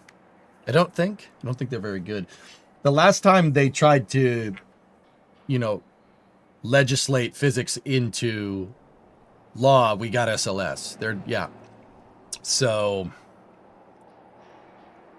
yeah, you can't just pass a law that defies like physics and be like, I declare gravity illegal. That's not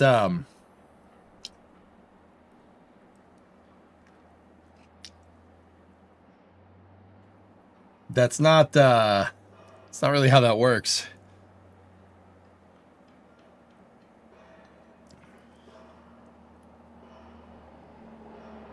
Can you show some obstacles for it to cross? Well, they want to move the thing in one piece. If you're going to move it in one piece, you need the shuttle carriers. You need the 747s. Now, fellas, I'm going to sit here and say, like, I'm very opposed to them cutting up the... all right, let me rephrase it. I'm very opposed to them cutting up Discovery. If they could move Discovery in one piece, however, maybe I don't have a problem with it. The only way you're going to move that in one piece would be restoring NASA 905 or NASA 911. That is the only way that's happening.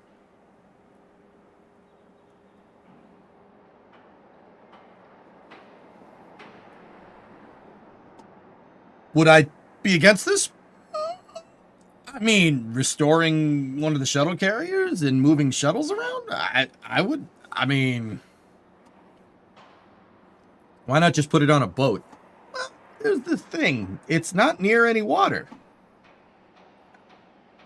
It's not near any water.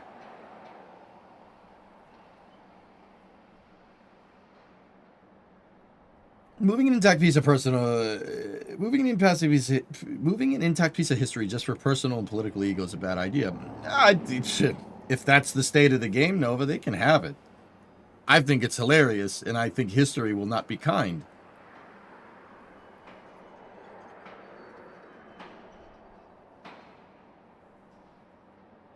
History will not be kind to these people. But if we do get a restored shuttle carrier aircraft out of it, I'm kind of okay with it.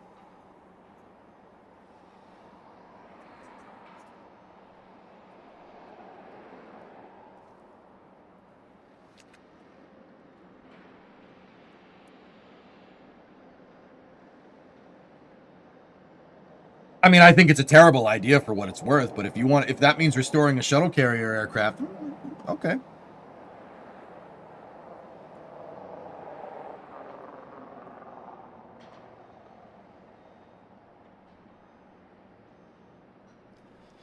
With that being said, I've talked about this many times, and I don't want to rehash anything. I'm just going to say what I said before.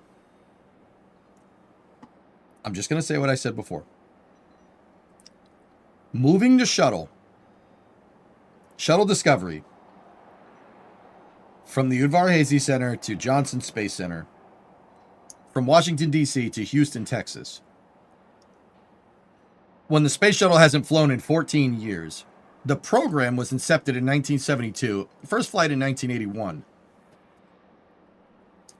That speaks volumes about where our political stakeholders are at in terms of NASA as a whole space program. You would rather move this 40-plus-year-old vehicle. Discovery was built in 1984, I believe. Or 1983 for Discovery. This is a 41-year-old vehicle from a program that hasn't been around in 15 years, from a program that basically was started in 1972. That speaks volumes for where your priorities are at as political stakeholders. That's it.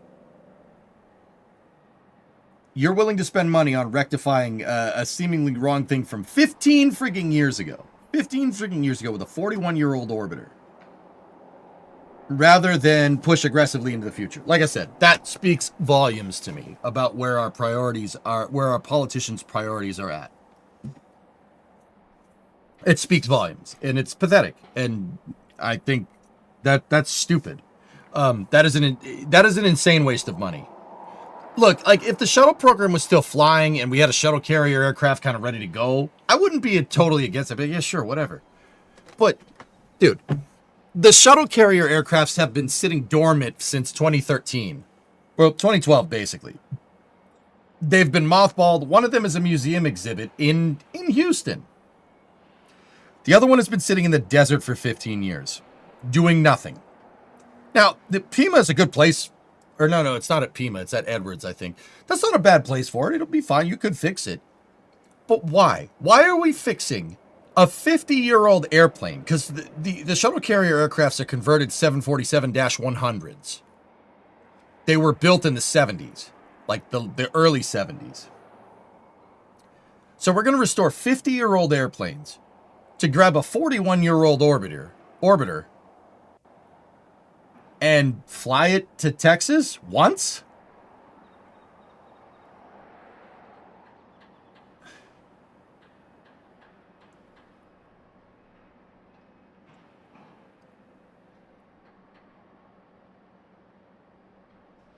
Like I said, shows where your priorities are at.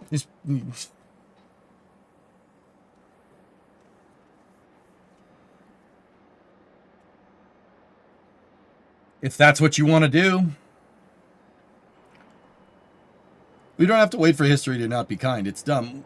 Well, yeah, Aqualex, I'm trying to navigate this minefield here, and please, before I read whatever you're saying, I'm just going to read what you say after this, and if you're not helping me navigate this political minefield, I'm not going to read it aloud. Yep, that's what I thought. Yeah, no, I get it. I get it, dude. This is...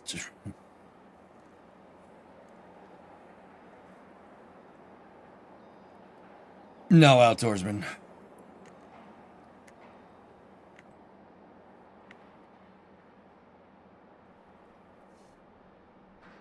Yes, Nader, that's what Aqualex was basically saying. Yes. I don't know. I don't get it. Hopefully Rook talks some sense into the guy. With that being said, dude, like, I love the space shuttle. I love it. Discovery should be preserved for future generations. I strongly oppose from it, but if you really want to do it, go ahead, dude. Like I said, history will not be kind to you because you're gonna break it. You're gonna break it. There's no way they're moving Discovery without a shuttle. If they're without a shuttle carrier aircraft, there's no way you're moving that thing correctly. You're not. And the people that did move the stuff correctly are probably long gone. So someone's going to break something. It's better to just leave it where it is. With that being said, you want to turn this into some funny political folly? Great. That's what's going to happen. Be my guest if you want to make a fool of yourself. That's fine. Then everybody will know.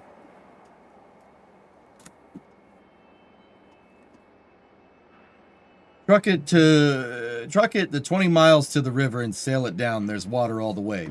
Like I said, S, I said they shouldn't move it by water, and you took that as, well, no, we could do this if you just put your thumb up your butt and actually move the thing over there. You're missing the point entirely. If they want to do that, go ahead.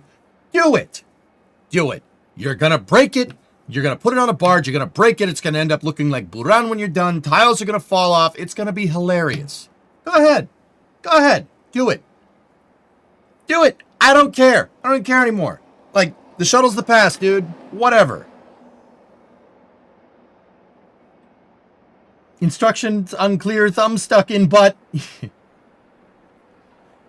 That's what I'm saying. Like, you know, maybe you could. Maybe. Well, all right. Go ahead. Try to move that thing on 495 in DC. See what happens.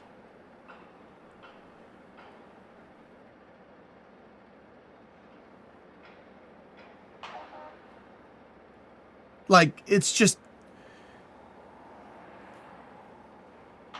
Who did the Endeavor lift? I have no idea, Outdoorsman. Like, that's what I'm getting at, dude. Like, if they want to, go ahead. Just ruin it. Go ahead. Go ahead. How poetic would that actually be?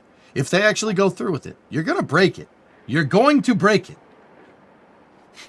Because the people that know how to move this thing correctly are long gone. They've found other jobs.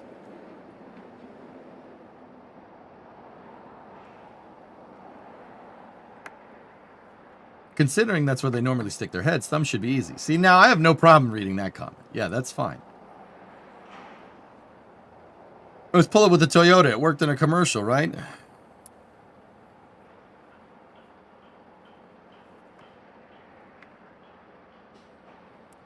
Yeah, guys. Do I have a problem with it? Yes. If they want to try to do it, you know what? Do it. I'm going to laugh when it breaks. I'm going to laugh.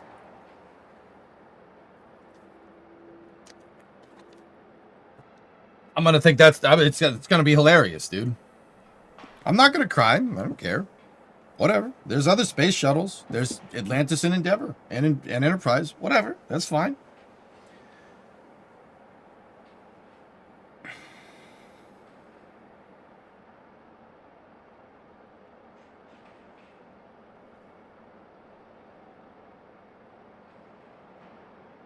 Yeah, but Discovery is the best shuttle? Well, see, I think that Challenger is the best shuttle, but Challenger's already in pieces, so... You know, I can't complain about them cutting that up. It's dry humor. Relax. I know those people by name. Okay? The Challenger 7.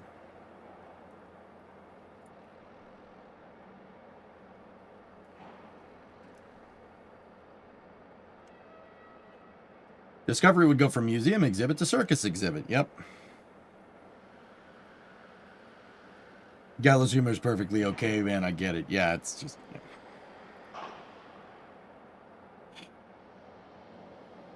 Yeah, like I said, if that's what you're going to do, you're going to make a fool of yourself when you try and move it. It's going to break.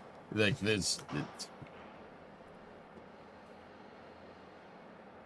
Yeah, I'm done talking about it. Anyway. Speaking of Jared Isaacman, we do have Jared Isaacman's, his confirmation, again, is 10 a.m. on Wednesday, on the 3rd. So I will be here early on Wednesday to watch that. Be sure to bring your popcorn. Ron McNair is related to one of my best friends growing up. Yep.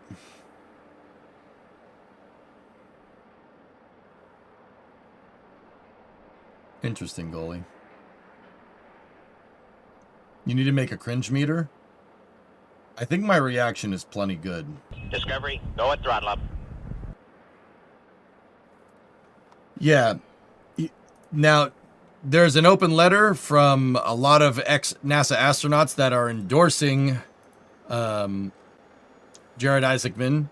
Let's go down the list. Charlie Bolden, Bob Cabana, Greg Chamitoff, Katie Coleman, Leroy Chow, Ken Cockrell, Drew Feustel, Jack Fisher, Mike Foreman, Ron Guerin, Linda Godwin, John Grunsfeld. Hell yeah, John Grunsfeld. That guy's a bad melon farmer. Ken Ham, Jose Hernandez, John Harrington, Rick Hybe, Joan Higginbotham, Scott Kelly, Shane Kimbrough, Wendy Lawrence, Steve Lindsay, Leland Melvin. Hell yeah. MLA, Michael Lopez Alegria. Still flies for Axiom. Ed Liu, Dottie Metcalf Lindberger, Bill Arthur, Stephen Oswald, William Reedy, Garrett Reisman. Garrett Reisman's the GOAT. That guy's awesome. I've talked to him before. He's a cool dude. Stephen Robinson, Rusty Schweikert. All right. Got some Apollo astronauts in there. Let's go. Nicole Stott, Steve Swanson, Jim Voss, Peggy Whitson. Still flies for Axiom. And George Zamka. Good stuff, man.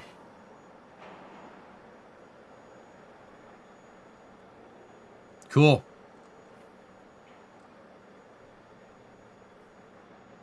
That's a pretty good list. There's some real talent on this list. Charlie Bolden flew the space shuttle. Bob Cabana commanded the space shuttle 4 times. Good stuff. Scott Kelly commanded the space shuttle. John Grunsfeld did EVAs. He did Hubble servicing missions, if math serves me left. What? No, Ed Baldwin? Don't reference that poor excuse for a space sci-fi show in my chat. Don't reference that. No, bad. I'm gonna get the spray bottle out. Don't do that.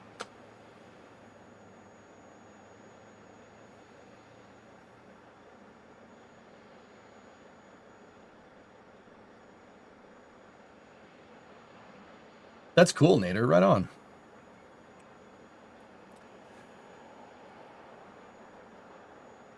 I feel like there's not many other options for space shows. Yeah, I know what you mean.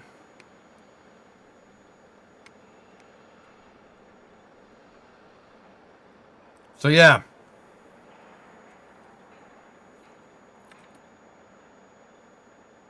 Jared Isaacman's confirmation is on Wednesday at 10. Knowing politicians, it's probably going to be 10:30. Calling it now.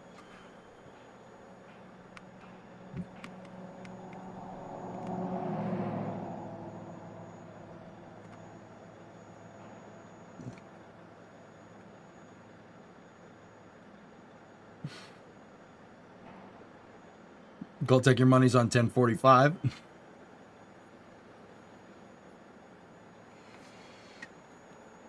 $11, Joe. He's speaking from experience, man. All right, so check this out, dudes. Let's turn Starbase Live back on. They have CP11 back up. Look at the Gigabay construction, dudes.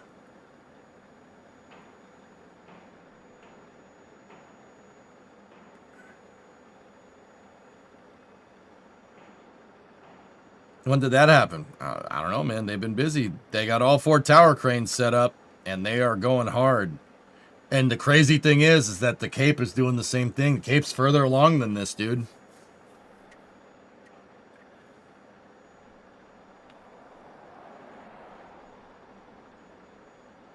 Discovery, go at throttle up. It looks very satisfactory. Right. Right. Yeah. It does, doesn't it?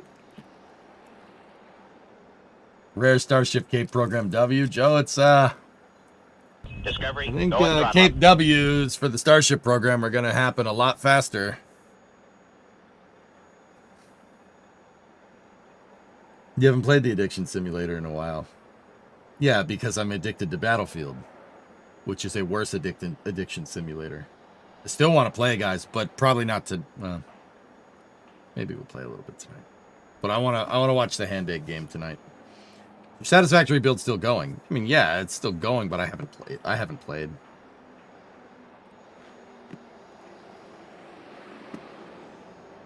Link it, Phil.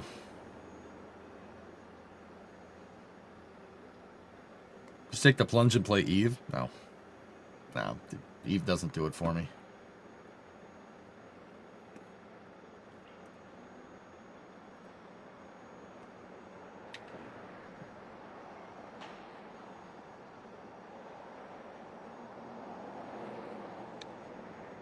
How many times will Elon's name be said on Wednesday? I don't know.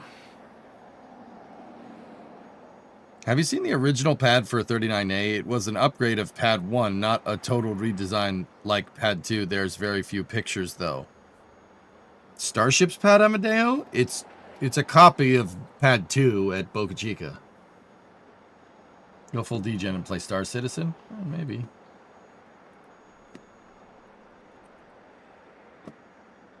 Oh, yeah. These pictures of Booster 18. We got to see inside of Booster 18's plumbing. Oh, my God. Oh, my gosh. Look at that. Wow.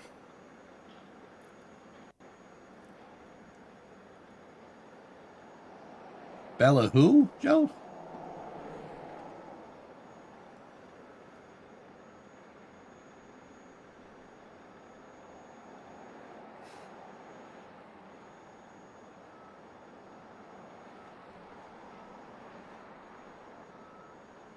Prop Shop cooked on those. They did pretty good, man. One more. So once again, these pictures are coming from our GV aerial, guys. Booster 18 has started to be deconstructed.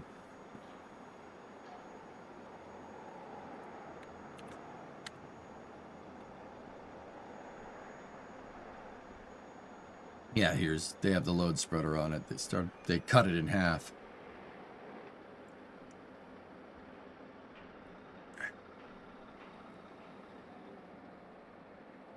Welcome back, N1. We've missed you, right? Yeah, Nader, we should do that. I just gotta figure out what I want to. How many points of failure? There's quite a few. Dude, look at the strut.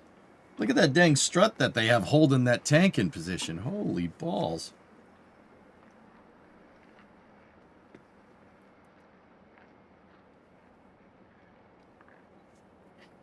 Man.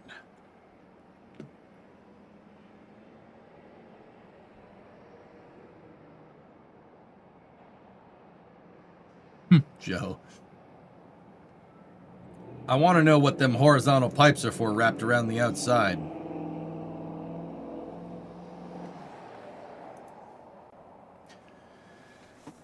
As far as I can tell, this looks like a methane header tank. But because that's where all the pipes are going. That's probably for fluid management during landing burns. Oh, no, you're right. You're right, Phil. I'm wrong. The methane that's for methane. That one's for liquid oxygen. They can't have the liquid oxygen tank, the liquid oxygen header tank in the center because the methane downcomer is there, the down tuber, or whatever the heck, or upstander. That's what D called it.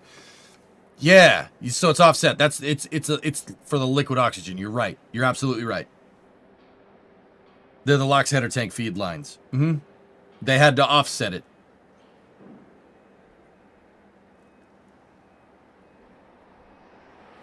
Upstander, upholder. I mean, this thing is pretty damn strong. It did hold up the entire methane tank by itself. There's no structure left here. Yeah, so I mean, dude, that looks sick, dude. It looks like a pipe organ, man. It's really cool.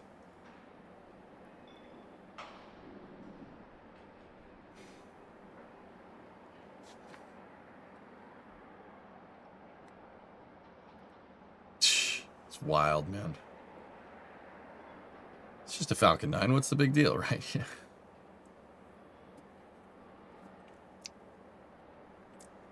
Must be load bearing for the inner engines. Yeah, something like that, Bill.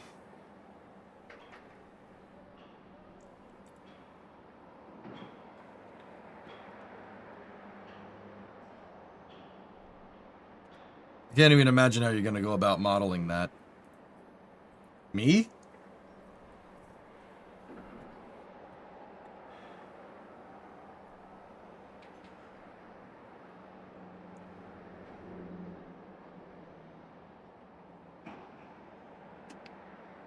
That wouldn't take very long. I'm not just saying that. It's repeating pieces, dude. Look. So this piece is like that piece, right? So you have pipe A, which kind of bends out this way, and then pipe B bends out that way, and then it just repeats all the way around.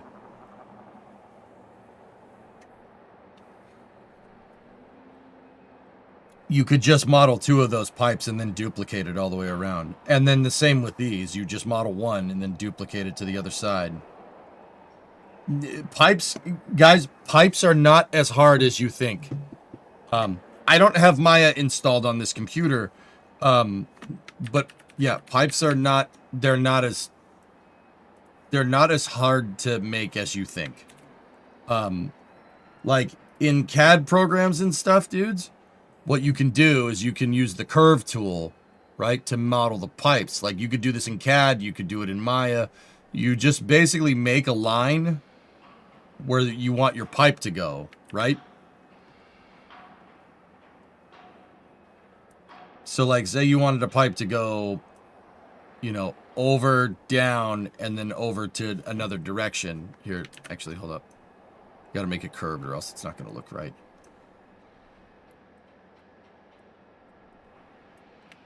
So, like, if we're sitting in 3/4 view like this, right? You can use what's called line extrusion. And if you go here and you make what's called a primitive circle, right?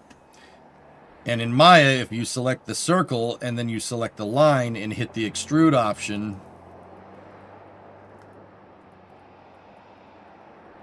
it'll make the pipe in this shape. That's, here, I'll show you. It'll do something like this.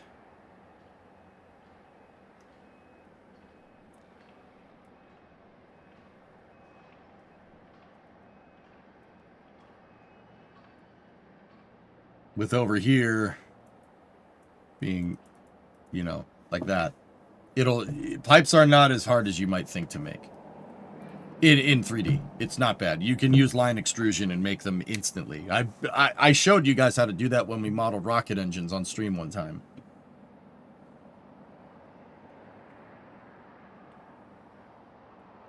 Why up? I knew someone was going to say something about that. I knew somebody was going to say something about that.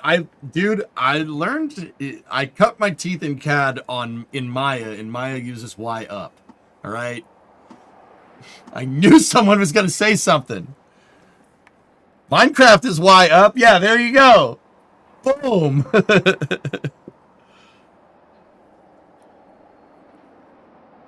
SolidWorks is Y up. There you go. Yeah, I believe Fusion is Z up. Ever use BricsCAD? No. Do you think they will try and salvage some of those pipes? I wouldn't, Comus. I don't think so. Dude, it sucks that we lost Booster 19. That sucks. That's awful. That's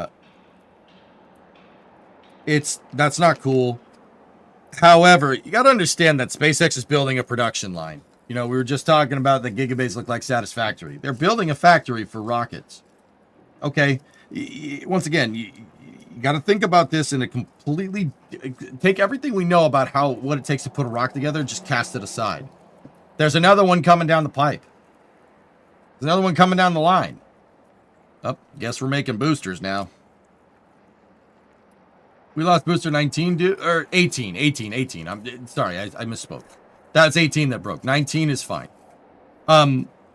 Yeah. So there's another one coming down the line, guys. Booster 19 is coming down the line. Forgive me. And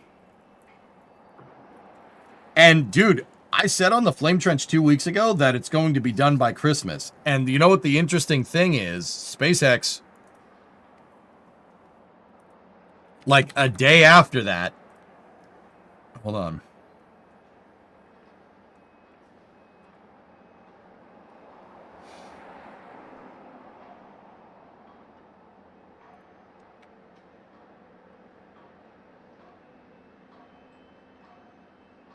I got it.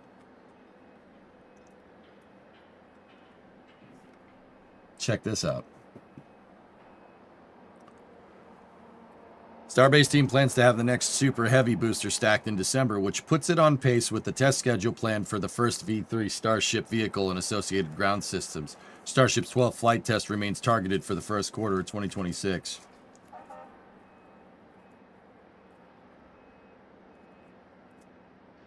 Four out of 10 sections are in the Mega Bay. 4 sections of Booster 19 are stacked. EJ wrote the tweet clearly? No.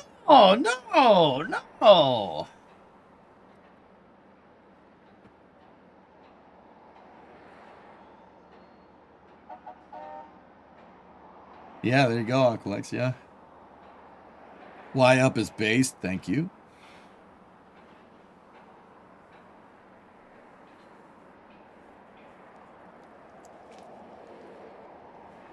Yeah, Talon, probably. Did Elon pay you good money for that? No. No. Oh. Right hand rule. Yeah, I know.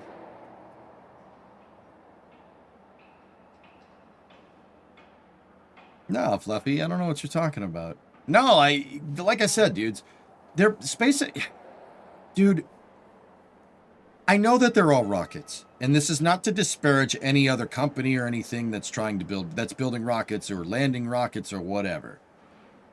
SpaceX is building a factory.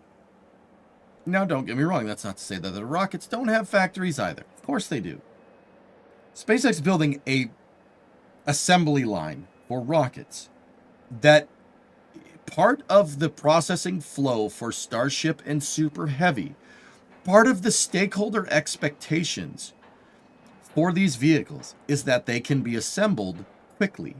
That's part of the reason why Starship's made out of stainless steel, and it's not 7000 series aluminum that's in a milled isogrid and bent and friction stir welded, because that takes time to make, comparatively to just taking a roll of stainless, making a ring, making another ring, zap it, make another ring, zap it, stack it, stack it, stack it, stack it, boom, done.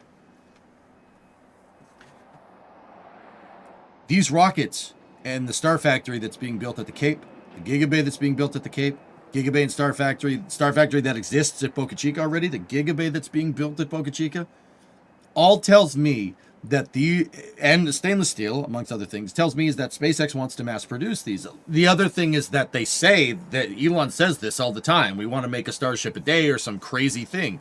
Okay, if you want to launch a Starship a day, you're going to need a lot of Starships.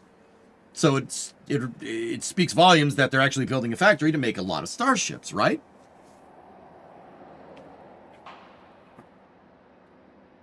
Look up Vast Space Station, Clayton, if you're interested in that. So, hey, Wildland, what's going on? So that's what I mean. SpaceX is going to build. They're building a factory. Honestly, Block 2 Starship was probably holding that factory back. V3 fixes a lot of the perceived or the problems learned from V2, problems encountered and learned from V2. It absolutely does. V3, I know it's funny saying this because Booster 18 just exploded, but V3 should, barring teething problems, should have fixed or mitigated, well, not mitigated, it should have fixed all the problems that Block 2 is having with the attic and purging out systems, etc., etc. It is much more simple and it's much more elegant. It's designed for Raptor 3. It's designed to be put together quickly and made very, very fast. Not much at home on paternal leave, so tired. Congratulations. Tired, yeah, I got you. Right?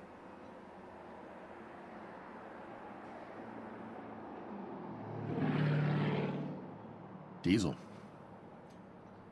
Vast mentioned. Yeah, so it wasn't like I want to toot my own horn about being right about Booster 19, but honestly, that wasn't anybody that knows, like, follows SpaceX. Like Zach could have predicted this. Alex could have predicted this, and they probably did. They probably did before me. This wasn't a big shocking revelation.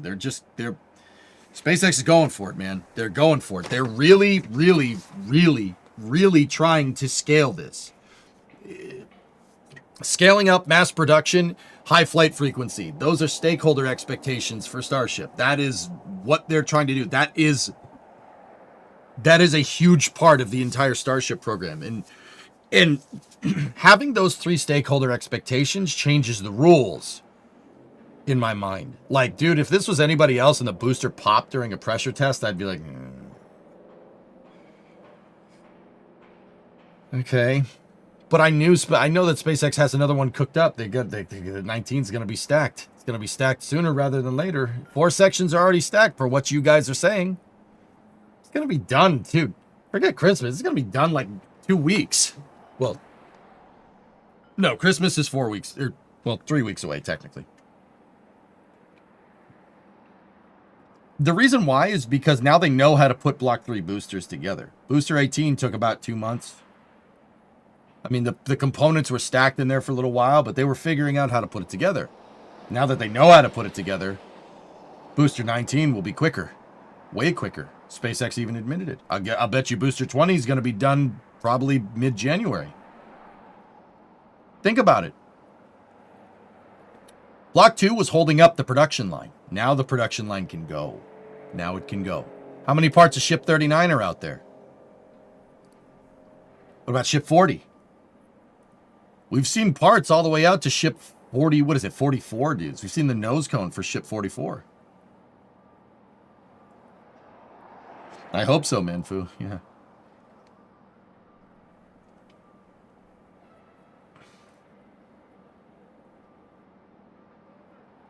Somebody on that Flame Train said it was going to take 6 months. I know. That was 6 months to launch. That wasn't...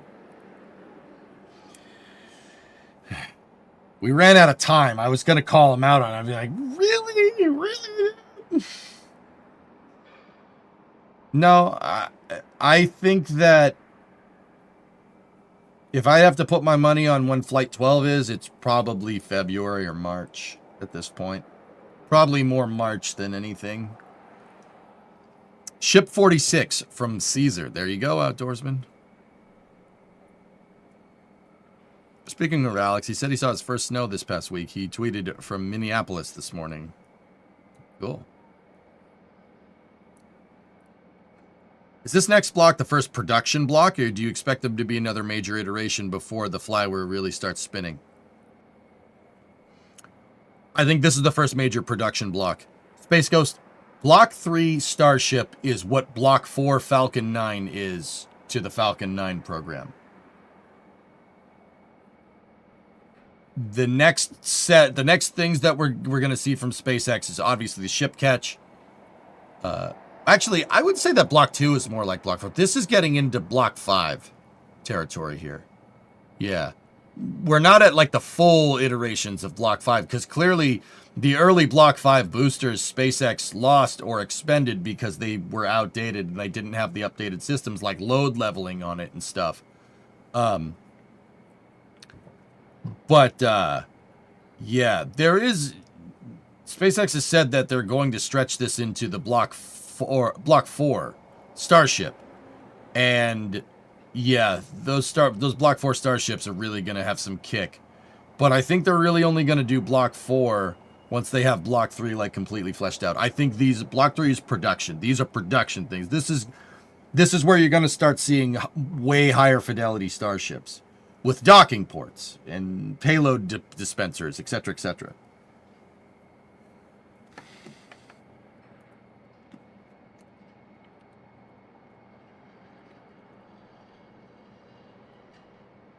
What is this? Starbase tracking? Oh, dude, they follow me. All right, cool. Follow me back. Hell yeah.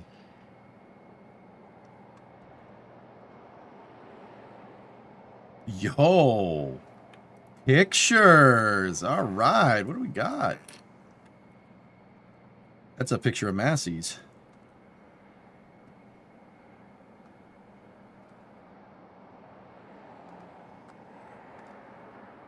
Cool. Yeah, Aqualex, that's a good way to say that.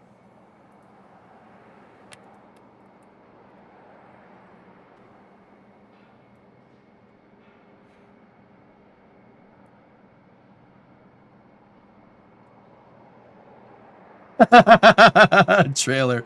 Nice. Nice. NSF North. CP11. That's where CP11 is when we put it in Danger Dune. Oh, God. Dune. Straight Dune. That site sucks, dude. It sucks getting anything over there.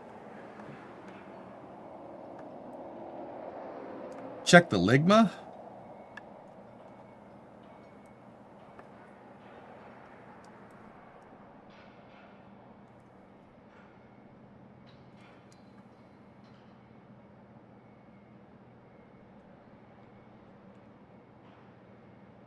Where's the thing?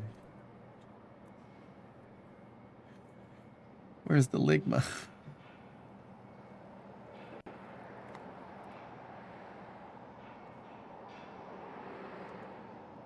Woof.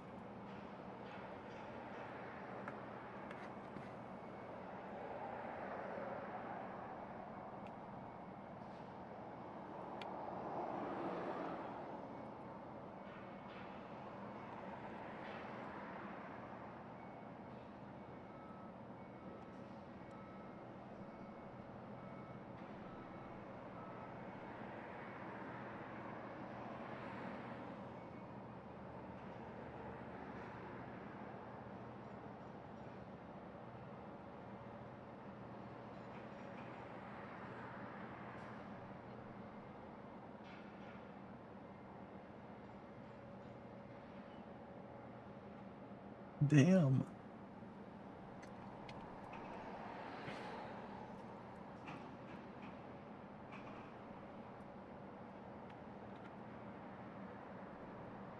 Oh, sick.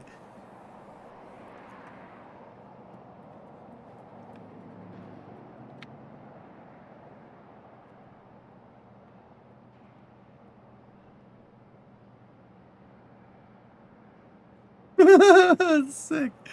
This is cool, man. Yeah, see, look. Here you go.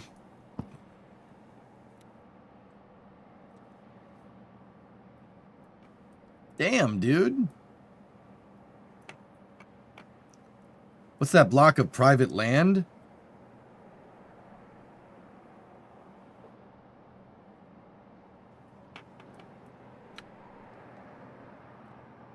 Did I see somebody else's mouse cursor moving around? You didn't know about this? No.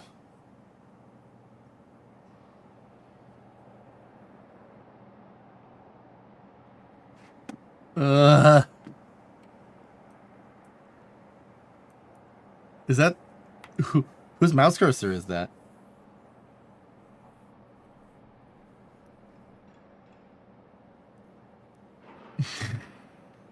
I don't know whose that is. Now I'm scared. Now I'm scurry.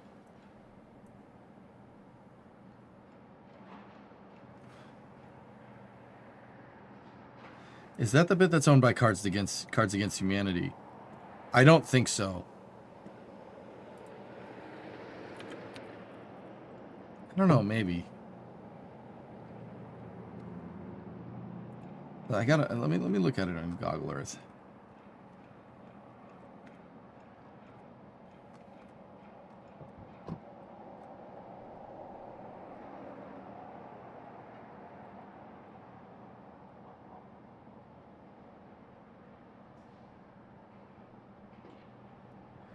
Without being a complete jerk to the guy that owns this land, I don't think they're buying it, dude. They've bought everything around it. Is it this house? Let me see. Yes. Yes.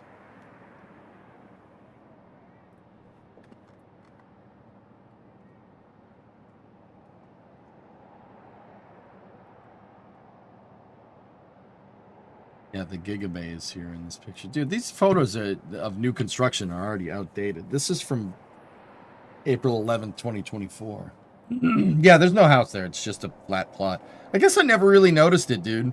Whenever I drove up and down here, I'm looking over here. I'm not looking at the empty field. Watch them sell the Blue or NSF.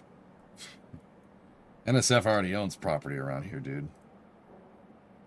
NSF owns a good amount of property around this place.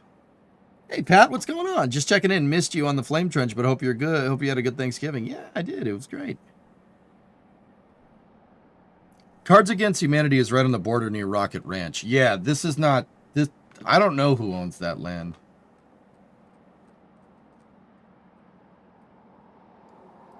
And I think it had a for sale sign for a while. Just didn't want to sell it to SpaceX. Rather, I don't think they need it, but yeah, sure. That being said, if I owned that land, I'd build my house there. I'd build my house there, sure, why not? There you go. They're like, what about all the noise? I'd be like, yeah, don't worry about that. That's fine. Everything's good.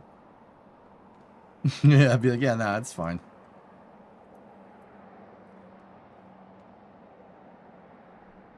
You know what would look good there? Cybertrucks. Yep. Me, the humble landowner, when a starship falls off the SBMT onto my plot of land. Oh no! Yeah, right. Yeah, it's got lots of space, sure.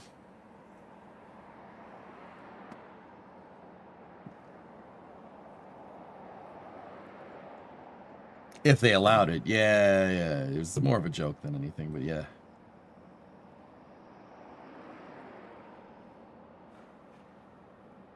I mean, if I owned the land, I would just see how much I could get out of SpaceX.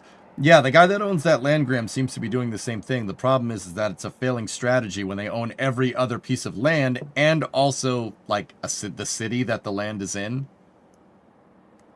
You know, SpaceX really wanted to. They could just eminent domain the thing and then vote on it and they'd win. Like, not to be a complete jerk, but...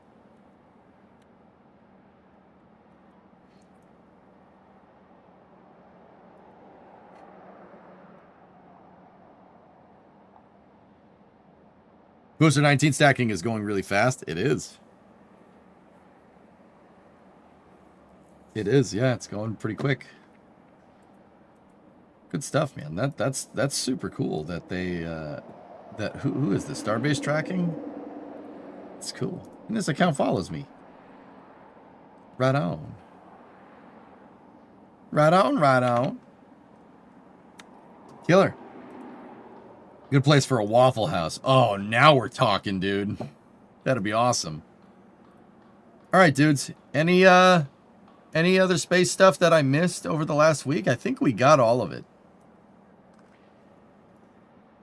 So once again, Jared Isaacman's extended confirmation is at 10 a.m. Eastern. That's 2 hours before my normal start time on Wednesday.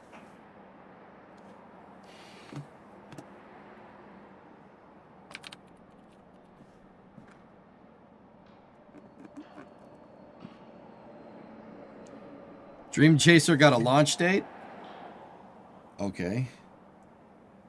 I think it proves that Elon or SpaceX people watch.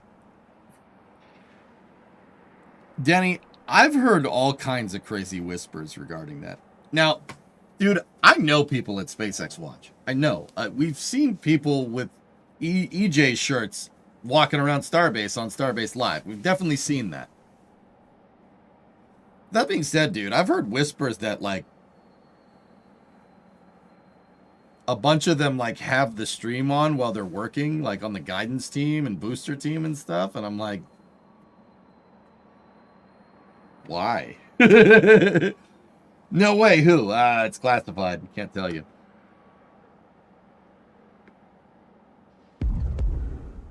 Hey, thanks for the bits, Gaw. People want to watch a confirmation hearing. Mind your P's and Q's. Yep. Who would be watching us? Yeah, I know. We suck. So, like, I've heard things, dude. I've heard people say, like, oh, yeah, they all watch you. I'm like, okay. Okay. Well, if you're on the, you know, GNC team, SpaceX, and you got me on while you're, you know, busting out some code, hey, thanks for watching. Appreciate what you do. Appreciate what you do.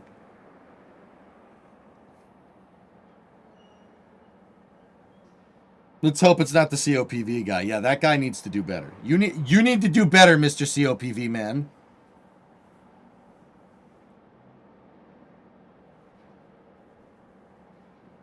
Yeah, outdoorsman. So they definitely do, which is just, it's crazy.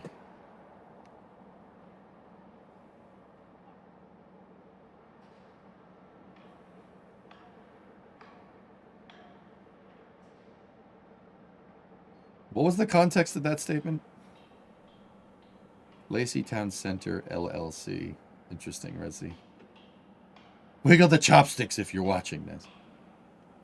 Quick question. You seem like you would know.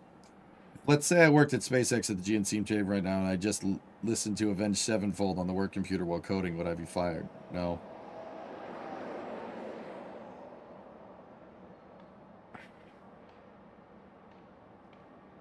With that being said, Graham, look, here's the thing. about a work computer, and this goes for anybody that's working, and most of you guys probably know this, but if you're newer or dude, don't put anything on your work computer that you wouldn't be comfortable showing your boss. Think about that. So, could you listen to Avenged Sevenfold on your computer? It really depends on the company. Really, it depends. If Elon came and said, "What the heck is that? Why is that on the computer?" Would you be able to tell him without having a weird conversation? Think about that.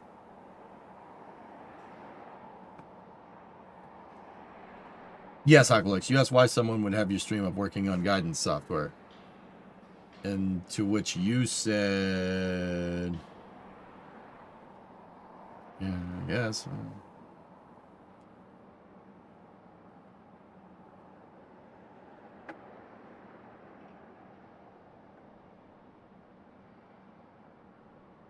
Like I said, Grim, boost efficiency. Just put it on your phone. That's what I would do. I would not put anything on a work computer. I wouldn't put anything on a work computer that I wouldn't be comfortable showing my boss. Now, how that applies to the stream here, fellas, is I would not put... I'm not logged into anything on this computer except YouTube and X, and that's it. I'm not logged into emails. I don't check my bank accounts or anything on this computer. This is the work computer. I do not put anything on this computer that I would not be comfortable showing off in public. So, yeah, there's just general PSA and general answer to your question. Don't put anything on a work computer that you wouldn't want to show your boss.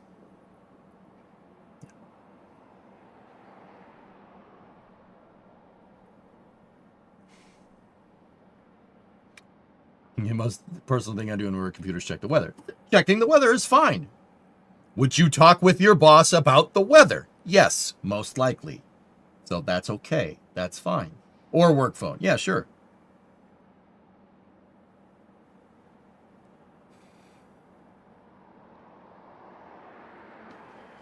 The only thing my company blocks is the news for some reason, but I can listen to YouTube and other things as long as it's good. I usually listen to you on the phone while working. Oh, all right, cool, sweet. Learned that the hard way? No. No, Farm, I'm just not an idiot.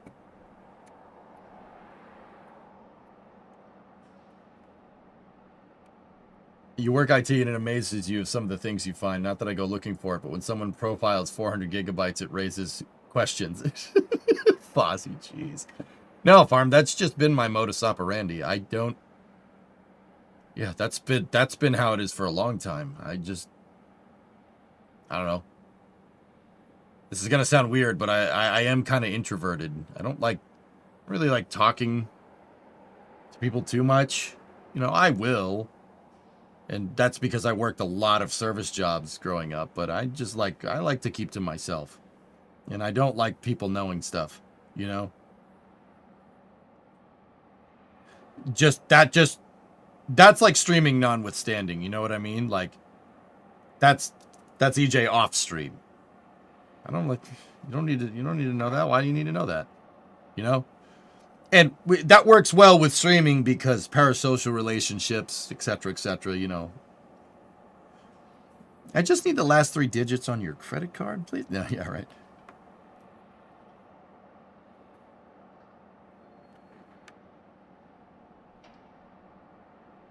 Yes, this isn't real. Are you a cop? Yeah, right. I listen to EJ pretty much all the time when I'm working. I'm doing that right now, cleaning aircraft parts. Right on. Streaming is okay, man. Just talks to the screen. I mean, cold coffee. I do spend my day sitting here staring at a wall, talking to it. Yeah, so. Yeah. All right. I mean, it tracks, right? That makes sense.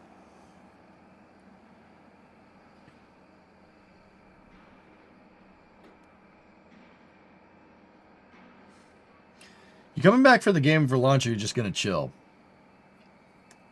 It's a good question, man. At least it doesn't make you look like you're crazy. All right. It's a nice wall. It's yeah, I painted it white. It's like office building Conference room white. It's great.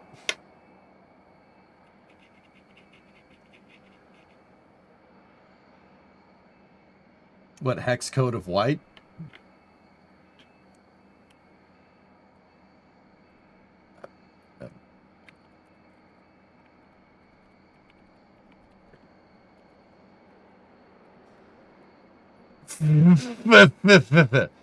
That one. Yeah, that one.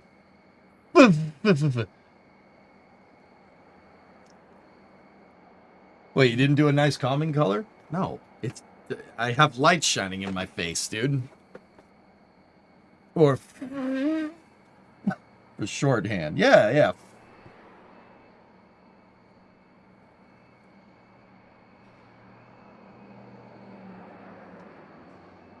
Small KSA update? Oh. What do we got?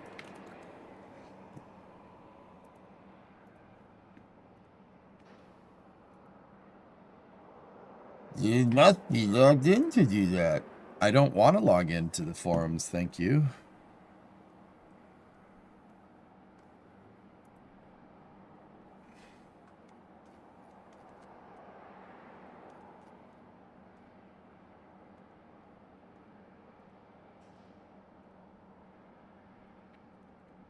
Haha, I win.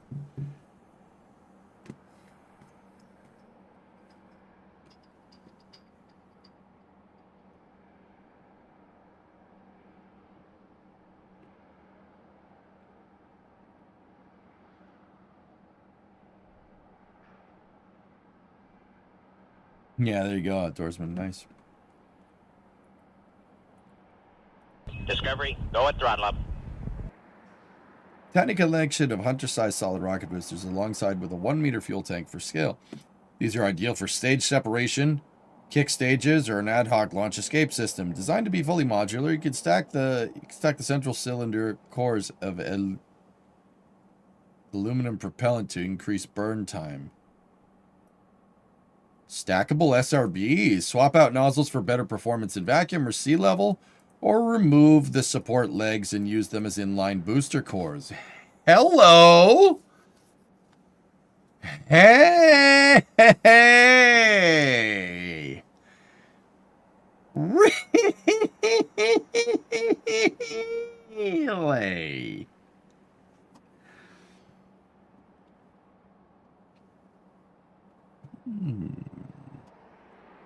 Nice.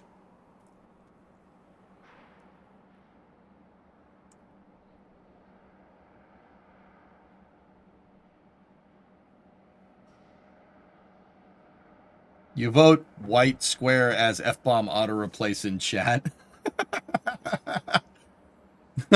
I'll talk to Drummer about it. That's cool.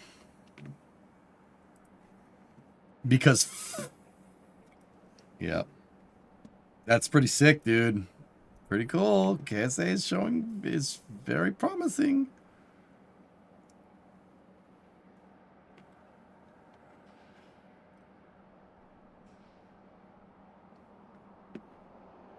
Interesting video for how the RCS works.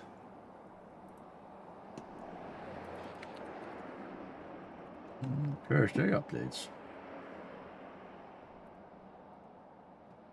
The way that we're doing Okay, that's loud. Let's just go here and let's turn down that. Yep, there we go. That's right. Are you awake, chat? Good, you should be.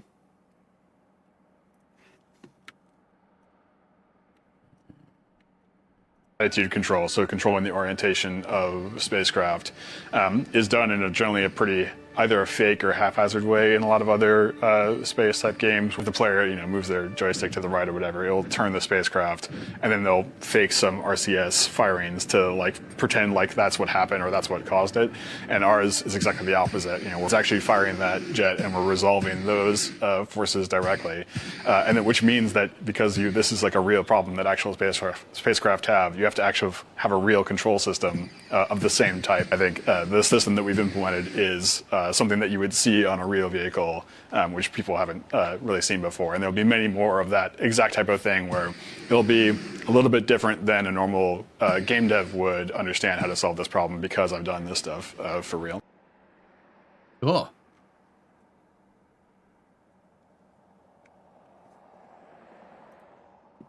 I'm pretty sure KSP RCS does that.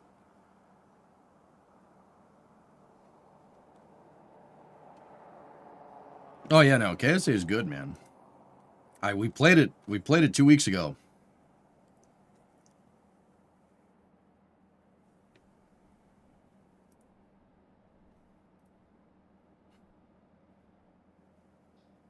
Stefan also completely refactored how engines work in KSA. There's now an engine designer where you specify engine parameters and it comes up with the performance metrics. There's even a flow separation model.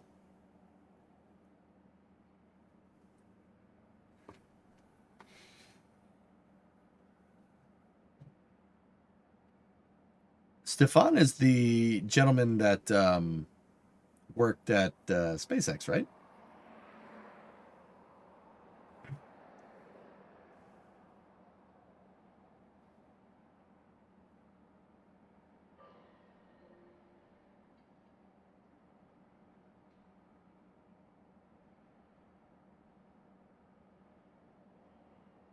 Yeah, he's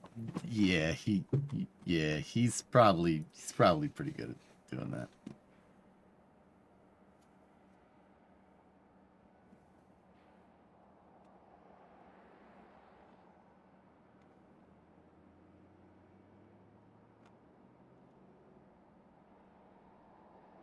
I wonder how deep they want to make some of the sim in this game. Propellant slosh, boil off, yep.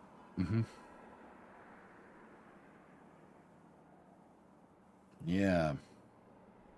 Hey, Gujar, welcome back. How was your holiday? Well, my holiday was great. Did you have ham or turkey? Yes, both of them. Yeah. Did I have ham or turkey? Yeah, I had both. We had a big ham and a big turkey. Yeah. Bro, all right, here's the thing. Breeze, we usually do Thanksgiving in Detroit. We do Thanksgiving with Bree's family, right? In the Midwest. The food is very hearty, and there's a lot of it.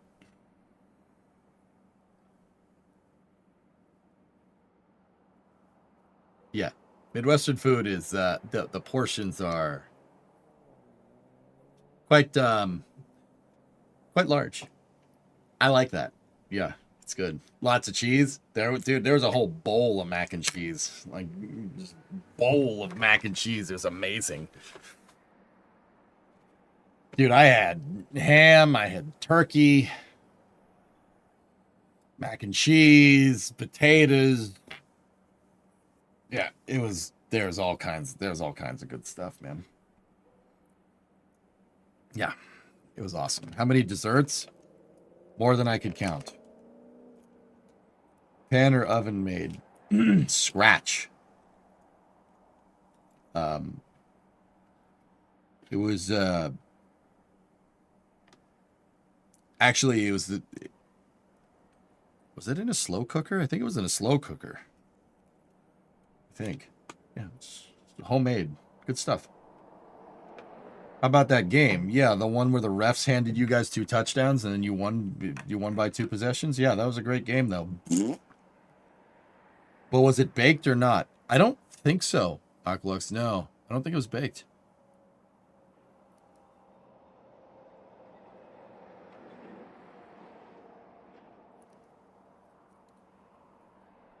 You had smoked turkey? Nice, man. There you go.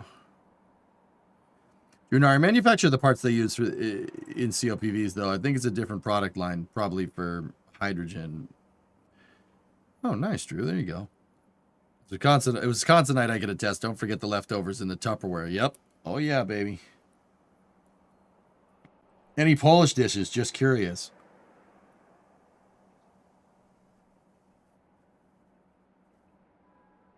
I don't know, dude. The spread was insane, Ando. There's got to be something. There was something. I know there was something.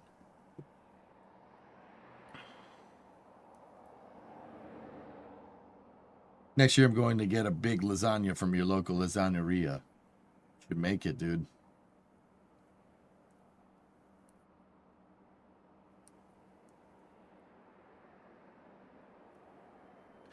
Ando, with that being said, for one of the nights that wasn't Thanksgiving, because we were in a week with Bree's folks, Bree's parents made kielbasa and pierogies, and we had that for dinner, and it was tasty. Very tasty. I ate a lot of those. Yeah. Oh, yeah. Yeah, your boy ate a lot of that. Yeah. What kind of pierogi? I don't remember what they were. They were homemade, though. I think they... I'll have to ask Bree's mom. I forget. Hey, Nazlik, I'm doing just fine. You don't go to the Midwest and go hungry, DH. That's not how this works. Dude, there's so many... okay, all right. Look, I'm not saying that this isn't in other parts of the country, okay? But in the Midwest, there is a diner. There are diners all over the place. There's still diners everywhere. And if you're not from there, or you're not from the U.S., like you're not from North America, let me put it that way.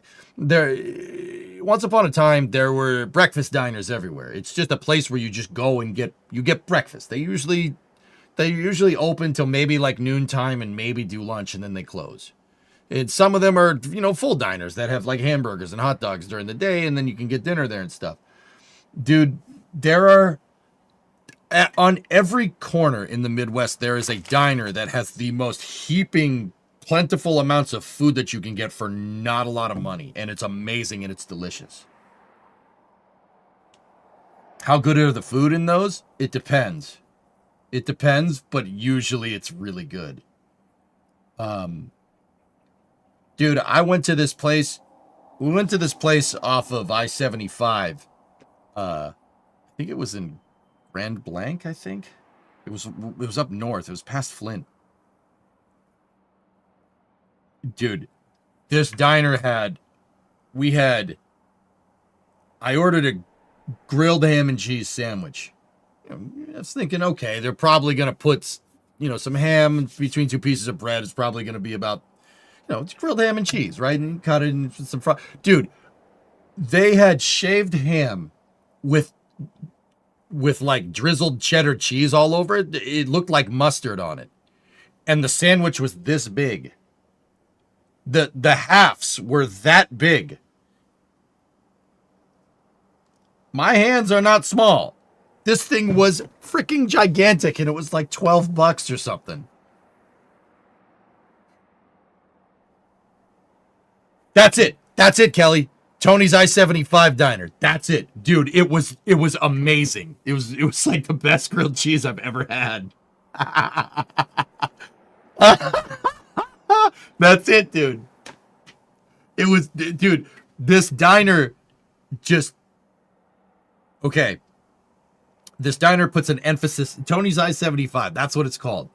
They do an emphasis on pork products, right? So if you order like a BLT... I was there with Bree's dad, right? Bree's dad ordered a BLT, and it was just more like a B with a little bit of L and T. Like, dude, it was just a pile of bacon with some lettuce and a tomato on the top. That's the name of it. Thank you for refreshing my memory, dude. That was awesome. Dude, I had that grilled ham and cheese there. It was amazing. It was not expensive. Like, and Ando, they're all over the place in the Midwest. There's always some cool, like, hole-in-the-wall diner that you can go to that has the best food you've ever had. Here. Let's see.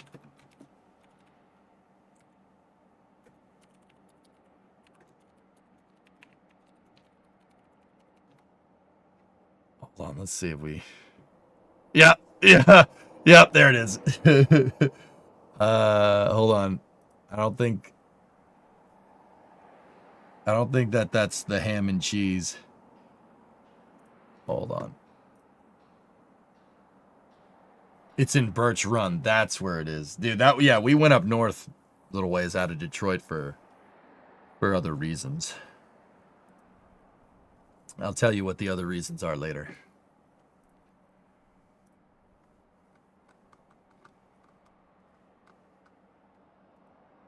Yeah, baby. Dude, look at this. You order like bacon and eggs with hash browns and toast, you just get a pile of bacon that's on top of eggs and hash browns. It's just...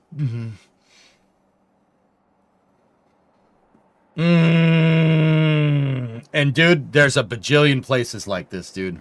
There's a bajillion of them. They're all over the place. And dude, it doesn't cost anything, man. Like, it doesn't freaking cost anything. Like, you can get a full breakfast for like $10. Like, I'm talking like 3A, like not at Tony's, but there's hole-in-the-wall diners everywhere. They're all over the place in the Midwest, dude. Like, once again, dude, a full breakfast, like in Massachusetts, like you got 3 eggs, you know, hash browns, bacon, cup of coffee, and an OJ. That's like, I don't know, 15, 16 bucks. The Midwest is like 10, 8 if you go to the right spot. Do they have grits? They have grits, yes. Totally worth getting your arteries hardened. And it dude, yeah, it will do that. But Ando, the thing is, dude, I could eat one of those like every day. It was so delicious, dude. They're all over the place. The Midwest has hole-in-the-wall places like that everywhere. And that's why I love it, dude. The price is fantastic, and you get a metric ton of food. As long as Jack isn't cooking the bacon, yeah. Family Traditions on PA Route 8, third exit from Ohio. You have to swing south to I-80. Recommend Family Traditions on PA Route 8. Okay, all right. Family Traditions, got it.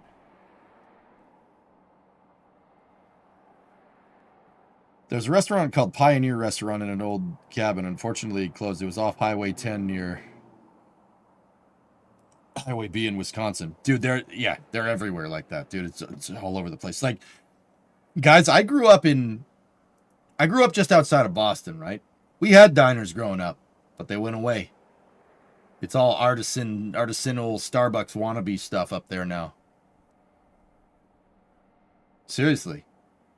Like, I remember going to get breakfast with my parents on Sundays, right?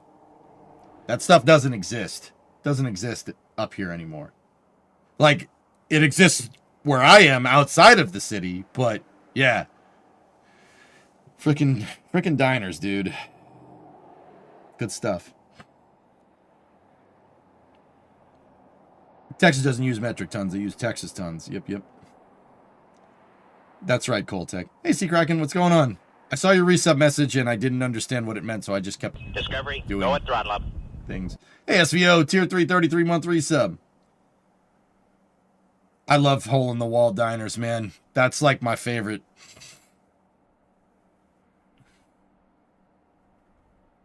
There's a little place called Terry's Place here in Ocala. They are known for the submarine sandwiches. They make sandwiches bigger than Subway. Yeah, dude. Discovery, like I said, go at throttle there's up. stuff like Ando, and just generally anybody that's outside of the U.S. Like, you see U.S. processed food, and you're like, oh, that food sucks. Dude, we don't eat that all the time. Usually, for most parts of the country, you're going to some place like this if you're going to go get food. And that food is way better than any processed nonsense. And there's millions of them. There's millions of great places to get food.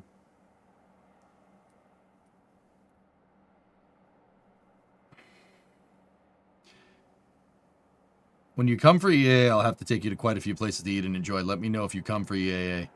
I want to go, Outdoorsman, yeah. I'm scared. I might get 6 inches of snow tomorrow and I got to go to school. Any driving advice besides go slow? When do you have to go to school? When is the snow happening?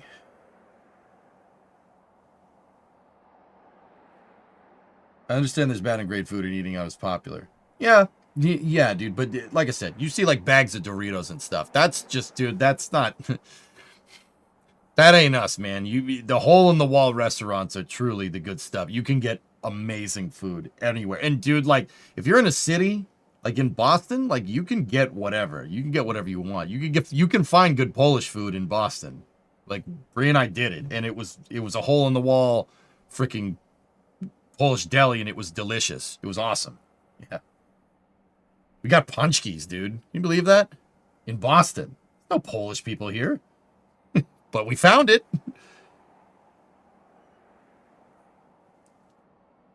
You're going in the middle of snow. Leave before the snow starts. It doesn't matter if you get there early.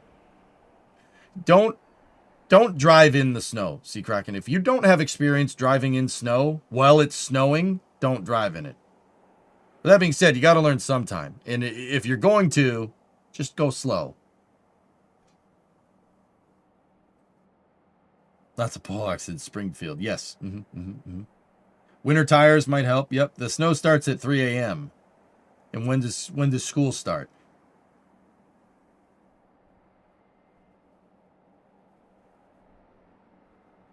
$8 a.m. The plows will be out by then. You'll be fine.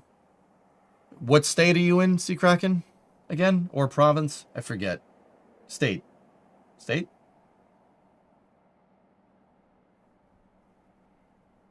Virginia. Virginia? Snow? The roads should be plowed by then. Just wake up a little bit earlier in the morning and look for closures and stuff. Yeah, that's a good idea, Hellfish. Yeah. What Aqualux said is also right. Just, if you absolutely have to drive in the snow, go slow. Do not drive fast. The hell with the person behind you. They'll beep at you. They can piss off. If they want to drive past you, let them pass you. Be very passive. Don't drive quickly in the snow.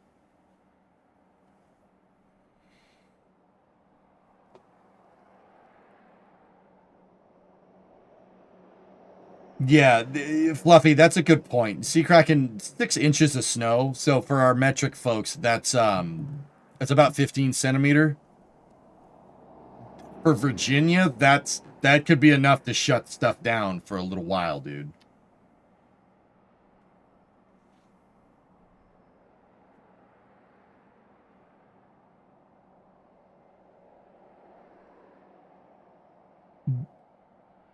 Yeah, that's a lot for Virginia.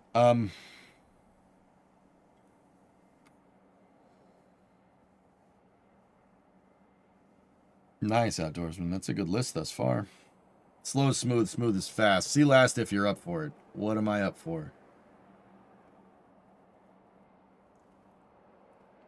Geography question. When you went to Michigan, did you take the route through Canada, or is the double border crossing too much hassle?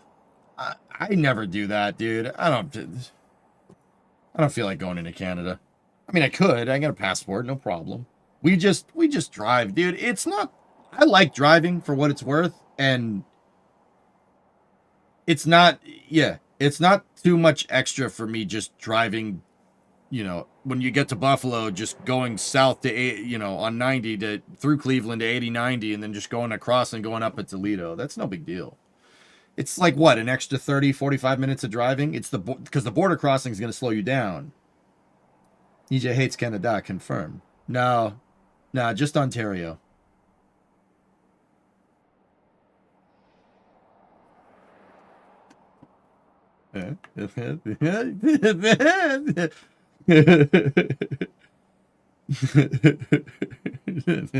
You're like, all systems, you're like, yeah, yeah, that's right.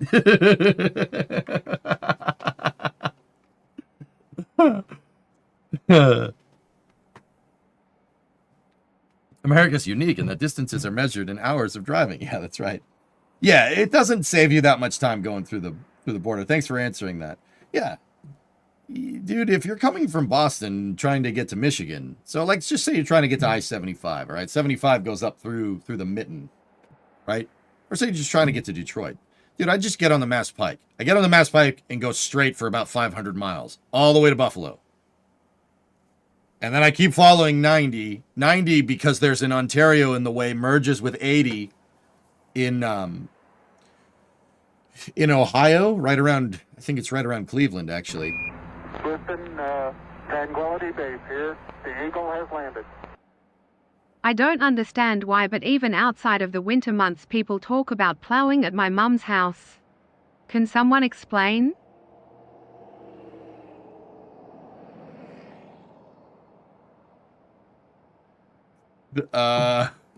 No.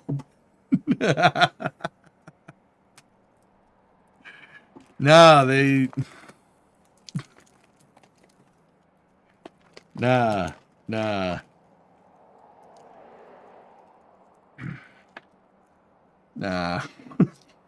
That, all right.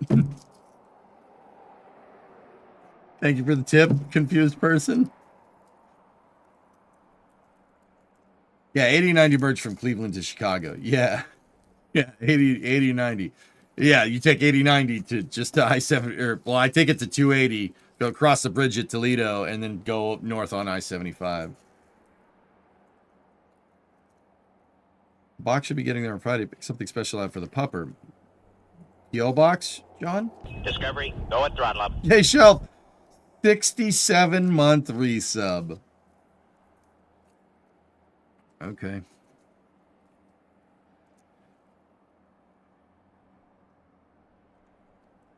Is there no car ferries across?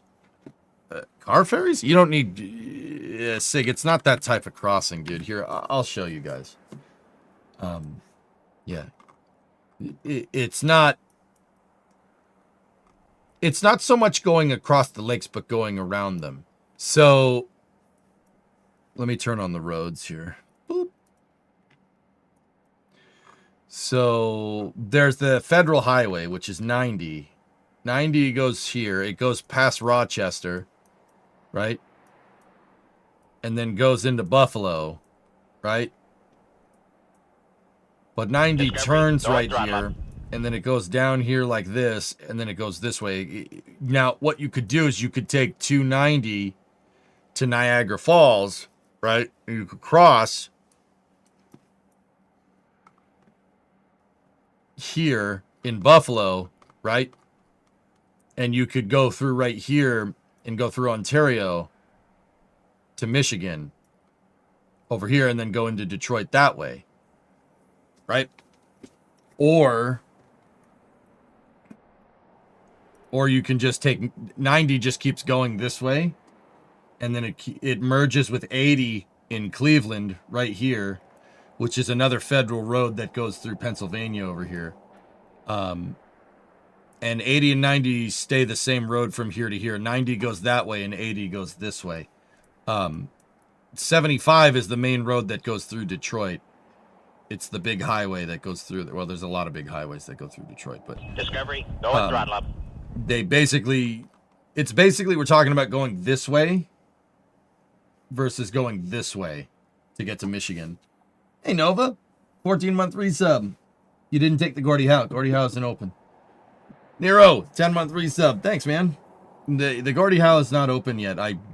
Bria and I did go to. We did our annual drive through Detroit. The Packard plant is gone, by the way.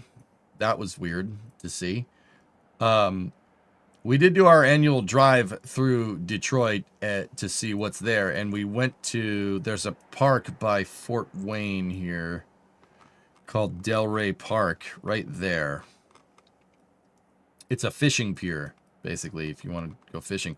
And the bridge is done. It's done. They just they got held up with something. I don't know. Just in. What's that size up? Oh, I'll check that out. And I went down here and took a picture of the bridge. The bridge is pretty much done. It looks great. It looks fantastic. And they've like redone all of like Jefferson Avenue here. They redid all the streets around here, demolished a lot of the old buildings, the abandoned buildings and stuff. It looks good. It looks really nice for, Detroit.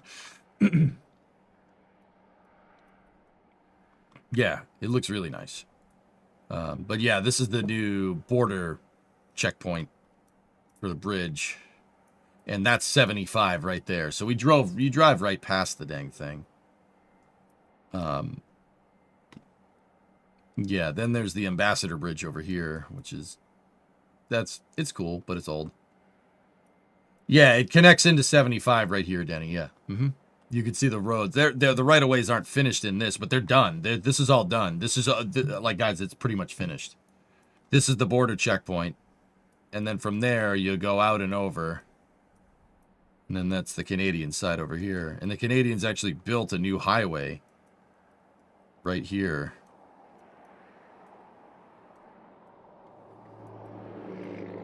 See, they built a new highway that branches off the old main highway over here. See? Pretty cool.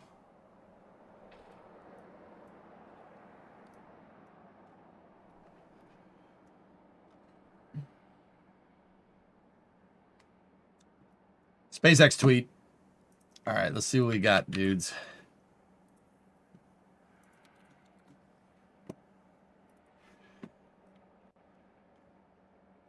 We've received approval to develop Space Launch Complex 37 for Starship operations at Cape Canaveral Space Force Station. Construction has started. Period. Full stop. With 3 launch pads in Florida, Starship will be ready to support America's national security and Artemis goals as the world's premier spaceport continues to evolve to enable airport-like operations. We'd like to thank the Department of the Air Force, 45th Space Wing, Space Force Delta 45, and the U.S. Fish and Wildlife Service for their effort on the environmental review. Updated renders?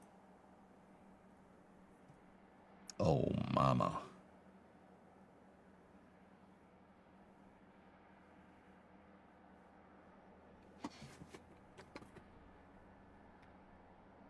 And you drive south to go from Detroit to Canada. That's right, Scott. Yeah, South Detroit is not a thing. That's a river. I was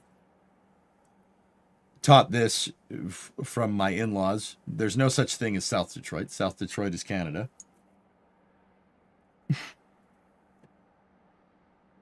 Ooh, baby.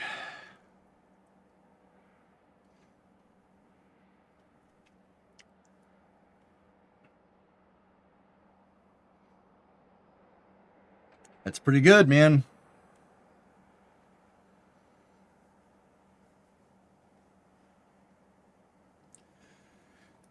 Cool.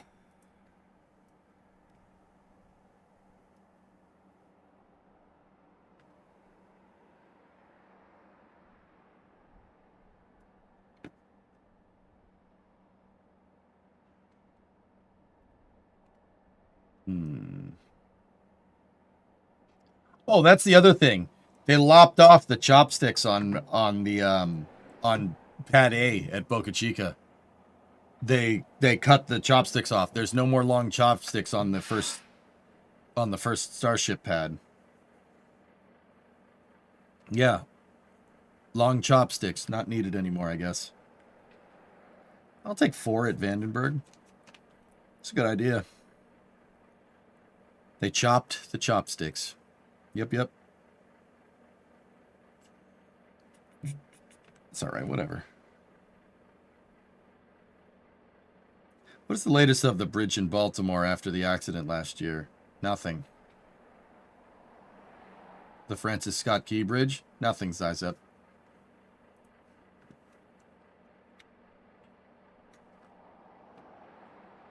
What are your thoughts on the Space Force getting a few starships to play with? They wanted to do it with the Space Shuttle in Mana. Why not?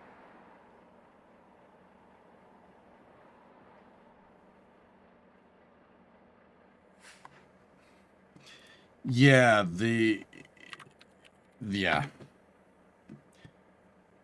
costs are ballooning on the Francis Scott Key Bridge. That's in Baltimore.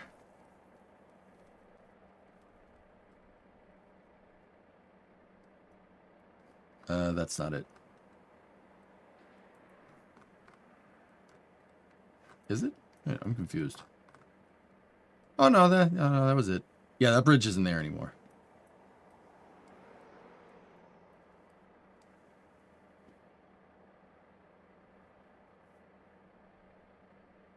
Actually, wrong. They have plans in work for a new bridge waiting on approval. Yeah, so nothing. Cool. Yeah, they got a word for that, outdoorsman. It's called nothing.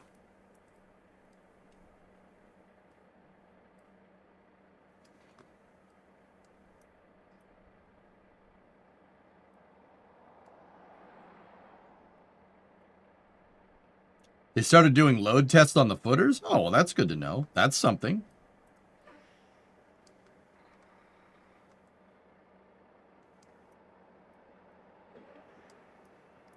I mean, there's no reason that the footers should be bad, goalie. These footers should be fine.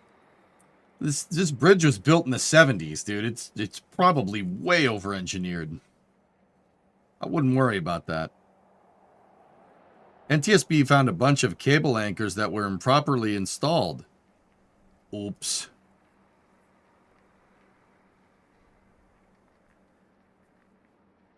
Hope they set up proper boat barriers this time.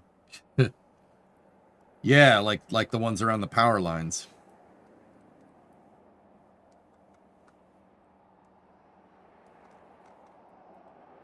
I mean, Zizep, she's a tank, dude. Look at that bridge. This bridge is huge. I mean, Francis Scott Key Bridge isn't the biggest bridge in the U.S., but it's pretty big. The biggest bridge we've ever made in this country is the Chesapeake, or the longest one is the Pontchartrain. Base here. The Eagle has landed. I know you guys are all worried about my financial situation now that I'm no longer needed at Starbase by SpaceX. I got a job at a Chinese restaurant, thanks to my new boss, Elon Mao.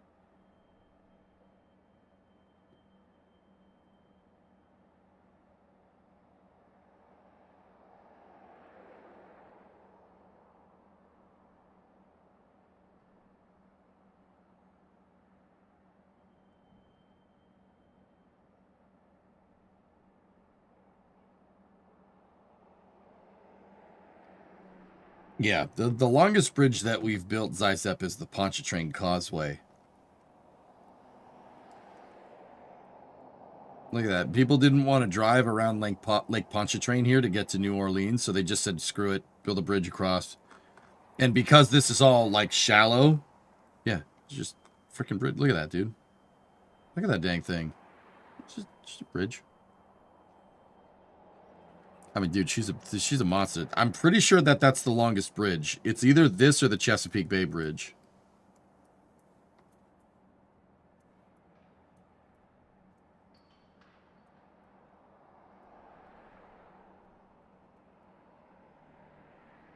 Yeah, 38 kilometers long, dude. 24 miles. It's a freaking big bridge. God, you used to be addicted to Thanksgiving leftovers. I had to quit cold turkey.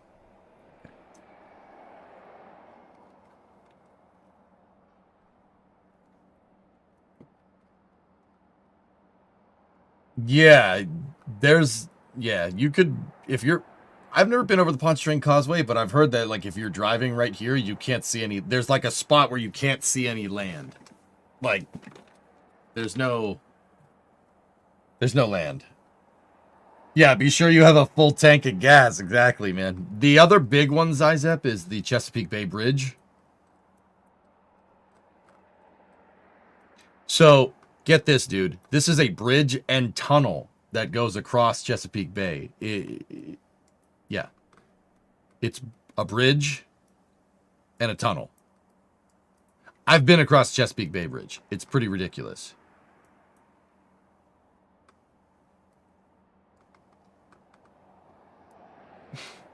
Alex, we don't screw around with this, dude. Kind of pressure the Mackinac Bridge. Mackinac Bridge is huge, dude. So, anybody know why it's a bridge and a tunnel? Seriously, they have the bridge just go underwater. It goes underwater and then underground and then comes up out of the ground, underwater, and then back out. You guys know. Navy. Yep. So during the Cold War, guys, they were building this bridge, or they were looking to build the Chesapeake Bay Bridge, and the Navy said, well, hey, wait a minute. If you build a bridge that goes all the way across this and the Soviets bomb it, How are we going to get all of our Navy ships out to sea? Because Norfolk is right here. Norfolk, whatever the hell however the hell they pronounce it down there. The main U.S. Navy base is right here. There's no way. Norfolk. Sorry, that's what we call it up here. And our Norfolk is, well, it might not be older than your Norfolk. Whatever, it doesn't matter.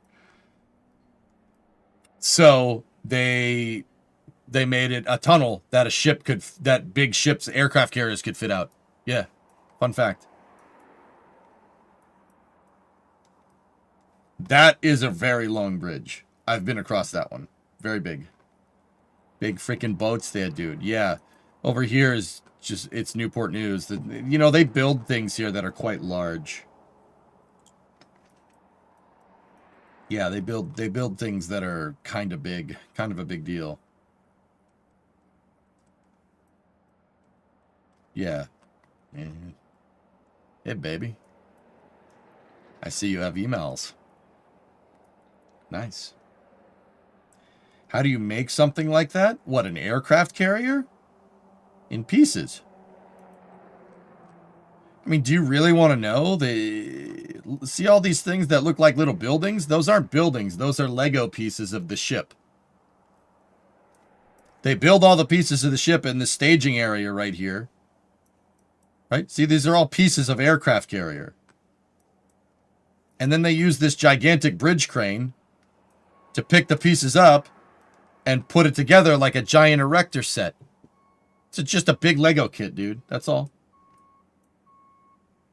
I'm serious. It's just a big Lego kit. That's it. I mean, you gotta weld it together instead of it just snapping together, but it's just a big Lego kit. You just weld it together.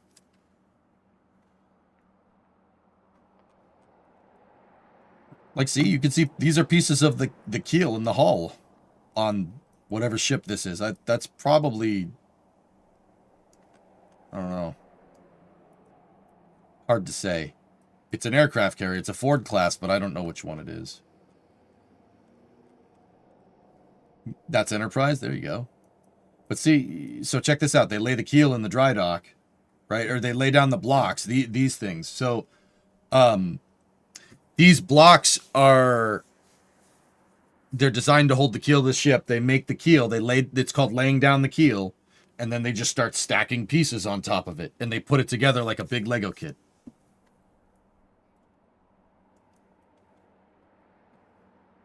Yeah, it's just made in pieces. These pieces, a lot of these pieces just have think about it like stacking a starship. Like we saw with Block 3, with the Block 3 starship, like they roll out the pieces, they're much more completed. They have a lot more plumbing inside. And so, in the Mega Bay, it's just stacking the damn things on top of each other and then welding it in. That's the same idea. A lot of these pieces of the ship, and I won't say which, like, I mean, these are obviously pieces of the bottom of the boat. It's a ship, I know. Like, they already have the doorways installed. You can see them right there. They have the doorways installed. They have electronics installed. They have plumbing installed. Everything is already installed. So, when they pick up a piece and they lay it down, they'll start welding it in, and then they just plug everything together. That's all. Easy peasy. Frames, that's what they're called. Thank you, Bill. Yes. When are the reactors installed? I don't know. Times.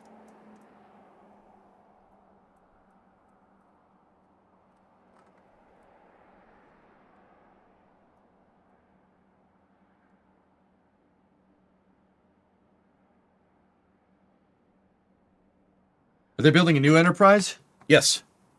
The new Enterprise is a Ford class. It's replacing CVN 65, which I do believe is being decommissioned right here.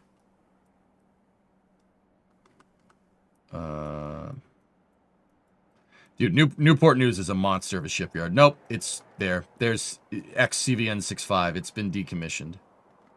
They're going to replace it. That's its replacement down there. Enterprise is in Puget Sound.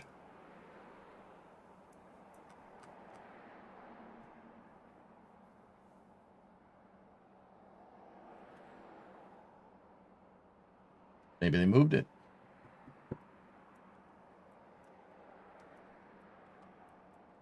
Fun fact.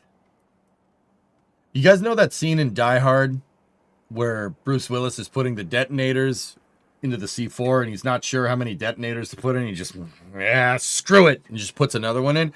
That's that ship with nuclear reactors. Ex-CVN 65 had 8 nuclear reactors in it. 8. 8, Bob. 8? Yeah, so if I want to generate power, I got 8 different reactors ready to do it for me. It has 8 A1W reactors. It's first generation Westinghouse ship reactors. Yeah. Yeah, the modern ships don't have that many. They have enough, but they don't have 8. Bro, just one more reactor. What if this one goes wrong? Please, bro, please. Just one more reactor, bro, please. Just put more fuel rods, bro. Just please, one more reactor. It'll be fine, bro. The ship will go fast, bro. I swear. We'll never have to refuel it. 8, bro, please.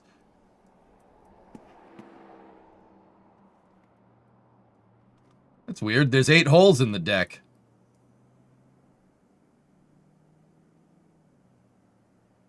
Yeah, I don't know what you're talking about.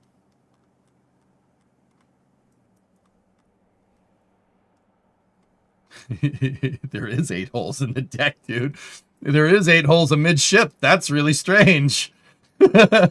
Curious. That's weird.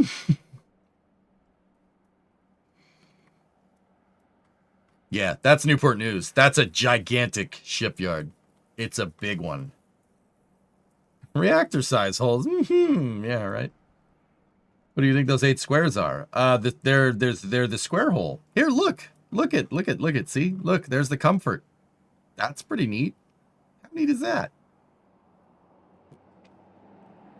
I wonder how they set it on 8. Why not 9?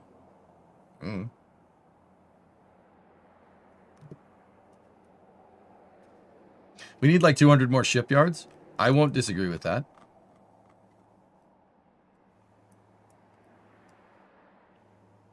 More nuclear-powered cruisers.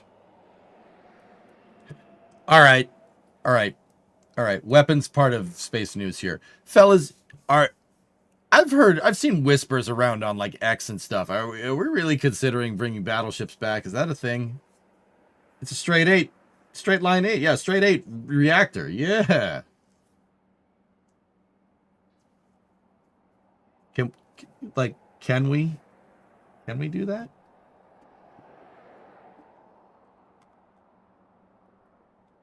Zumwalt flopped, no chance. Well, the Zumwalt flopped because we teched up the supply chains to build like 1,000 of those things, and then we built 3. 3. Okay. 3. Great. Good. Lovely. I will still say I don't think the Zumwalt is a terrible design. I really don't. It's had problems because we only built 3. We built more of them. Maybe we would fix the stupid problem. All right, I'm going full tilt. I'm going to stop.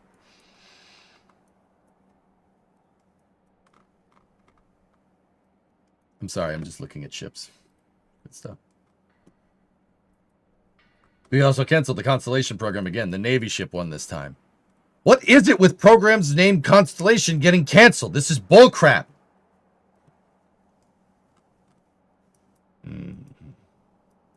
We can make more Arleigh Burkes, though.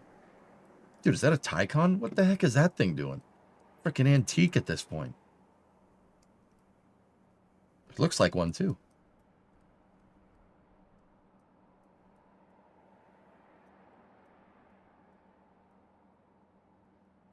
Icons, man. Good stuff.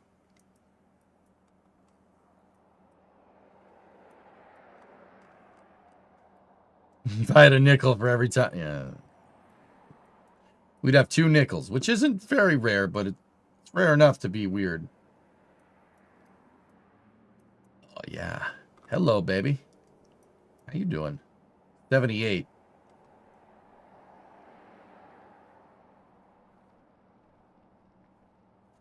The Burkes will serve for 100 years, just like the B-52. Good, we should make more of them.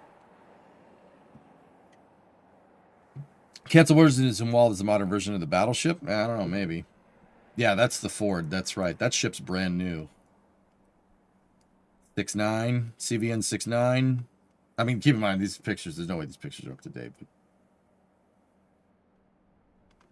But Burke's had some crazy upgrades. So why are we not, like, building one every, like, 5 minutes or something?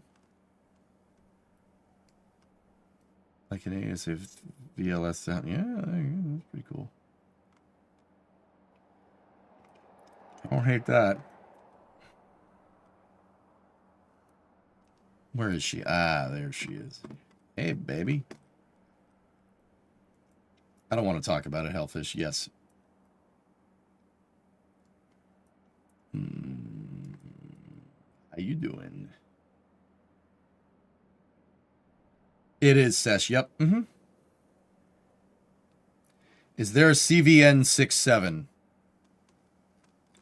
No, there is not. There's CV 67. It's not an active Navy ship anymore.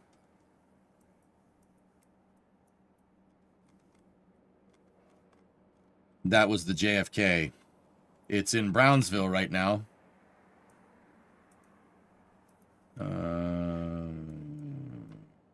February 2025. It should be here.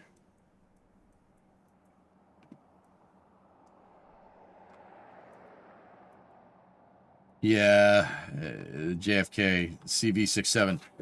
The reason why it's CV67 and not CVN67 is because the JFK was a offshoot of the Kitty Hawk class of aircraft carriers, and the Kitty Hawk class were still oil. They're oil fired. They're not nuclear. That's what the N designation is in U.S. Navy ship nomenclature. So if you have a SSN is a nuclear submarine, SSBN is a nuclear ballistic missile submarine, CVN is nuclear carrier. CV67 still shows up in Philadelphia on Google Earth. Yeah. Fun fact, I tried to talk Dawson to buying the conning tower for the Kennedy for NSF to use at River as an observation post, and he said, he just looked at me and said, "Good night, Irene," and then walked away.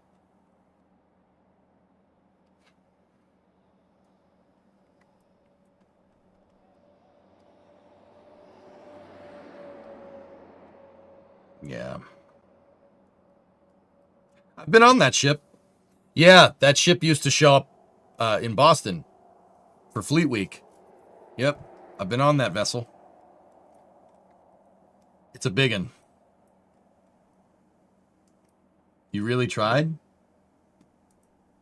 Yeah. Yeah. Das was not very receptive to this idea.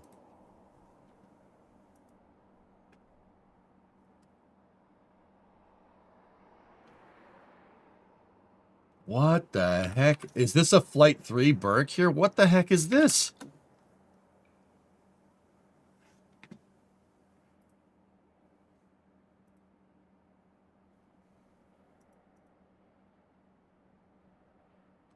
There is no CVN 67, but there is a CVN 69. Yeah, nice. That's the Eisenhower. Yep. What did they do to that poor boat? It looks like a squirrel that had too many nuts.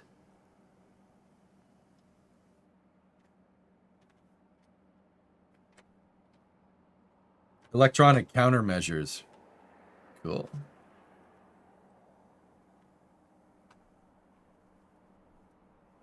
It doesn't look bad.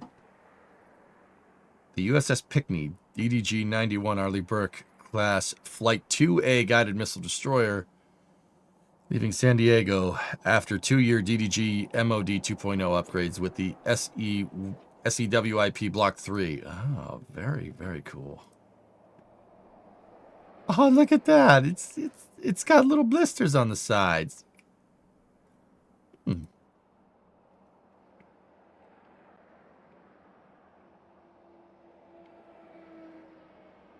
It's got sponsons. Yeah, right. It really, really does, doesn't it? That's cool. Neat. It doesn't have canards. No. What about CGN-9? The guided missile carrier. CGN-9 is the Long Beach. I know that boat. Ship. I know it's a ship. I get it. You guys want to see a goofy ship? That time where the U.S. Navy said, screw it, take a heavy cruiser, put our latest advanced electronics warfare package on it, and make it nuclear powered because frick it. And they did. Yep. That is a hot-rodded Baltimore class. Well, based off of the Baltimore. It's actually based off of the Des Moines class, which is the successor of the Baltimore class. I like Baltimore class cruisers because my state was notorious for mass producing them. Wait, what? It's nuclear? Yes. CGN. N. Guided missile cruiser. Yep. Nuclear powered guided missile cruiser. Hull number 9. That's the Long Beach, dude.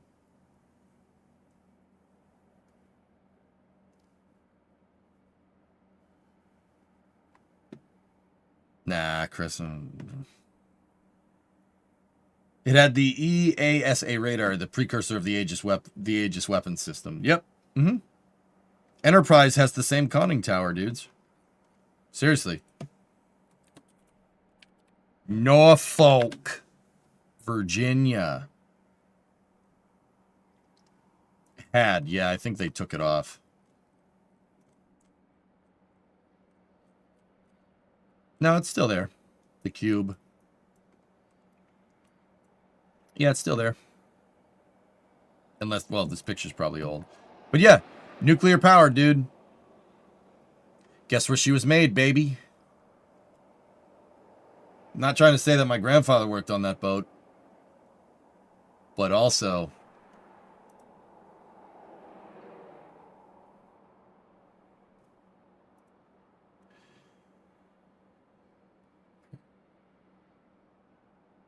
drove by the shipyard the other day. It pisses me off a lot. Yeah, that's not cool.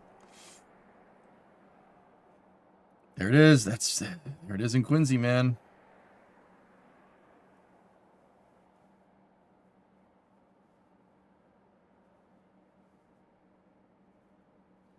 Electronically actively scanned array. Bethlehem Steel was right up the street from you. Geek, Bethlehem Steel owned the Quincy shipyard, the Four River shipyard. Where do you think they got the steel to make all this stuff from? Why do you think I like Bethlehem Steel so much? And Yingling? Because what happened to Bethlehem Steel is unacceptable. This is the part where EJ starts to get angry. Is the Hornet by you? No, Clayton. There's another ship that was built in the Quincy shipyard.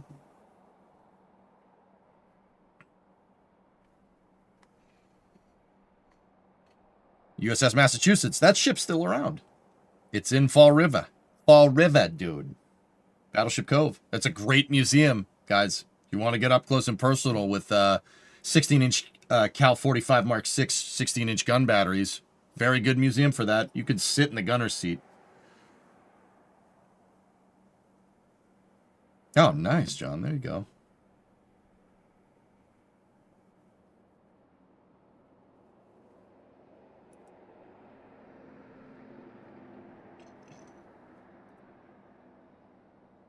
What happened to Bethlehem Steel is unacceptable. BF6 later? No, I want to watch Hand Egg, dude. So, guys, like, there's a reason. Okay, so for the younger viewers and for people that don't know, Pittsburgh has a football team. Their Hand Egg team is called the Steelers. Not because they steal things, but because Pittsburgh used to be known for making the best steel in the world. They still do make steel, but it's not nearly as much as they used to. Spearheading that whole thing of making the best steel on the planet, period, full stop, was Bethlehem Steel. They were like number one. Bethlehem Steel to steel building is what SpaceX is to launching rockets. They were the best. The best.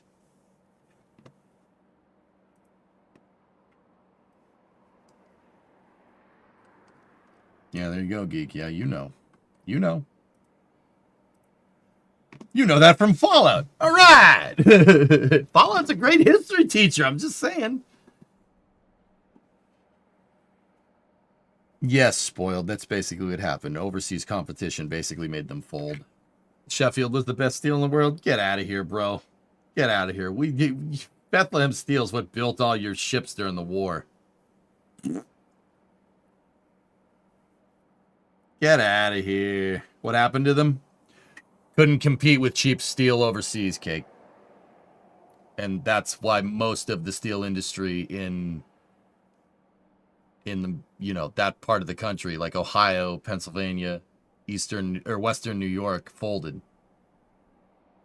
China. Yep.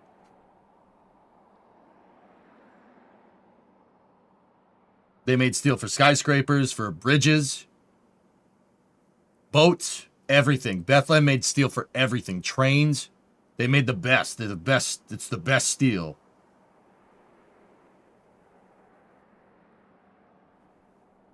Has there even any public stock to invest in the U.S. for shipbuilding? I don't know. I've often thought about that, dude. Like, somebody came along and did with shipbuilding what Elon did with rockets. They don't even make warships. Just make ships, container ships.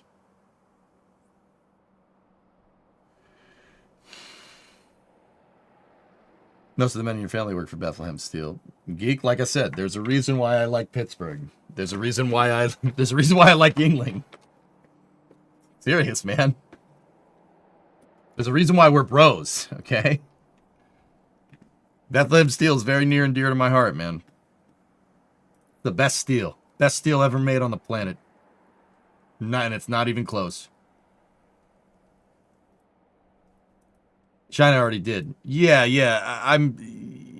If you guys missed the point of that conversation, it was not that the idea hasn't been done, but you see this thing right here, that landmass there. We should do that here. Somebody should do that here instead of over there. That was the whole premise for that argument. But yeah. Sorry, kids. It's Stelco. Yeah, it's Stelco. Yeah, it's crap.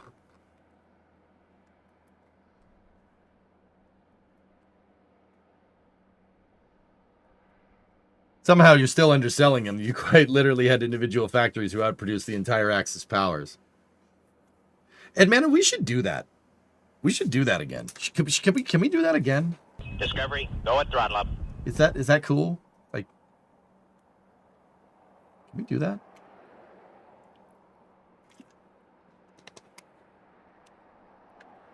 Random question: why is pre-nuclear steel so coveted? Background radiation.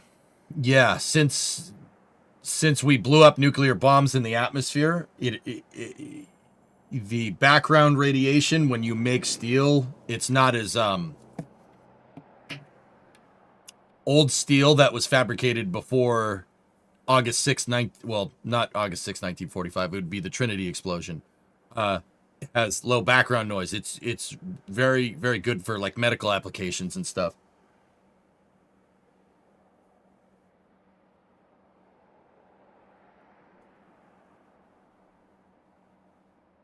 Oculus, we should, that's not a bad idea, dude. USS Chicago, SSN 721. Didn't know about that. Charge the old shipyard with fixed bayonets and reopen it for us. The Four Rivers shipyard?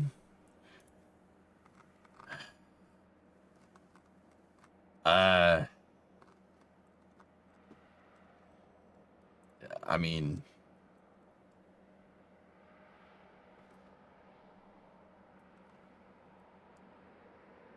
mean, we could. Somebody believes in the Four Rivers shipyard. Anybody recognize that logo? They can get new steel now to low radiation levels again, finally. Well, that's good. Andril. Yep, Andril has an office in there. Weirdly enough.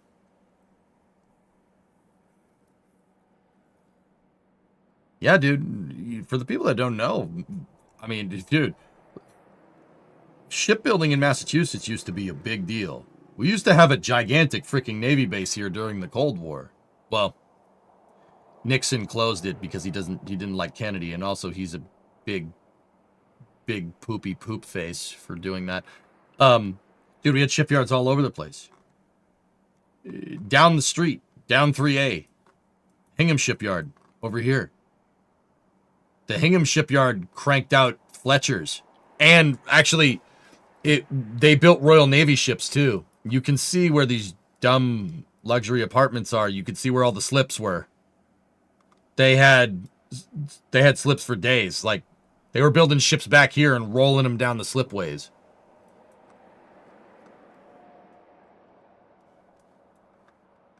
That built ships for the Royal Navy before World War II even started.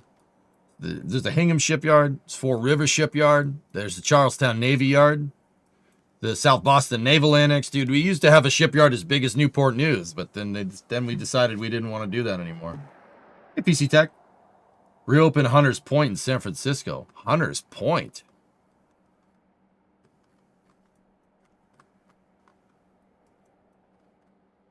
Hunters Point is this, right? Yeah, man, you got plenty of space here, dude. Look at all this. Look at all this. You can build ships here. You can build aircraft carriers in this bzz. Guessing it was your weird accents. Yeah, most likely. Canada built over 4,000 ships during World War II. U.S. 9,000. Major difference. Liberty ships versus corvettes. I know you guys did. You guys should do that too. We should all do that because building cool stuff is cool. We should build more cool stuff. Is that like... where did we lose sight of doing that? Can we build more cool stuff? I want cool rockets, cool ships, and tanks and stuff. Can we build cool things? Like, why is that such a hard sell? Mostly kidding. But also,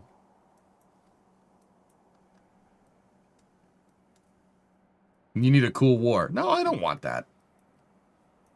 Can we build cool cars again? That's a good place to start. Let's do that.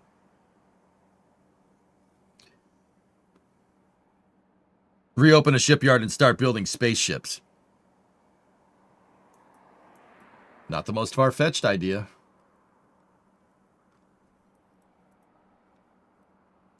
No, we can't build cool things because you keep freaking restoring things. What? Me?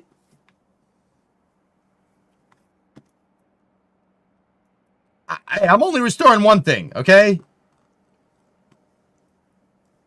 Like here, check this out. This is in New York, man. The Brooklyn Navy Yard. They built 2 of the Iowas, if I'm remembering correctly. Now the dry docks, you know, that's good for storing barges, I guess. That's cool.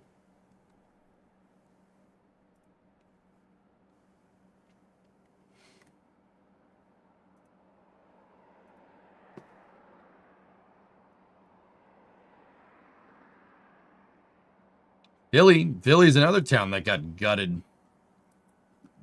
Yeah, the freaking Navy Yard, man. This freaking thing, dude. They built so many boats here. We should do that again. It's a good idea. Long Beach filled in their dry dock? They did. Yeah, they did fill in the dry dock, didn't they? The Jersey's up here.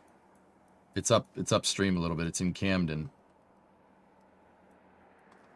Where are you?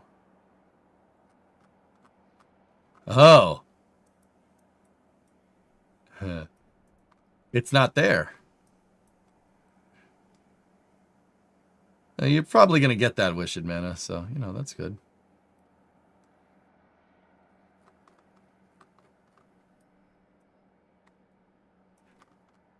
Yeah, baby. That's awesome. Oh, she's pretty. Oh, yeah. I'm not saying we should build more of these. We should build more of these.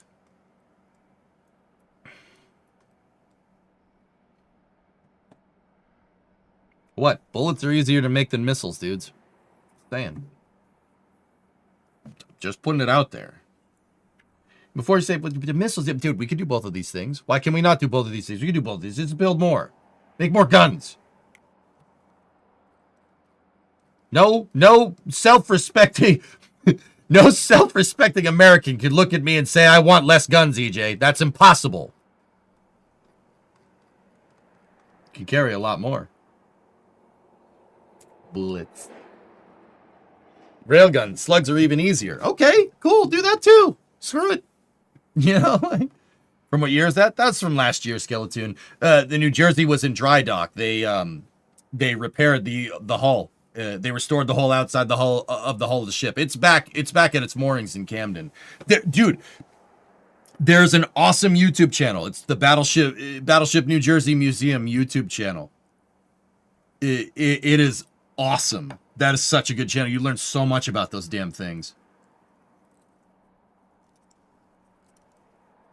That's right, Tech. The New Jersey was out at Vietnam. Oh yeah, shelling targets in the Gulf of Tonkin. Yep. Mm-hmm. You can shoot down a missile, not 1 ton, not 1 ton projectiles.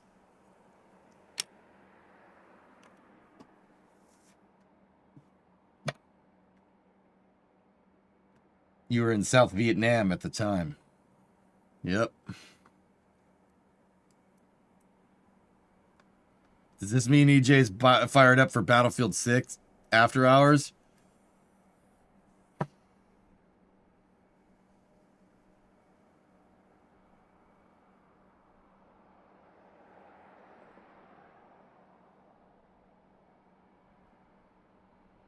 I told Bri I would watch the football game with her.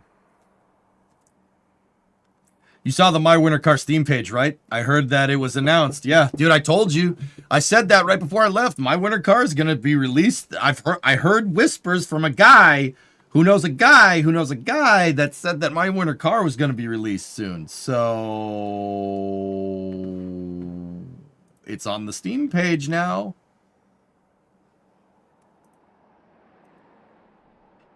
I'm just saying.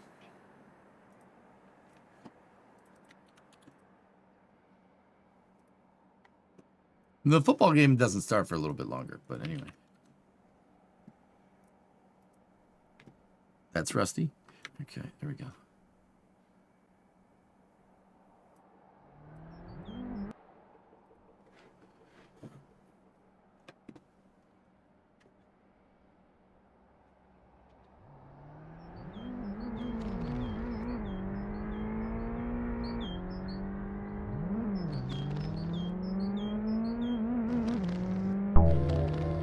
It's the trailer. Do you get it?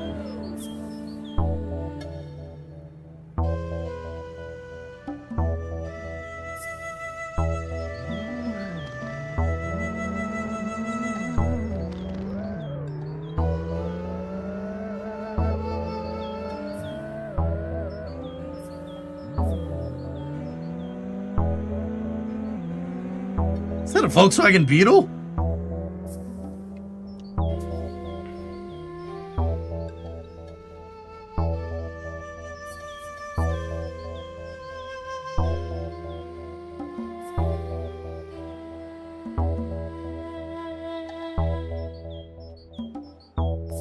It's just seriously the whole damn trailer.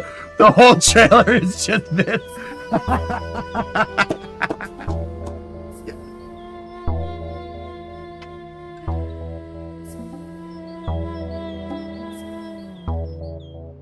This is the lake. The island you get fish traps is in the... It's in the distance. Oh yeah.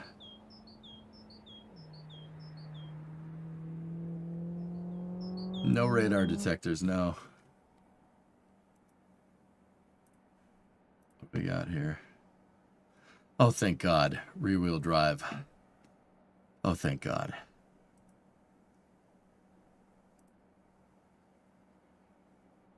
Chorus Automobiles, Birmingham, England.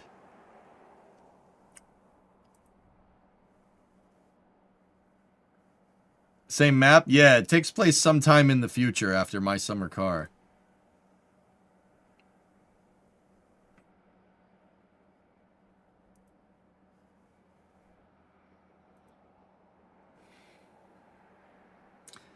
That's the shop that's abandoned in...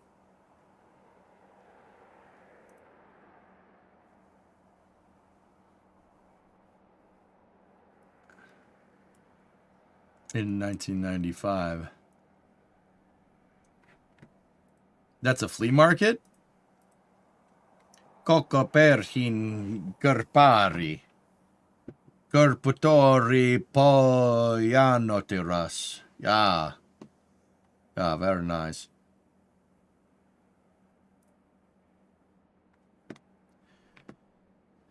That's the apartment complex next to the church. Corpotori Gerpari Flea Market. Oh, thank you very much.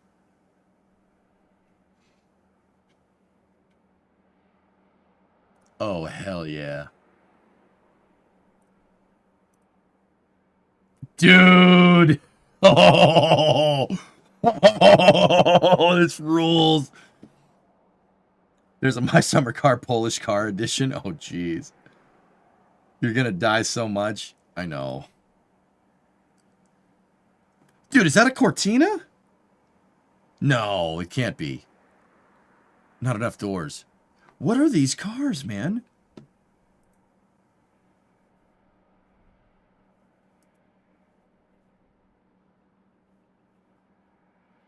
Too many doors for not enough doors for a Lada, Colonel.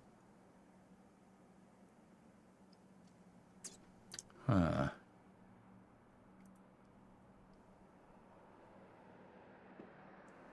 Oh yeah, downdraft Webers.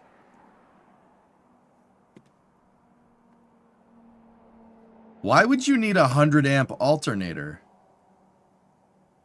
High performance fuel pump. It's definitely a ripoff of Edelbrock. That looks exactly like Edelbrock's branding, only blue. Sandbags in the trunk. Hell yeah. Gotta get that traction, man. Stevery, what is this?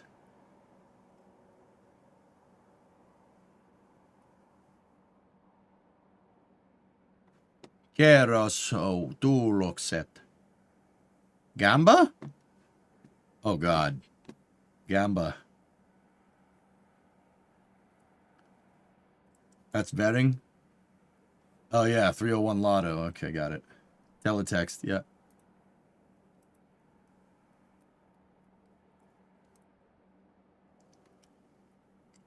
Ah, this is great.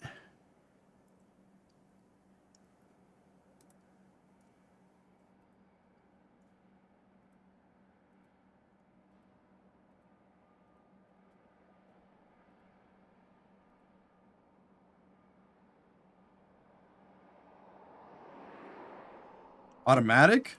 Yeah. Yeah, it looks like it. Is Topless gonna add jack stands to this ever? You can't work on that. It actually has frame rails that aren't rusted through. Uh-huh.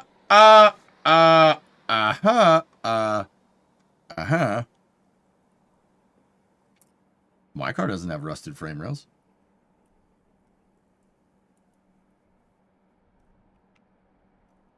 I fixed that. Yeah. I did get new wheelhouses. They are coming for the Coronet. Hopefully it has Twitch integration so we can sabotage your efforts for the perfect rocket car.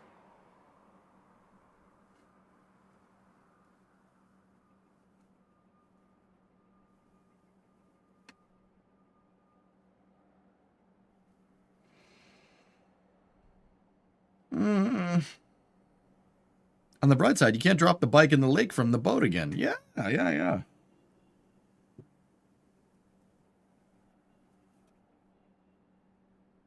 Be warned, this game is for players who already mastered the challenge of My Summer Car. Definitely not recommended for any player not familiar with the original installment. We shouldn't have a problem. I'm plenty familiar with that. There you go, EJ. New Twitch plan. Build your own rocket.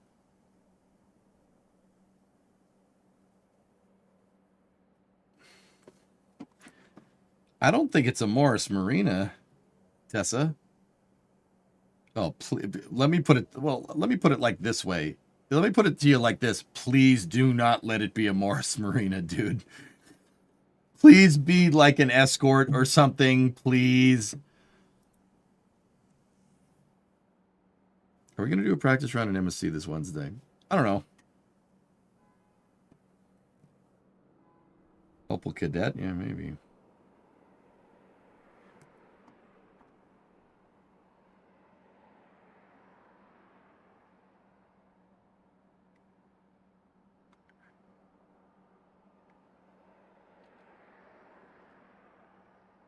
Let's see. First-person survival game with permadeath, full car and engine assembly with 200 unique parts, detailed driving, vehicle condition, and engine simulation, various other usable cars spawning from the 1960s to the 1990s, as well as truck and tractor, dozens of kilometers of snowy forest roads, icy highways, and even roads on top of the lake surface. Oh, crap. Player body temperature simulation. Oh, a lot of different job opportunities, rallying and circuit racing to either participate in or enjoy as a spectator, harsh midwinter Finnish weather, dark and cold, realistic law enforcement that gets after you if you do stupid things, limited support for steering wheel and shifter controllers.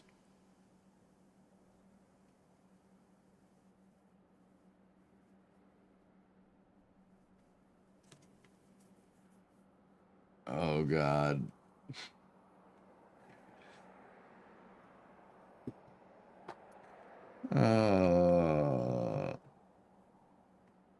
Do you have to buy the piano to drop on it, or does it come pre-installed? I hope it comes pre-installed.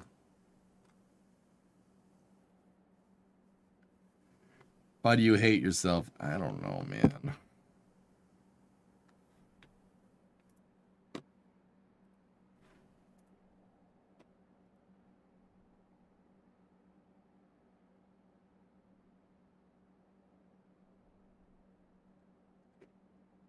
That better not be a freaking Morris, dude. I swear.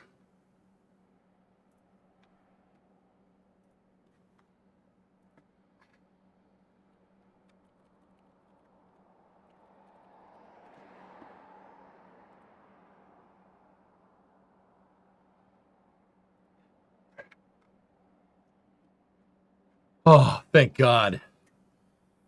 The Chorus Rivet will be the project car in my winter car. It's based off of the 73 to 75 Tannis TC. Oh. Oh, thank God.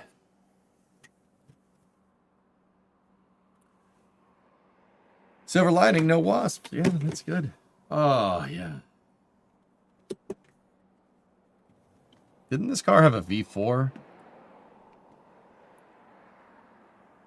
Nope. So 1300cc inline 4, 1600cc inline 4, 2000cc give or take. It's 1993. So that's a 1.3 liter, a 1.6 liter, and a 2 liter. And then you could get it with a 2 liter V6, the Cologne V6, or a 2.29. So basically a 2.3 liter Cologne V6. Nice, dude.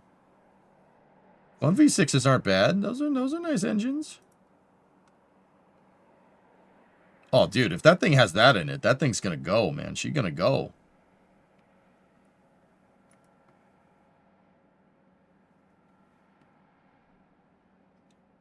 Four-speed, all synchro mesh manual with central floor-mounted lever, or a 3-speed automatic. Cool.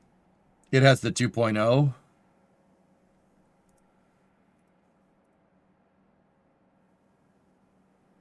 Dude, that's a nice looking car. This is, what is this, Euro? This is Euro Ford, right? Marketed by Ford Germany across 3-generation model years from 70 to 82.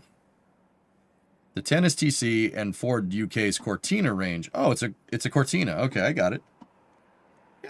Yeah. This is awesome, man. Hell yeah. Ford. I like that car. Based on the old Capri. Yeah, man. What transmission does it got in it?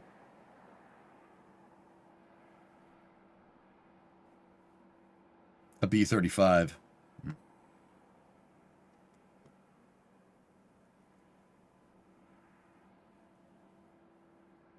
They made a good amount of these things, dude. They really made over 1 million of those. Wow.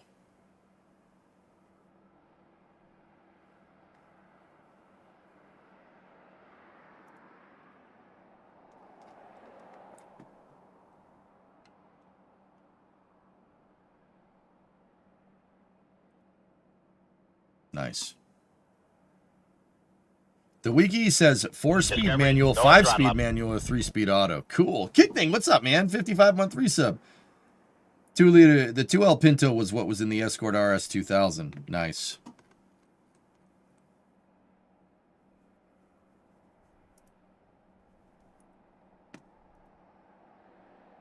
Nice. It needs an LS7. Oh. Hey, fellas, when I was in Michigan, I had some pretty crazy ideas for a motor swap that would probably piss everybody off for Freb. Here, let me show you.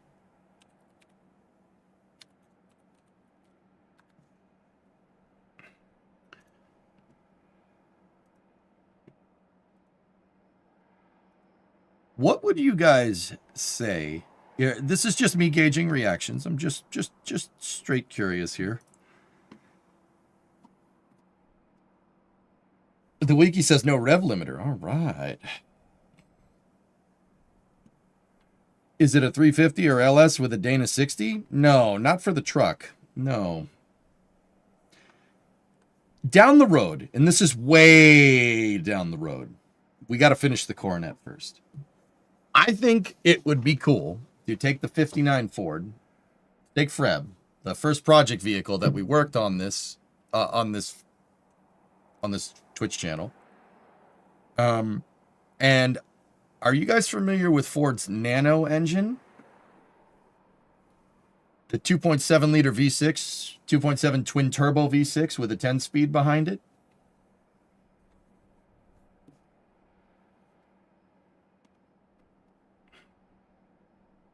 Put an electric motor in it. No. Yeah, no, I'm not doing that. Yeah, no, yeah, we're not doing that. I don't buy my coffee at Starbucks, Admana. Thank you.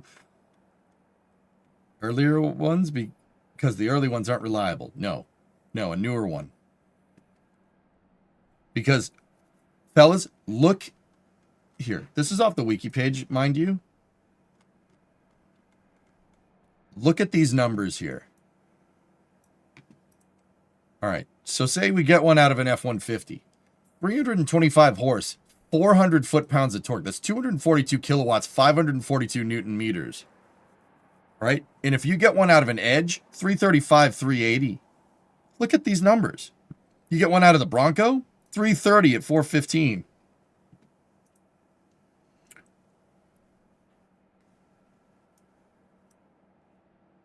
Show you the power curve. Stick a Barra in it. Bro, I can't find a Barra.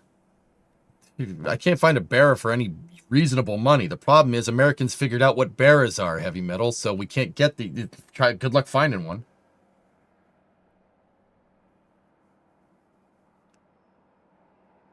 You burned the crap out of me. I ain't even mad. Sorry, man. Now, I do agree with doing the modern safety stuff. Also, I'd like to see you do this. Hot Rodder triples the horsepower of his Pontiac V8 with 3D printed parts to win a bet. Nice.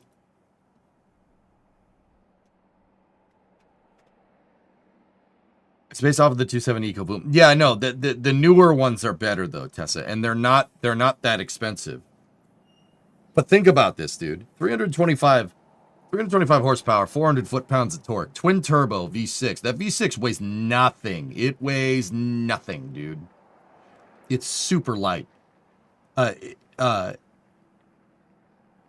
you know what, dude? If you blow one up, who cares? They're everywhere.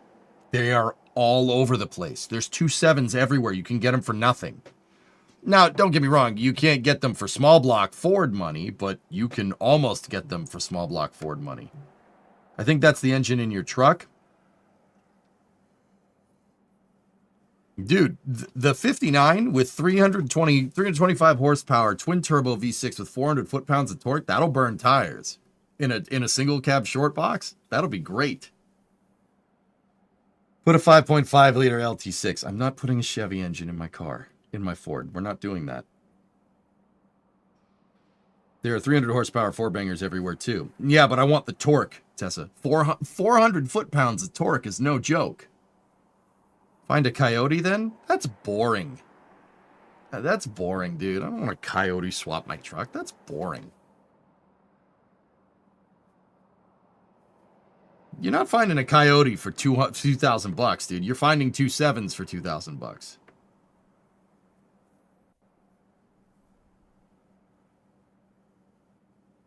Do what Dave from Dave's Auto Center and put a V12 in it. He's putting one in his 68 Camaro. Nah, I don't want to do that.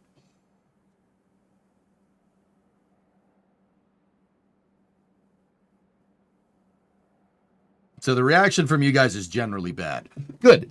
That's great. That's how I know I want to do it, because that's hilarious. Yeah. Yep.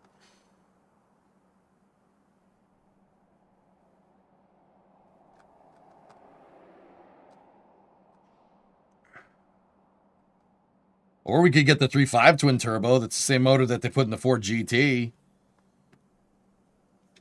That makes 450 horsepower, 510 foot-pounds. I'm just saying, with a 2.7, you could drive this car around. If I put the 2.7 with a 10-speed behind it, going into a 9-inch rear end, all right, we could burn tires, have a lot of fun on the street, and get like 30 miles to the gallon in a truck from the 50s. That's all I'm saying. That's all I'm saying. I think it's a good idea. The thing sounds so bad, though. What do you mean it sounds bad? It sounds like a V6. Whatever. Put this in it? A Cummins? The B6.7. I'm not putting a motor that has 6 and 7 in the name into my truck, okay?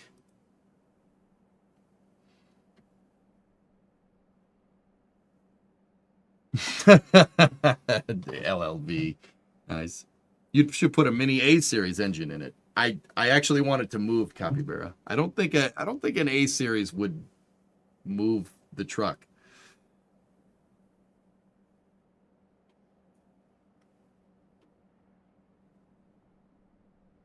Listen, it was called that before that stupid saying. All right.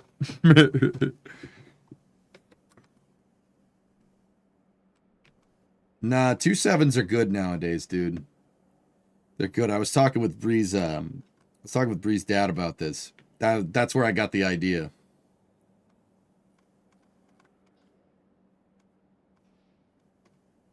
Dude, I'm telling you, man. 400 foot-pounds of torque, that'll spin tires. You spin tires all day. The oil pump belt design is silly. Yeah, but Bill, here's the thing, okay? Once again, if something goes wrong with this 2.7, just get another one. Get another one. They're everywhere. They are everywhere. Ford puts them in everything, right? You just get another one. The 10-speed, the 10R80 behind it, I'm not worried about that braking. Those things are good to 600 horsepower, right?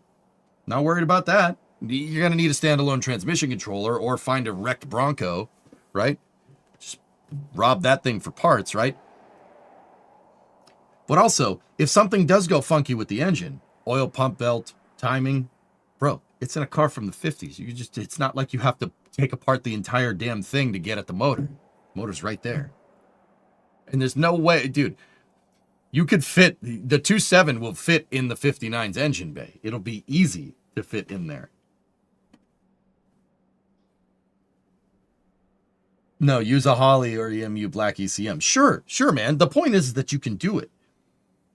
I will only be okay with this if you run the turbos at 85 to 90% of their capabilities.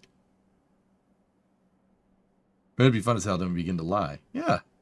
PT6 turbo shaft truck. I said I wanted to get good fuel economy, man. Damn. How would you feel about a Patriots-Seahawks rematch in the Super Bowl? Sure, man. Let's do it.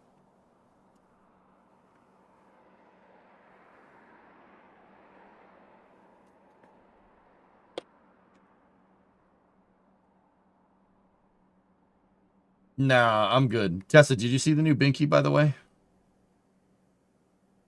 Oh, yeah. Yeah, the diesel Ferrari. Yeah, no, I'm good. Grindhard is awesome, though. Those guys do good work. But you do this for the love of God, change the brakes. Bro, I have disc brakes in the 59. Don't worry about that.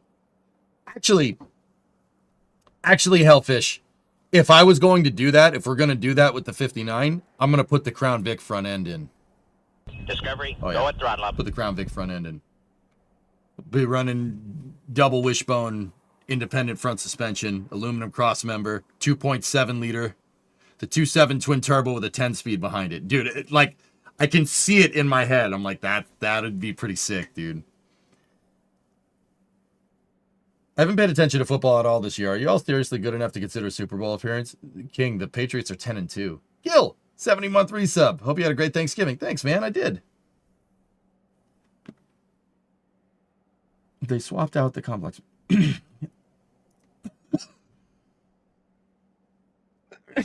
Sorry, Aqualex. I was trying to read your thing aloud and my voice just decided to stop working. That's great. I'm sure that's normal. I seriously tried to say something and nothing, no words came out. What is this? Have you seen that Dolce Aero diesel's back with something quite inventive? They swapped out the complex mechanical turbo compounding gearbox with a compact electric drivetrain built off with off-the-shelf tech. They're aiming for aircraft power generation. Cool. Almost Ken Block's truck. Yeah. Some Hoonicorn action. Discovery, go at throttle up. Look, Hellfish, all I'm saying is that I looked into this a little bit. If you get you could get the short wheelbase. If there's a short wheelbase F-150, that's 4x4.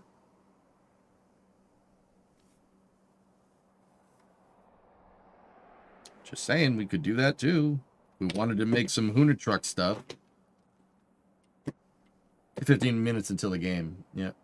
No, but I'm thinking the Crown Vic front end, dude. Crown Vic front end and find an 8.8 out of a wrecked F-150 or something. An 8.8 with posi out back.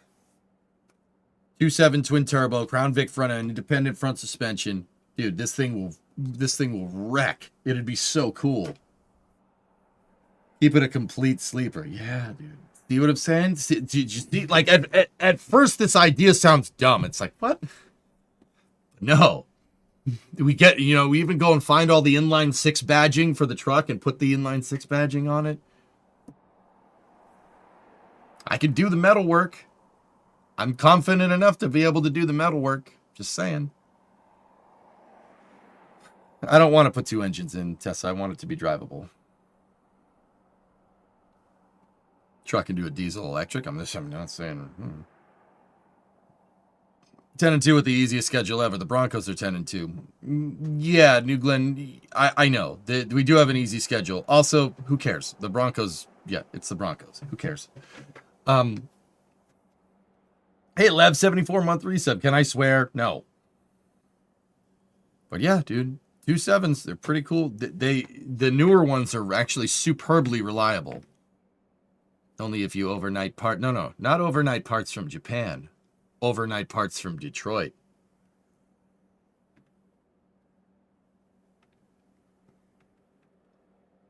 Well, I care about the Broncos. That's your team. Why? No, okay, so in all seriousness, good on Denver. I'm worried that the Patriots have too easy of a schedule and they will get railed in the playoffs. I said this like 5 or 6 weeks ago. It's GDI. Yeah, Hellfish. It's the Nano engine. They're pretty good, man. They make pretty good power.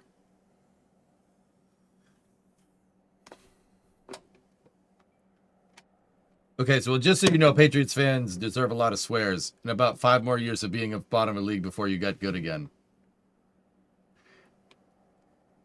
King? I agree with you. I agree with you.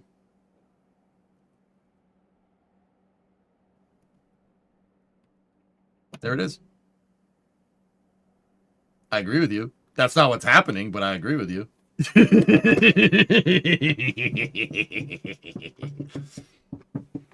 Yeah, Ohio State pissed on Michigan. Yeah, that was bad. They're not a playoff team, though. I really don't think they are, Cirrus. Not because there's not talent on the Patriots. I think they will get railed in the playoffs. It's because we got a lot of rookies. There's a lot of young kids on the team. Playoff football ain't the same as regular season football. Ask the Lions. Look at the Lions last year. They did great throughout the whole season. They did fantastic. They got humbled in the playoffs real fast. Just hope Scotland gets an easy group, gets here next year and gets to the second round. Oh, you're talking about your football. Yeah. You were at the OSU Michigan game, Wooly? Nice.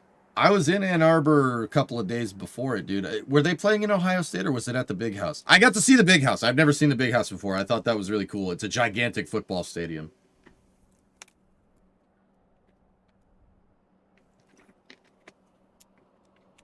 Nice to finally steamroll them. Wrecked.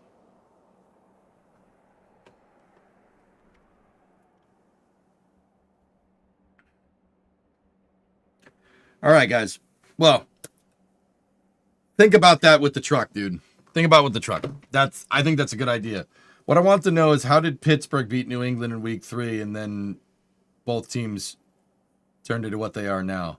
Geek, I watched that game last night.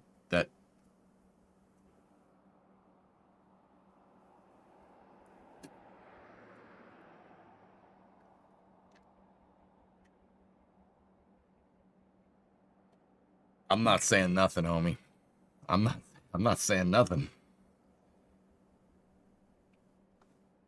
You might have to do something about the rear suspension too. Axle wrap would be gnarly. Oh no, we have to make a 4-link kit for it, Hellfish. Oh no. Have you seen what I've been able to do? You've been following the car streams, dude. That ain't no problem. We can figure that out.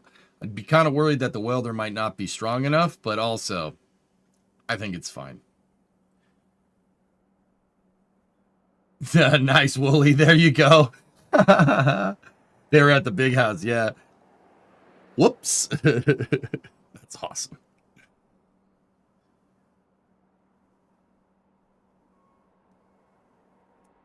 Good excuse to get a bigger welder. Anyway. So yeah. I think that'd be cool. But the whole 2.7 Crown Vic front end swap with the 59, that's way down the road. We got to finish the Coronet first.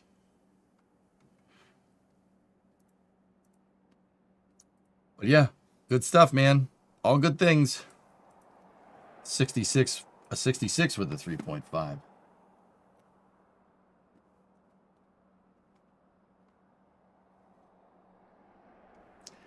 Yeah, dude. Hey, you see what I'm saying, man? Like, this is doable. You got plenty of space. I mean, dude, that guy put a 3.5 in it. That thing probably hauls. But, dude, Mutter, I'm thinking the 2.7. You get the 2.7 in there? 2.7s get insane fuel economy. I was driving around Brimo's dad's truck when I was in Michigan. He has basically, I think it's a 2024 150. It's an F-150, right? It is a quad cab short box, right? Half-ton truck. We're getting 22 miles to the gallon in a half-ton truck. Quad cab. 22 miles to the gallon. Dude, if we put that thing in the 59, holy crap, the 59 would screw. He put the whole F-150 dash in there. That's off of FTE, the Ford trucks. Yeah, FTE is some awesome projects on there. Shut up, please. Saturday sucked and I don't want to be reminded. All right, Michigan. I was in Ann Arbor on, like I said, I think it was Wednesday. Your Z71 gets 20-ish with 33s. 20-ish. Nice. There's more pictures further down. Let's see. All right, this is the last thing. Then it's game time, baby. I don't know. I'm probably not going to come back after this because I got to get up in the morning. I got to bring Titan back to the vet for more shots in the morning. So, yeah, this is FTE. There's always good projects on FTE. Dude. Yeah, see? This is cool, man. I like this. That's sick, dude. Mounting all the stuff in there. That's cool.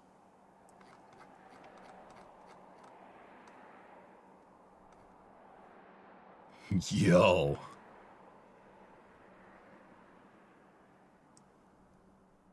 Yeah, I like this. This is cool.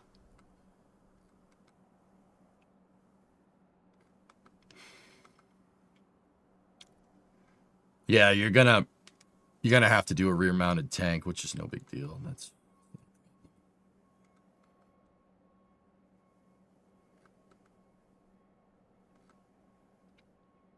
That is in fact a broken truck.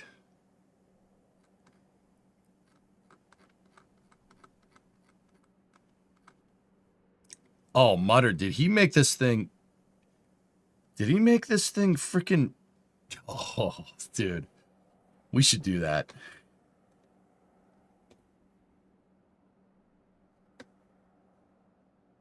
I turned off the fuel mileage display on my truck dash. KSP or Anno tomorrow? Let's play KSP tomorrow. Full-time all-wheel drive. Dude, just saying. I'm just saying.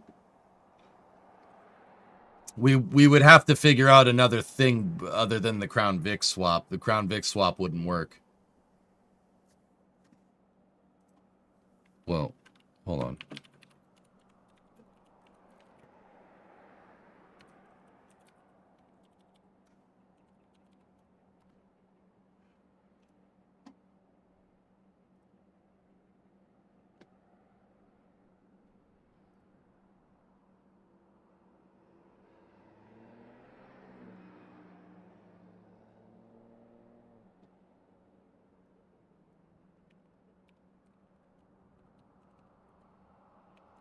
I'm just looking around.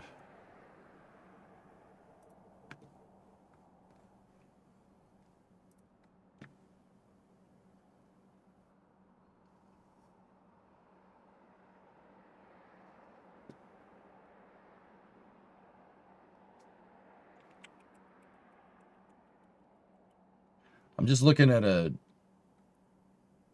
modern F-150 frame. It looks like it's independent front. I'm sure we could think of something. Anyway, I thought that would be cool. New Harry picks a 39A. I'm going to pop off, dude. I'm going to go watch a football game.